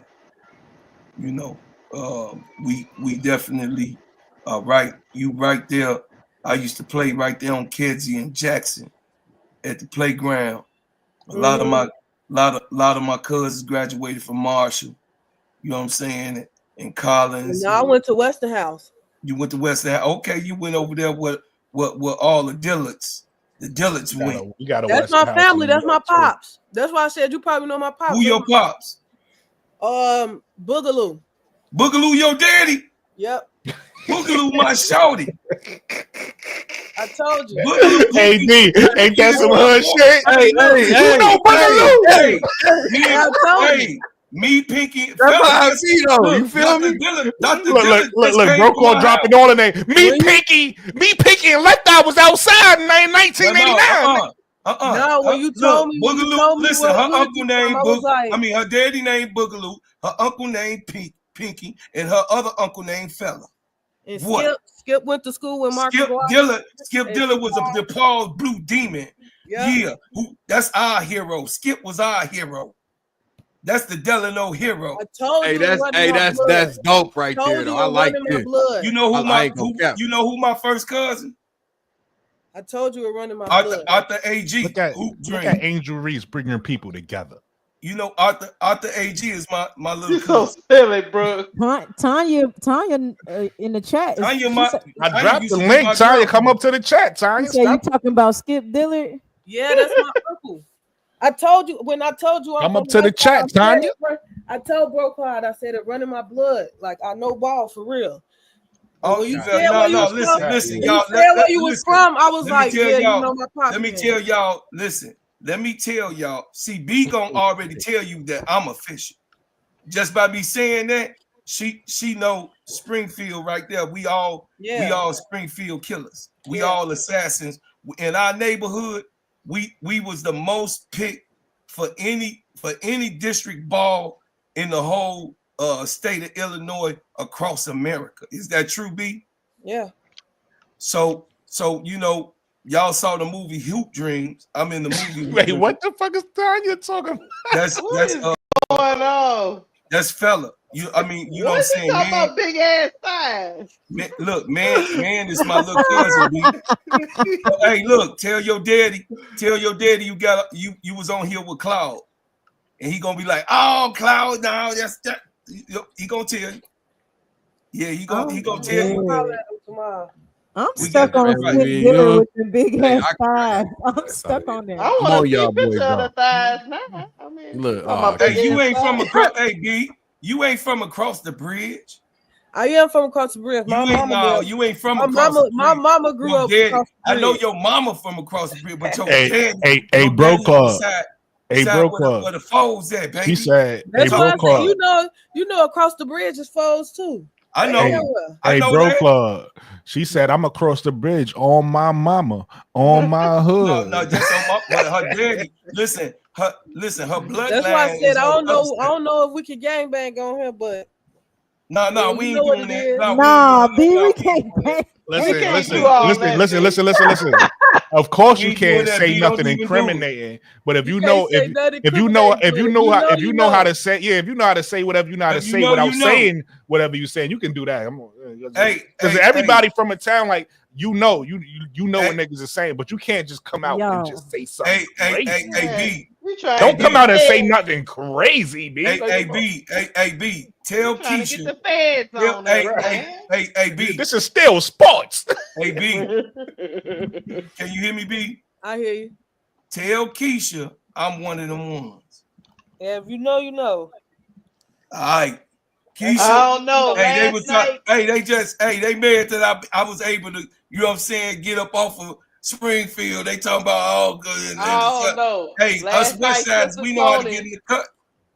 No, Sister Tony had made Bro Claude admit that he was in them burbs last night. I'm in the suburbs right now. Yeah, I'm out here with Dr. Dillon. Hey, Dr. Dillon was I moved out the city too. I moved to the suburbs. Yeah, that's what we do on the west side. You better hope you get out of the west side, Sister Keisha.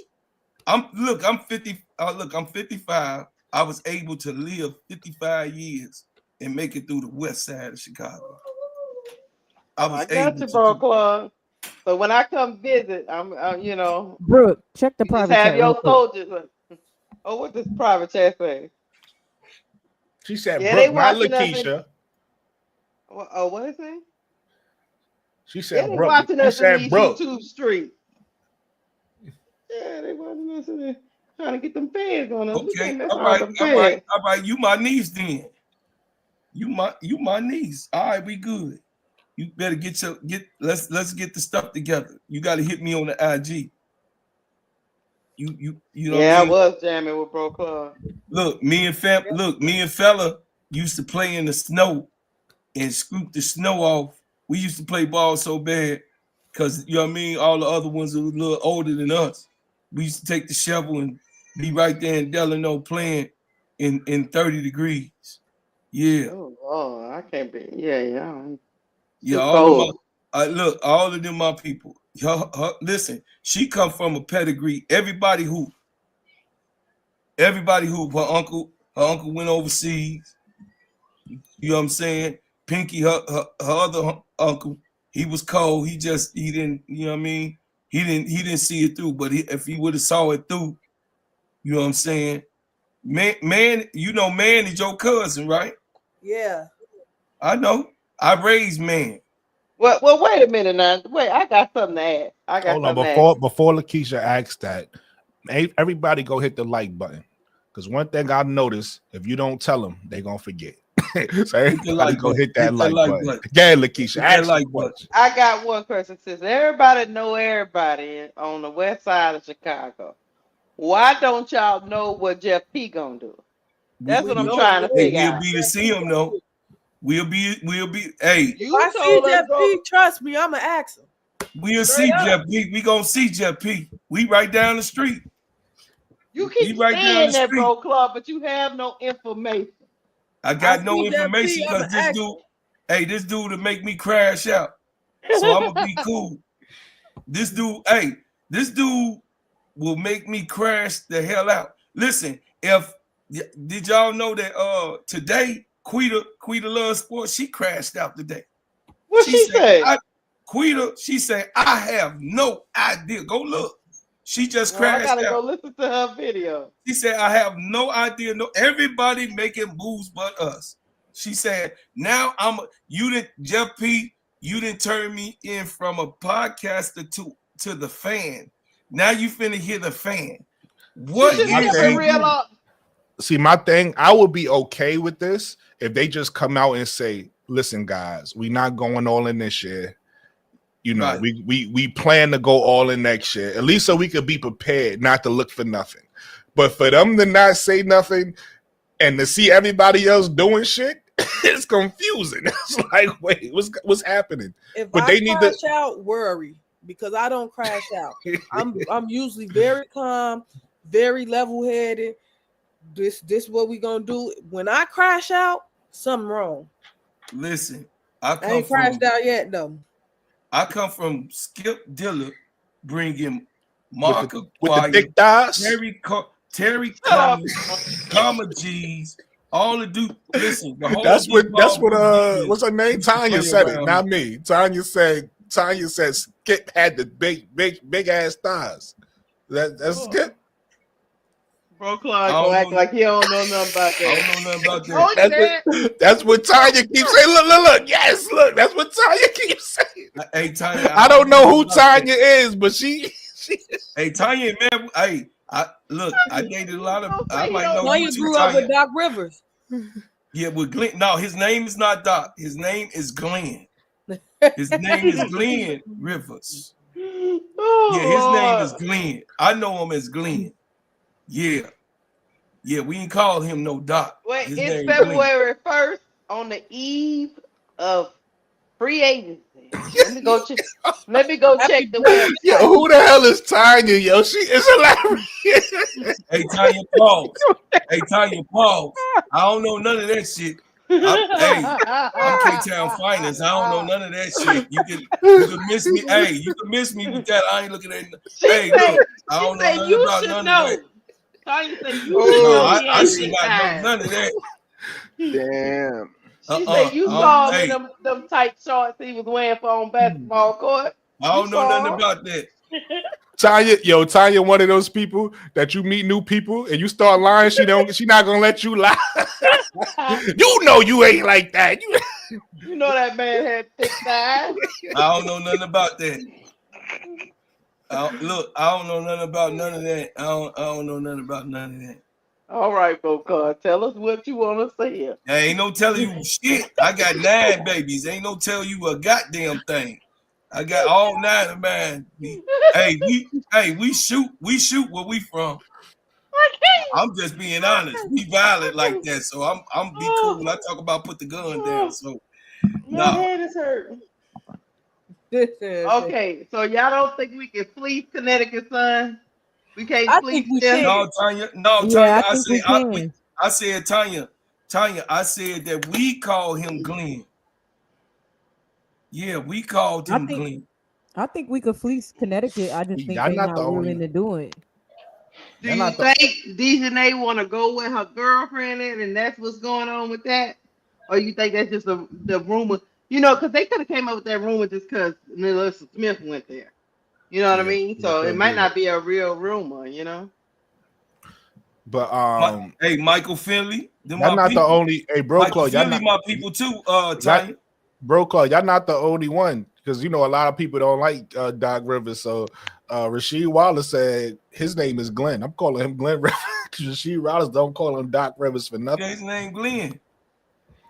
Oh, his name Glenn. We like. Why y'all can't call that man by his nickname? What's up with that? I mean, they call people don't like. All right, so a lot of people don't like Doc Rivers for a couple reasons. One, they feel like he don't adjust in the playoffs. Like whenever he going against another coach, other coaches make adjustments and he stay the same.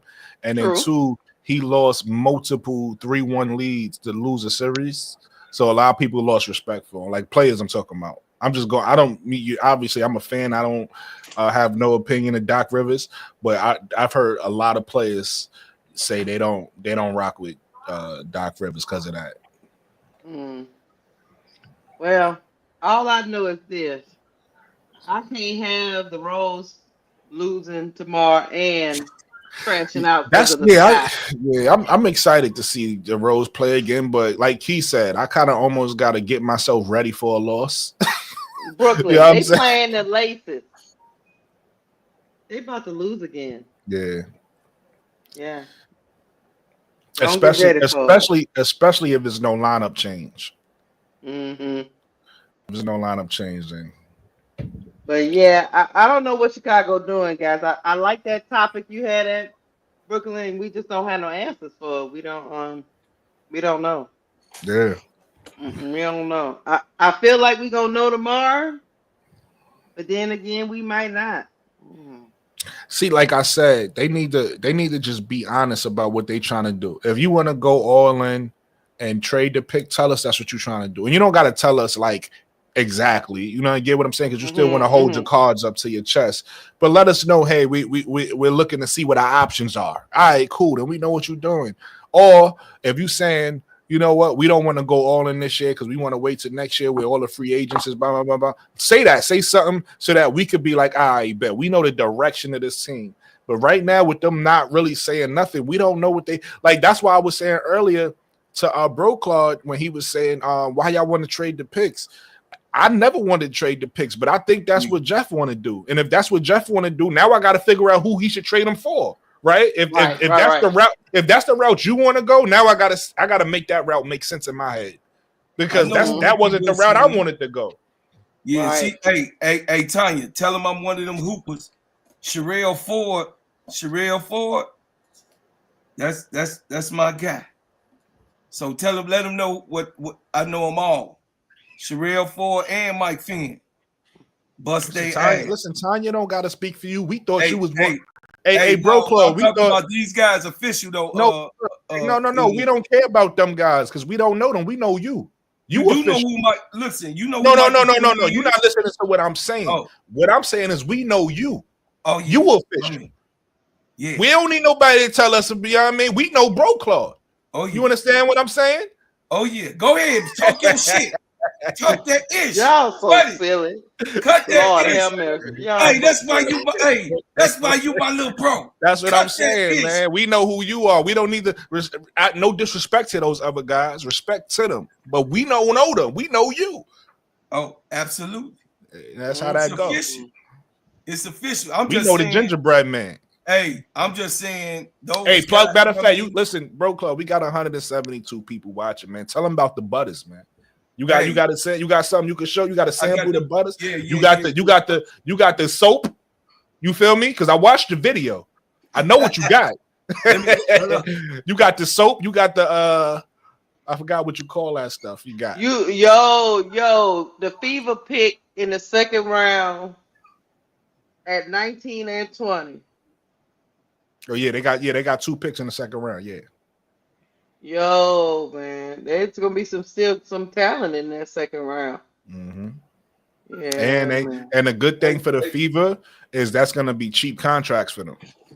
Yeah, they can add to their team. Dallas got 5 picks in the draft, bro. That's what I'm looking at. Yeah, they got 1. They got 8. He go them Butters, y'all. He go them Butters. Hold on. Let Bro Call talk about the Butters real quick, and then we're gonna get into this draft. Talk about your Butters. Go ahead, Bro. This is breadhousebutters.com. Y'all go to breadhousebutters.com, and your butters will look just like this, man. Hey, if y'all can, if one of my admins could put his link, breadhousebutters.com. Breadhousebutters.com. Sheen, shine, heal, treat, condition, develop, moisturize your skin. It will stop all scars, scrapes, stretch marks, blemishes, rashes, bruises, eczema, psoriasis, Any skin ailment that you have is made with real hyperallergenic materials. And you then can on put top in of your that, hair, you got the flavors. Tell them about the straw. You got the strawberry shortcake. Yeah. This right here, what I got in my hand is angel food cake. I got strawberry shortcake.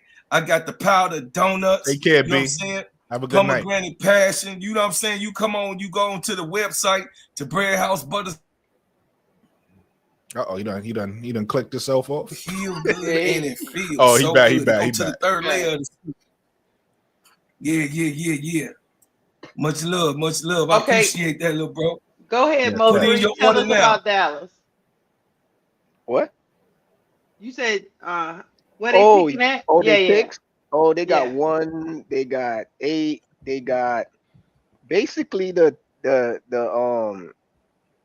first pick in the second round, because even though Vegas got the 13th pick in the second round, since they forfeit their pick in the first round, is basically a first round pick.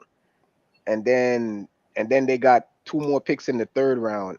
I'm not too sure. They got the 14th pick too. In the that's what I'm saying. The 14th pick in the second round. They pick right after Vegas. So that's why I said it's basically the second pick in the second round. I mean the first pick in the second round, because it's 13 teams, 13th pick. Yeah, and the reason why it's only 12 in the first round is because Vegas forfeited their pick. Mm-hmm. So even though Vegas got the 13th pick in the second round, is really the last pick in the first round. Mm-hmm. So and then Dallas got, I think, the 27 and so they got picks in the third round too. Yeah, they got 2 picks in the third round. They got 2 high picks though. The 27, which is like the second pick in the second round, and another high one, another like 20 something, or maybe 30 or something like that. Yeah, they got 27 and 31. Oh yeah. See, 31. So yeah, they got 5 picks, and three of them are high.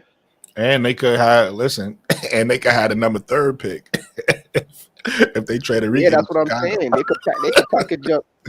I ain't got none of that. Up the 14th, the 2 third-round pick, and get rid of somebody and get the 3rd pick. Get Enrique, so they could get the 1. I mean, they could get the 1, the 3, the 3 and the 8, and the 8.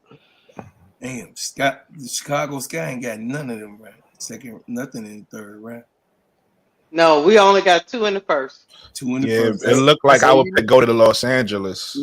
Hey, they shopped all our shit away. Everything. They shopped it all away. with all those picks in this draft, their rebuild could be quick. Yeah.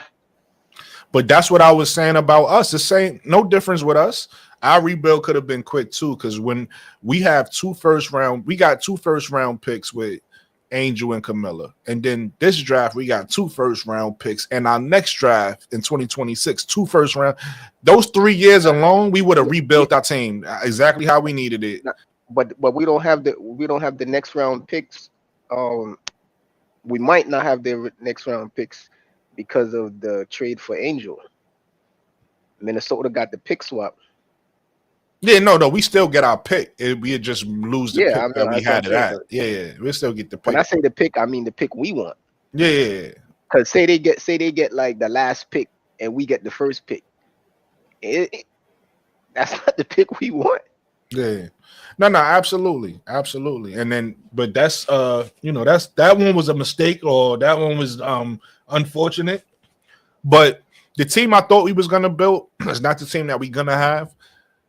So in my opinion, the team that I thought we was gonna build, I thought we was gonna be, obviously I thought Minnesota was gonna be better than us, but I thought we was gonna be competitive. I thought we'd be like right there in that top 5, 6, somewhere right in there. And if we did lose it, it wouldn't hurt us so bad as long as we try to stay close to Minnesota. But the team that we are gonna build with the direction Jeff P want to go in, I hope it's a good team. I don't know. I don't know what they're doing. I'm thinking we got the best chances to get Dejanay. So I'm thinking that's probably gonna happen. Right. So now that's Vandersloot and Dejanay and it's off season. what do they do next? If we get Vandersloot and we get Dejanay, what's next? What's they next move? Is it yeah. No, go ahead. No, somebody was saying in the chat about Arika. I was like, hey, I don't hate the idea. Yeah, I'm with it because we need it, If that's what if that's the route they're gonna go, I'm with it. But is after we get if we get Dejanay, is it Sony Citron? Is that the move? Is it you trying to find a vet and trade the pick? Is that the move? Like I need to know what's the move? Like what's the move? And that's kind of the question mark for me. I don't know what they're doing. So I'm not with the Yeah, what about Tip? I don't mind signing Tip if she want to come. I'm gonna be honest with you. I don't unless it was drama. I don't see no way Tip should leave the Aces. That don't make sense to me. Why you would leave? But if she gonna leave, come to Chicago.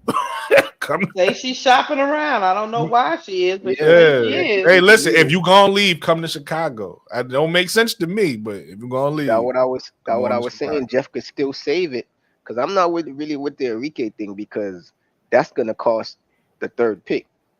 I don't see Dallas doing it for less than that, so I'm not with that at all. I'm with you. I want Olivia Miles. Save it if he does this. If he gets make it happen, make the Olivia Miles happen, signs Hayes, and bring her and she ain't as the to replace Kennedy Carter. They could play the 2. Throw the bag at Dejanay. She come in and play the 3, and I guess we're gonna have to thug it out with We'll still be small. We're gonna thug it out with Michaela. We're gonna thug it out with Michaela. And then with the 10th pick, I would get a Maddie. I know a lot of people someone like Maddie. I know a lot of people want Dejanay to play the 3, and I'm listen, I'm okay with that if that's the position she ends up in. But I'd rather her be the 2 than the 3. The reason I say the 3 is because she's she's offensively challenged. You know what I'm saying? Like, yeah, but you can have a defensive 2 at the 3. As the 3, her score, her offensive output that's needed is going to be less. At the 2, her offensive output is going to be needed more, and she doesn't have right now. She doesn't have that in her game yet. I don't think so. I think as long as you have it depends on the type of 3 you have, right? So let's just say, just throwing names out there. Let's say you had a Ryan Howard who's a scoring 2-way player, right? Then you can have a Enrique next to that. Same way they had in Connecticut, she was playing next to a Dewana Bonner. So that's what I'm saying. Like it depends on who you have. If you don't have that scoring 3, then you're gonna need the scoring 2. And then she will play the 3. So I think it really depends on who she's out there with. Yeah, that's why I want Ryan Howard. I mean, I said Ryan Howard. Tiffany Hayes. I wouldn't mind Tiffany Hayes, but again, I wouldn't be. That's not what the vision of the team was for me. Only because this is another aging player. How old is Tiffany Hayes now? Then she retire and come back. So now our rebuild is with like old ass players. Like no. That's only to be competitive for this year and it's just a 1 year thing. It's not to fill out the roster. Because you got to remember, listen, that don't sound 2026. Everybody's basically it's a free fall. Listen, I hear you, and listen. If that's the route we take, I'm gonna ride in the passenger seat. I'm gonna ride with it. But that don't sound sexy to me after I'm looking at what Indiana's doing, and I'm like, we got to compete with that. Yeah, but and you already know that's the rivalry. You already know if they can't compare ourselves to Indiana. No. I'm not saying compare. They further along, yes, but I want to be able to compete with them. We played them 5 times next year, and you already know those games is gonna be those games. I want a team. I want a team that just could compete with them. Go ahead. Let me ask you something. Okay, so if you don't go get none of these people and you build through the draft, right? Yeah. You think they're gonna be able to compete with them? No. I'm higher on these people than a lot of y'all are. So I think so. If you get the right think people, they're gonna be able to compete with them year one. Yeah, I do. That's why I wanted to go that route. I'm gonna be honest with you. I think Olivia Miles is way better than Courtney Vandersloot. I don't even think it's close. Oh, we're not saying that she's not. That's No, not but I'm comparing like what they doing to what we could have did. So what we could have did was get all young players, right? But they want to go get Courtney Vandersloot. Okay.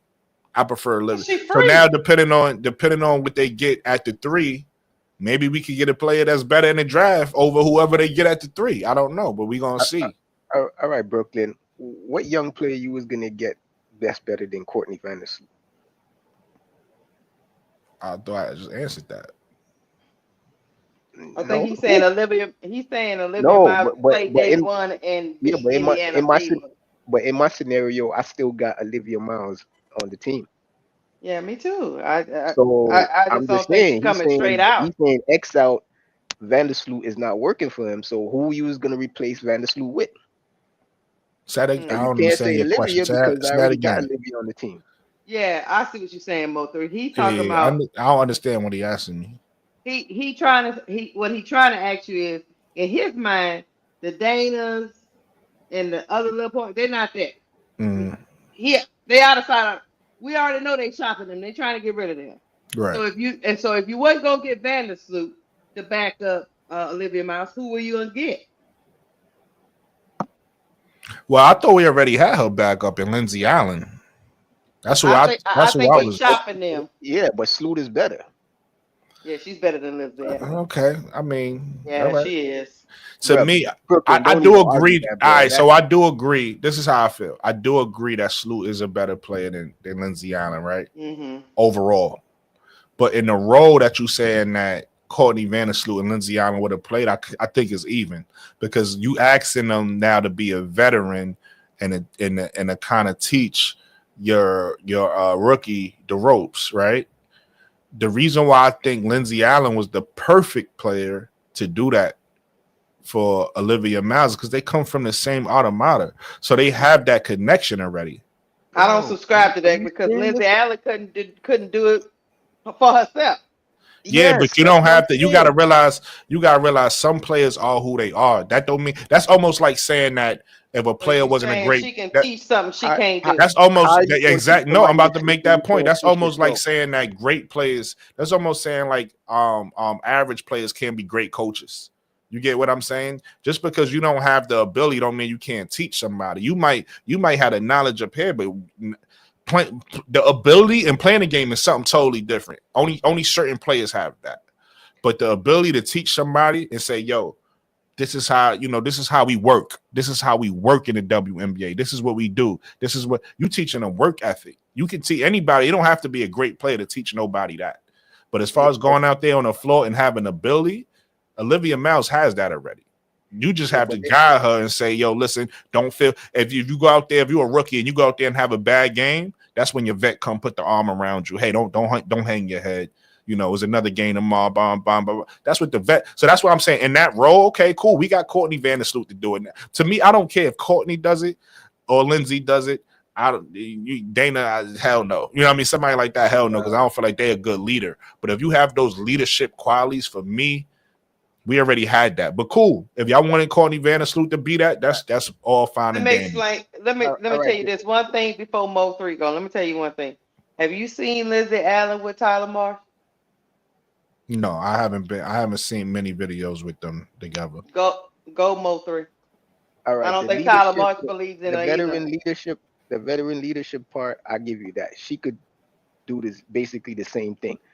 But the actually the teaching part, nah, because it's totally different learning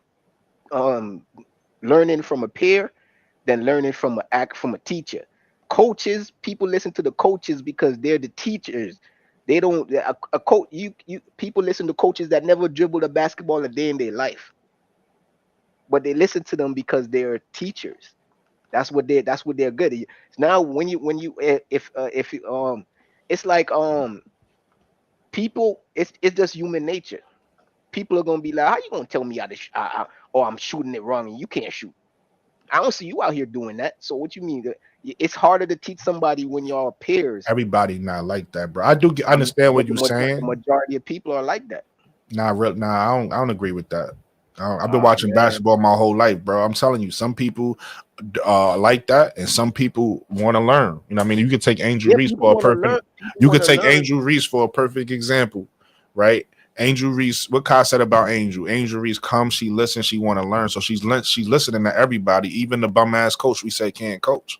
Right, she's even listening to her because she even have some experience Angel don't have. So some people, I'm not saying you wrong, Mo3. I'm just saying I don't see. Put it to you like this: we could be wrong. I don't know her personally. I don't see that in Olivia Miles. I don't see that personality trait you're saying. If she was an Enrique type player, if she was a Enrique type player, I'd probably be like, yeah, you're right. She'll probably feel like that. But the type of player Olivia Miles is, I don't see her having a veteran teaching her things, and she like, oh, you're not even that nice. Why should I listen to you? I don't see that being part of her personality. I'm not saying she is like that for sure, but I don't know. And in my experience, most people are like that. They're gonna be people. It'd be one thing if you're okay at something, and you're trying to show somebody, they might be like, all right. But if you're listen, man, I was watching her play this season, man, and she was bad, man. I have a different perspective of Lindsay. I actually respect. See, my thing about Lindsay is I don't think she's a starter, and I don't think she should have been starting. That's what I've been saying the whole time. But as far as the time she did come out and play well, because she surprised me. She, especially for when she first started, she couldn't shoot a shot at all. She couldn't hit nothing. But then I seen her like actually, I guess, break out her own mental. And she started hitting the mid range. She started doing certain things. I was like, okay, I respect it. Still not a starter. I like you in your role coming off the bench. I like her in that role, coming off the bench, being a reserve. But I don't like her in the role of being a starter. But listen, we could agree to disagree. Listen, at the end of the day, it doesn't matter because Courtney Vandersloot is here now. So if she's gonna be the vet, cool. I'm cool with that too. I'm not against Courtney Vandersloot. I just felt like we didn't need. That's not something we need because we already had it. It's almost like saying, oh, we need to go get somebody to back up Angel and Kennedy, and we got Elizabeth Williams already. That role already filled. Like it's like we could fill other roles. We don't have to fill roles that's already filled. Brooklyn, Jeff P said he didn't seen enough. Bruh, okay. When I was saying she was bad, I'm talking about. I know. Put it to you like this: I know basketball, right? And from what I seen from Lindsay Allen last year, she's not a bad player. She's just not a starter. No, I'm not saying. I'm talking about this perspective from Brooklyn 80s right now. I'm not saying what y'all saying. Don't feel like I'm attacking y'all, putting words in y'all mouth. I'm saying how I personally feel. When I personally watched it, that's how I felt. When I looked at her, I didn't see bad player. When I looked at her, what I saw was somebody who shouldn't be in a role she's in, that's thrusted in that role because we don't have nobody else. So I think that's why she doesn't look like amazing. But I think sometimes when you have players in roles they don't fit in, they don't look right. You can tell it look awkward. But when you put them in a role that's perfect for them, then it fits. And I think that was the issue with Lindsay Allen last year. She shouldn't have been a starter, but she was our best option to start because we ain't have nobody else. It's almost like Diamond and Shields. We all know Diamond Shields before the injury was a beast. But the Diamond and Shields we had last year shouldn't have been starting. Yeah, Diamond got that injury messed her up, bro. It's sad. It was sad to watch. And you know what's funny? The worst thing about it is a lot of people that just came and don't know about her and never seen her play or nothing like that is gonna think she's straight trash. All she does is go out there and hack. They're gonna think she's just if they don't do no research, they're gonna think that's who she is. They're gonna think she's like a Dexter Pittman or something like that. Somebody that just come get in the game just to give the hits. Diamond she's still athletic. You can't take that away from her, but she was one of the most athletic wings, guards, whatever you want to call her, able to get to the rim at will, nice little midi. Yeah. Solid defensively. She had the package. Her defense Yeah, took the biggest hit. I just think I say this with all honesty. I just think he's got two big pieces in Camila Condosa and Angel, and the only thing that is an indictment on some of these guards that's still on the roster is they couldn't get the ball to them, and so he cannot go into year two with that same. People can't make basic passes, just Yeah. basic passes. Yeah. And they struggled with that. All of them Yeah, did. All the guards did. that's why I ain't got no problem Well, with this the difference signing. I would say is, and I agree with you said. I'm not disagreeing, Lakeisha, but I'm saying it's a difference with Dana Evans. Dana Evans has really looked like she ain't know how to play basketball. It was weird. The Lindsey Allen problem, and I've been preaching this since the middle of the season. We need players with gravity, right? We need players who can shoot the ball, and that's another reason why when I say I don't like the girl y'all like, I forget her name right now. No, the rookie. When you don't shoot the ball, yeah, Sellers. when you don't shoot the ball consistently, people don't come guard you. People sag off you, and then that's what was happening with Lindsay. Remember, I said she actually couldn't shoot, and then she started to hit the little midi. Well, if I know you can't shoot, and I know you're not even confident, I'm not gonna guard you. And guess what? You can't do now. You can't pass the ball past me because I'm playing way off you.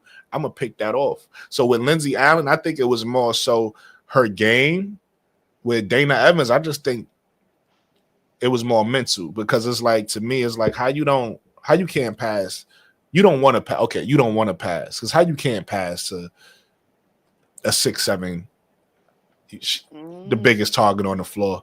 You get what I'm saying? So with Lindsay Allen, I think it was more the gravity. She couldn't shoot. So I do maybe Sloot. We know Sloot could shoot. Sloot to have that gravity. It's gonna be easy to make those passes. Giving her a lot of passes, and the reason why I'm gonna say that is because they didn't had a lot of guards that can't shoot that can pass. I mean, Raven Johnson passes her ass off, and you don't never hear her talking about she couldn't get it to the big. If you can pass, you can pass. Ain't got nothing to do with shooting. That's just my opinion. I hear you. I disagree, but I hear you. And I think Raven Johnson can shoot. I just think she doesn't. No, you know what I'm saying. That's the knock on her. Yeah. But if you can pass, you can pass. Yeah. I mean, if you can't pass. That's a good point because people sag off of Raven a lot. Remember, Caitlyn got famous for waving her off. Right. Yes, she did. Waved off because she thought she couldn't shoot. Even that is propaganda, though, because if you go watch that game, Raven was one of the best shooters in that game. Now, everybody else didn't shoot well, but Raven actually shot. In that game, she was shooting her shot and knocking it down. I'm just saying that's the reason why Caitlyn was. Yeah, that's the scouting. That was on the scouting report. That was on the report. Yeah. But if you can pass, you can pass. I mean, there's one thing you can do is pass. If you're a point guard. I mean, I don't even understand how you get to that level. And the stuff I saw last year is just from veterans. I just never thought I would see basic entry passes. It was atrocious. And I could see my bad for cutting you off. No, you good. I could see why Jeff would pick Slew because she just coming from New York playing with Stewie and Jacquel, and they just won a chip. So he's like, not only is she the all-time leader in assists, but she just did it last year. What I'm trying to do here, I need a point guard that could get my two bigs the ball. And she might end up not even starting by the end of the year because that's what happened to her in New York. In his mind, he giving somebody low money to come in here and just make basic passes. And when the upper comer comes up, he can ship her right back to the bench just like New York did. It's a win-win for Jeff. I hear y'all. That's why I'm in the passenger seat. Because that's why I'm riding on this.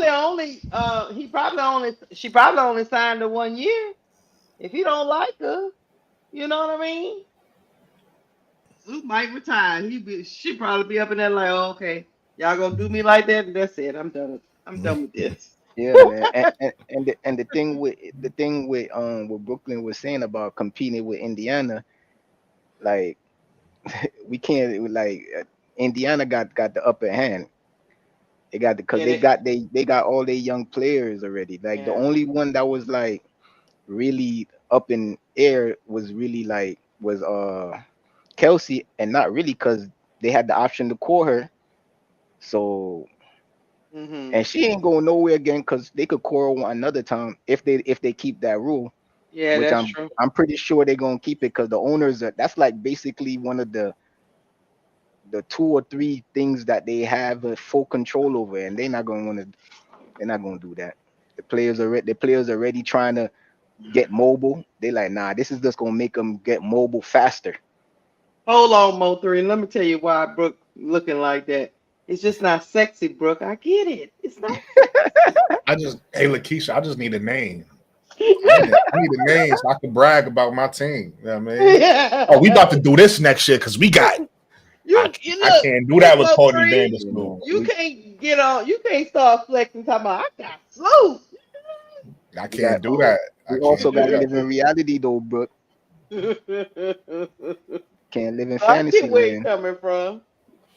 If she costs us money, I'll be like Brooke. But if she didn't cost us nothing, so I'm like, okay, let's see what the old woman got. Like I said, I'll be okay. I'm okay, and I said this already. I'm okay with the Courtney Vandersloot if we get a DJ. You know, I'm just throwing the name out there that we heard talked about. We get a DJ at a 2.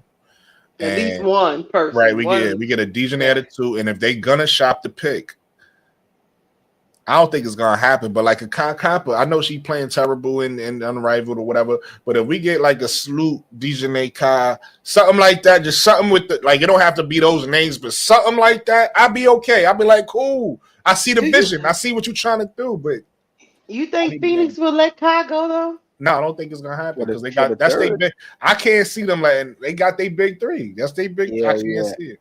Yeah, but I'm just giving an example of what I would have been if that had like Mo3. We living in reality, but if that had happened in another world, I'd have been like, all right, cool. I'm cool with what we did. But right now, because that hasn't happened, I don't know. I don't know what we do. I still don't want any scenario, even that scenario with the third. I can't. The third pick. If Jeff lose me, if he get rid of that third pick, I don't care who the hell he get. I ain't with it. Listen, and I'm not mad at you. I'm with you. But like I said earlier, the bro card, I'm not thinking what I would do at this point because they obviously don't want to do what I would do. I'm trying to figure out what Jeff P is thinking, right? I'm trying to figure out what does he. That's why I say I don't even know. He might really be wanting to keep the pick, and it's cool. Okay, now we know that's what he want to do, or he might be looking for a veteran. He might be looking for somebody to move the pick. He might be looking for a team to talk to. Hey, we'll give you the third if you give us this. We don't know what he's doing. Because if he's getting rid of the third pick, then that Slew don't really make no, because she's old. She only got like 3 more years left. This is my point. What the heck? 3 years, she's gonna be 40. I think he's doing something with that pick, but I could be wrong. I don't know what he's doing. Hell, he crazy as all get out. So I don't know what he's doing. Because he can't get Alicia Gray. He can't get the good people are all the good people that could be snatched already got snatched, and all the good people that could have been snatched through like trades and stuff like that. Their teams bolstered the roster around them to make them not want to leave. Oh, you want to leave? Wait, hold on. We could get. What if we get them, her, and her? Will you stay then? Oh, sure. Okay, make it happen. All these people that you see, they were talking about Alicia Gray. They were like, oh, Atlanta, what Atlanta did. And I'm like, okay, we're gonna get some people up in here. You happy now? Yes. Okay. Next. I'm gonna be honest with you, Mo3. Unless it's somebody I'm not thinking about with the, it's only 13 teams in the WNBA. So unless I'm overlooking somebody, we already talked about if Jeff P wants to go to trade the pick route, we already talked about the 2 players it could be, right? It's either gonna be Enrique because Dallas is gonna move on from Enrique, or if Kai says I want out, because that's gonna be the only way I think she's leaving Phoenix, she gotta actually say she want out. Then Jeff could go and see if he could get something for that. Outside of those 2, because when I look at Angel and Kai and Unrivaled, it seemed like they have a really great relationship. So that's the only way I could see Kai saying, I don't, I want out, going back to Chicago. Then I could see, but those are only two names I could think of if he going to trading route. Mm-hmm. I keep hearing I don't think Ariel Atkins is worth it. Me personally, I do like the name. If we could get them on a team for cheap, 10 pick or whatever the case may be, I do like a Ariel Atkins. Or I keep saying it, I even like Brittany Sykes because of what she brings defensively. Right, I'm thinking about a lineup with Angel. That'd be crazy. I don't know who's gonna score the ball, right? That's gonna be the issue. But if you got Angel, Dejanay, and a Brittany Sykes, that's defense for your ass, right? I love it. But it's probably gonna, and with the lineup we have, if we get a Dejanay, it's probably gonna have to be more of an Ariel Atkins, more offensive, somebody more offensively driven, and I don't think that's worth a third pick personally. Ariel Atkins. I wouldn't give Enrique. I understand just because of the talent level. I think Enrique is the best shooting guard in the WNBA, and she young talent wise. Huh? And she's young too. She's young. And then Kai, we already know she fit. She's 6'1", Olympian fit. So it's like those are only two players. I'm like, okay, if they give up the 3, I won't be terribly upset. I will be upset because I did want it to go another route. Like if we going 80s route, you don't give up no picks, and you go get somebody at the 3rd, and you go get somebody with 10, and we develop that way. If you go on my route, but I'm realizing I got to give that up because they don't give a fuck what the fans want. They doing what they want. They doing what they want. So it's like now I'm trying to wrap my mind around what they might do. That's why you keep hearing me say, okay, well, if we trade it, this is what we should do, right? I'm not trying to advocate for that or push that. I'm saying it looks like this is the route they going. So now I got to get on board with the route they going. Like, respectfully, I didn't my route. And Courtney Venice, who never was on the team, but since she's on the team, I'm getting comfortable with it. Right? It's like I can't sit here and be worrying about, you know what I mean? She's on the team, so now I got to accept that and move forward and say, well, what's next? Right? What else do we add? And that in my mind, I'm like, well, Dejanay is kind of an alley-oop. If we get that, okay, boom, we offer her the money. Hopefully Connecticut doesn't, whatever. Boom, Dejanay's on the sky now. So then that's 2.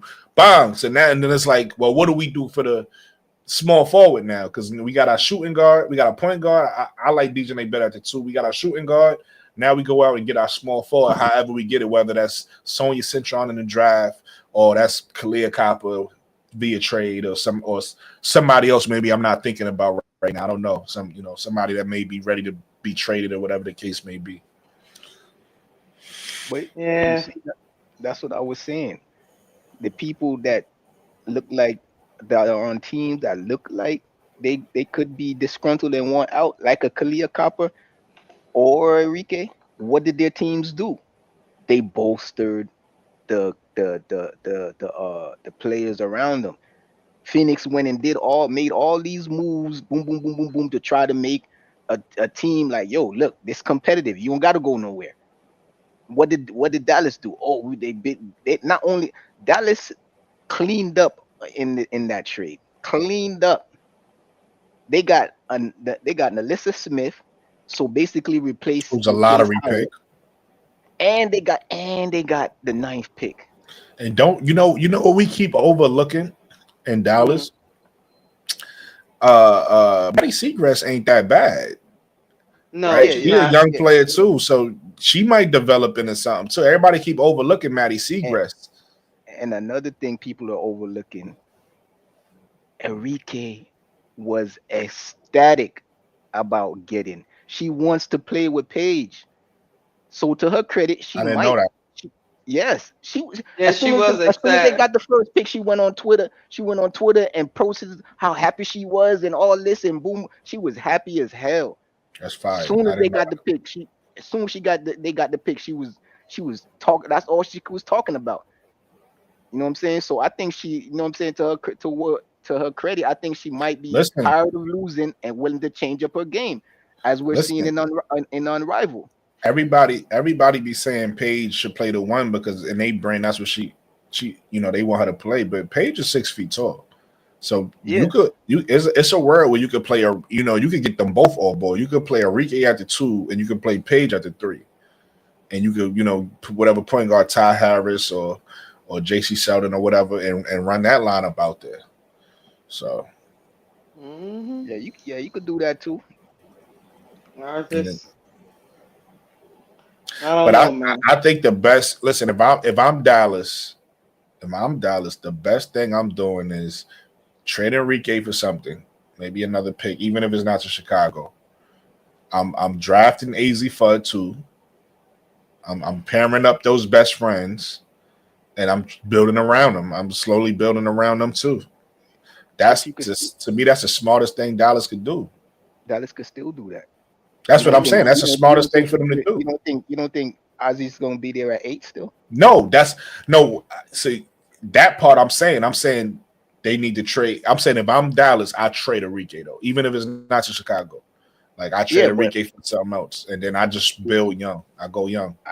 But I wouldn't rush to do it this year. I would still keep Enrique because Dallas could still draft who they want to draft without trading Enrique because of the picks that they have, and just to test out to see if it works, because she's still on the contract until 2027. So they could at least try it out one more year. If it don't work, then next year maybe try to see how the season start. If not, then trade her midway through the season. Or if they don't want to wait that long, if it was so bad, they could trade her in the offseason. Yeah. You know what I'm saying? But at least try it 1 year to see what worked. You know what I'm saying? See what's up. Yeah, that's a good point. That's a nice nuclear weapon just to get rid of like that. And I mean, but you gotta have. I agree with you. I think you make a good points, but you gotta have something to get something, right? So if what you saying is true, and I agree with you, she's like I said, in my opinion, you calling her a nuclear weapon. I'm saying, to me, in my opinion, she's the best shooting guard in the WNBA, right? Talent wise, I'm saying you trade that, you're gonna get a lot for that.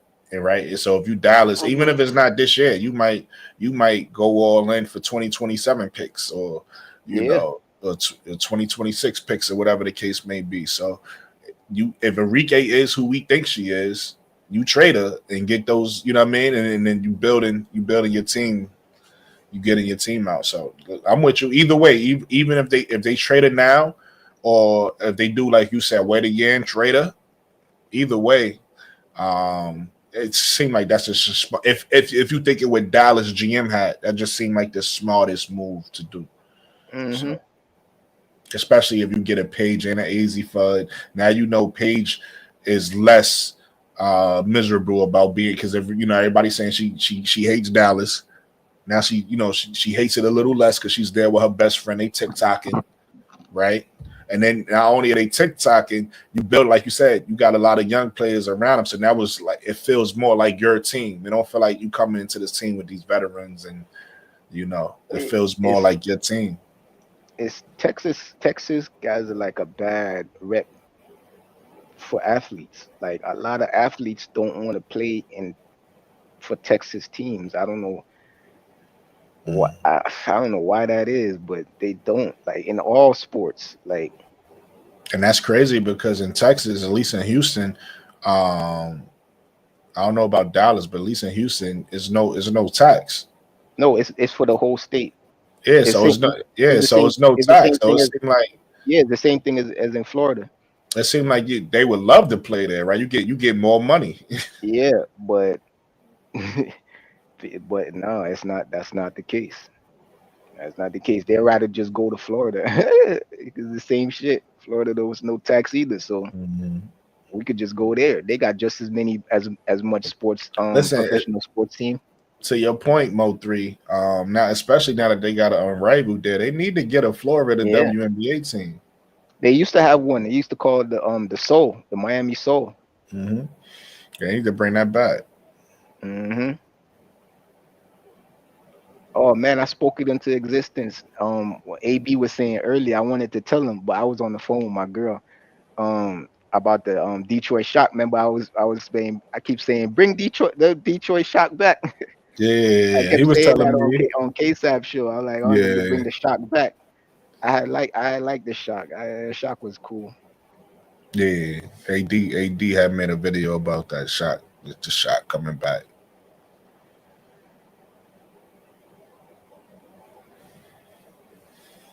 Yeah, man. But I don't know, man. Like I see Dallas looking nice, man. When I looked and I saw all them damn picks they got, I'm like, wow. I'm like, they got all them damn picks and they still got good players on their team. I'm like, man, they could build Man. a competitive team, Orlando man. Miracle. Oh, is that what it's called? Okay. Yeah, but Miami saw an Orlando Miracle. Yeah. I'm There's excited. I'm excited to that, see this Portland team, man. that's how you huh? So I'm excited to see this Portland team, like, how they gonna brand it, what they gonna name it, stuff like that. I wasn't expecting Toronto tempo, so let's see what Portland does. And that should automatically become a new rivalry. They even talked about it in their press conference in Portland versus Seattle. That should automatically be a rivalry for that region.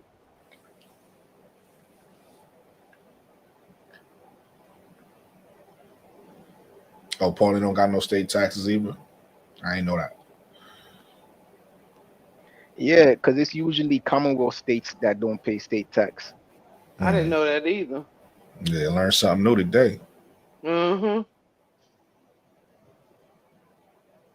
Guys, I'm about to go I thought it was like that until Florida. I was like, hold up, Florida not a Commonwealth. Why they don't pay state tax? Yo, listen, everybody hit the like button for me. If you ain't subscribed, go subscribe. Not just to my channel, to everybody channel. Cut the Ish, Real Talk Sports, Steady Servant ENT, WBB Universe, AD Live Entertainment, and everybody that was on my panel today, man. I appreciate you guys. We had a good show.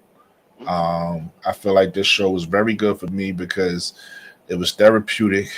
I was able to get some stuff off my chest because I wasn't feeling good, y'all.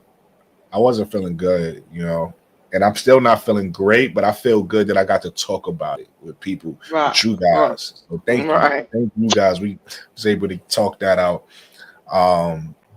Again, that's my Zelle. I put it up on the chat because a lot of people was asking for the Zelle. They said they don't like the Cash App, they prefer the Zelle. So I'll put the Zelle up there for you guys. If you want to use it, send a donation. All you gotta do is put your camera QR code and just scan it, and you'll be able to send a donation. Oh yeah, right there. Okay. Yeah, right there. So it's right in the cut. It was nice and, you know what I mean? I gotta figure that out right there. Yeah.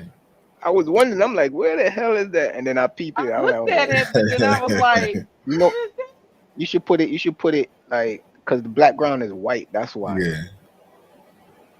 I mean, that was the only place. If I could put it someplace else, I would, but that's the only place it fit for real. Because at first I was gonna put it on the top next to the perspective thing. I was gonna put it up there. If it's too small, it won't work. Like it has to be a certain size for you be able to pick it up. So that was the best place for me to put it. That's out the way, not. But the problem, like y'all said, is you can overlook it, right? It's so overlook it. But that's why I just try to remind people again. Listen, I'm not.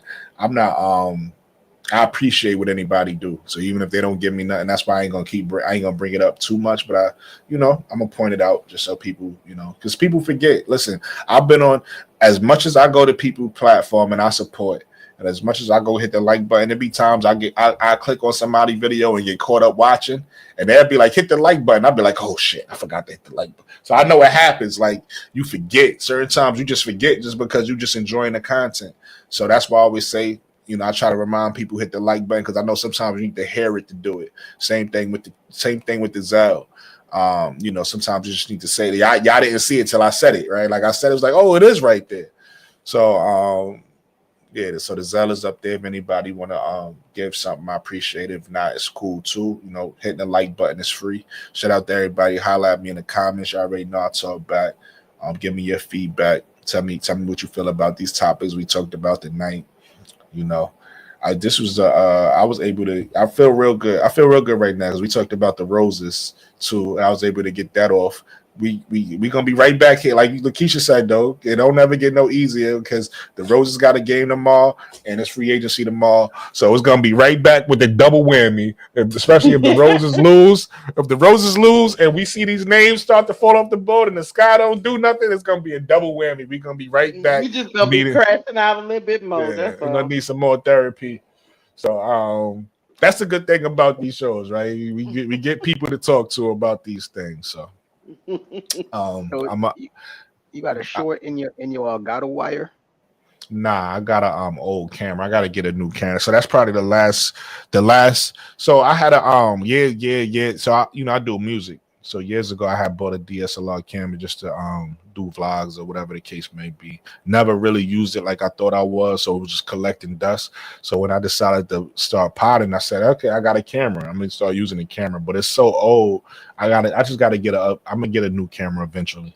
That's another reason y'all could hit the Zelle or the Cash App, whichever one is easier for you. You can help donate to the channel, make it better, because eventually I want to be in a studio, right? I want to get a studio where I can have studio guests and things of that nature. So, if you like the content, definitely support the content. If not, I'm gonna get it done regardless because I'm a hustler, you feel me? So it's gonna happen regardless, but I appreciate any help anybody want to give me. I appreciate that. But yeah, so my camera just mad old, so it cuts off every so many minutes. It's gonna just shut off. I gotta cut it back on. It is what it is. It's annoying, but that shows you like how the grind, right? It shows like I'm not gonna let that stop me. I could let that be a reason why I don't go live, but I'm not gonna let that be a reason. So it is what it is. Listen, it happens in my videos. I record videos like just like case after like record the video, it'll cut off on me. Man, I just turn it back. I just turn it back on. Keep going. It is what it is. It's the grind. It's the hustle. You know what I mean? I understand completely.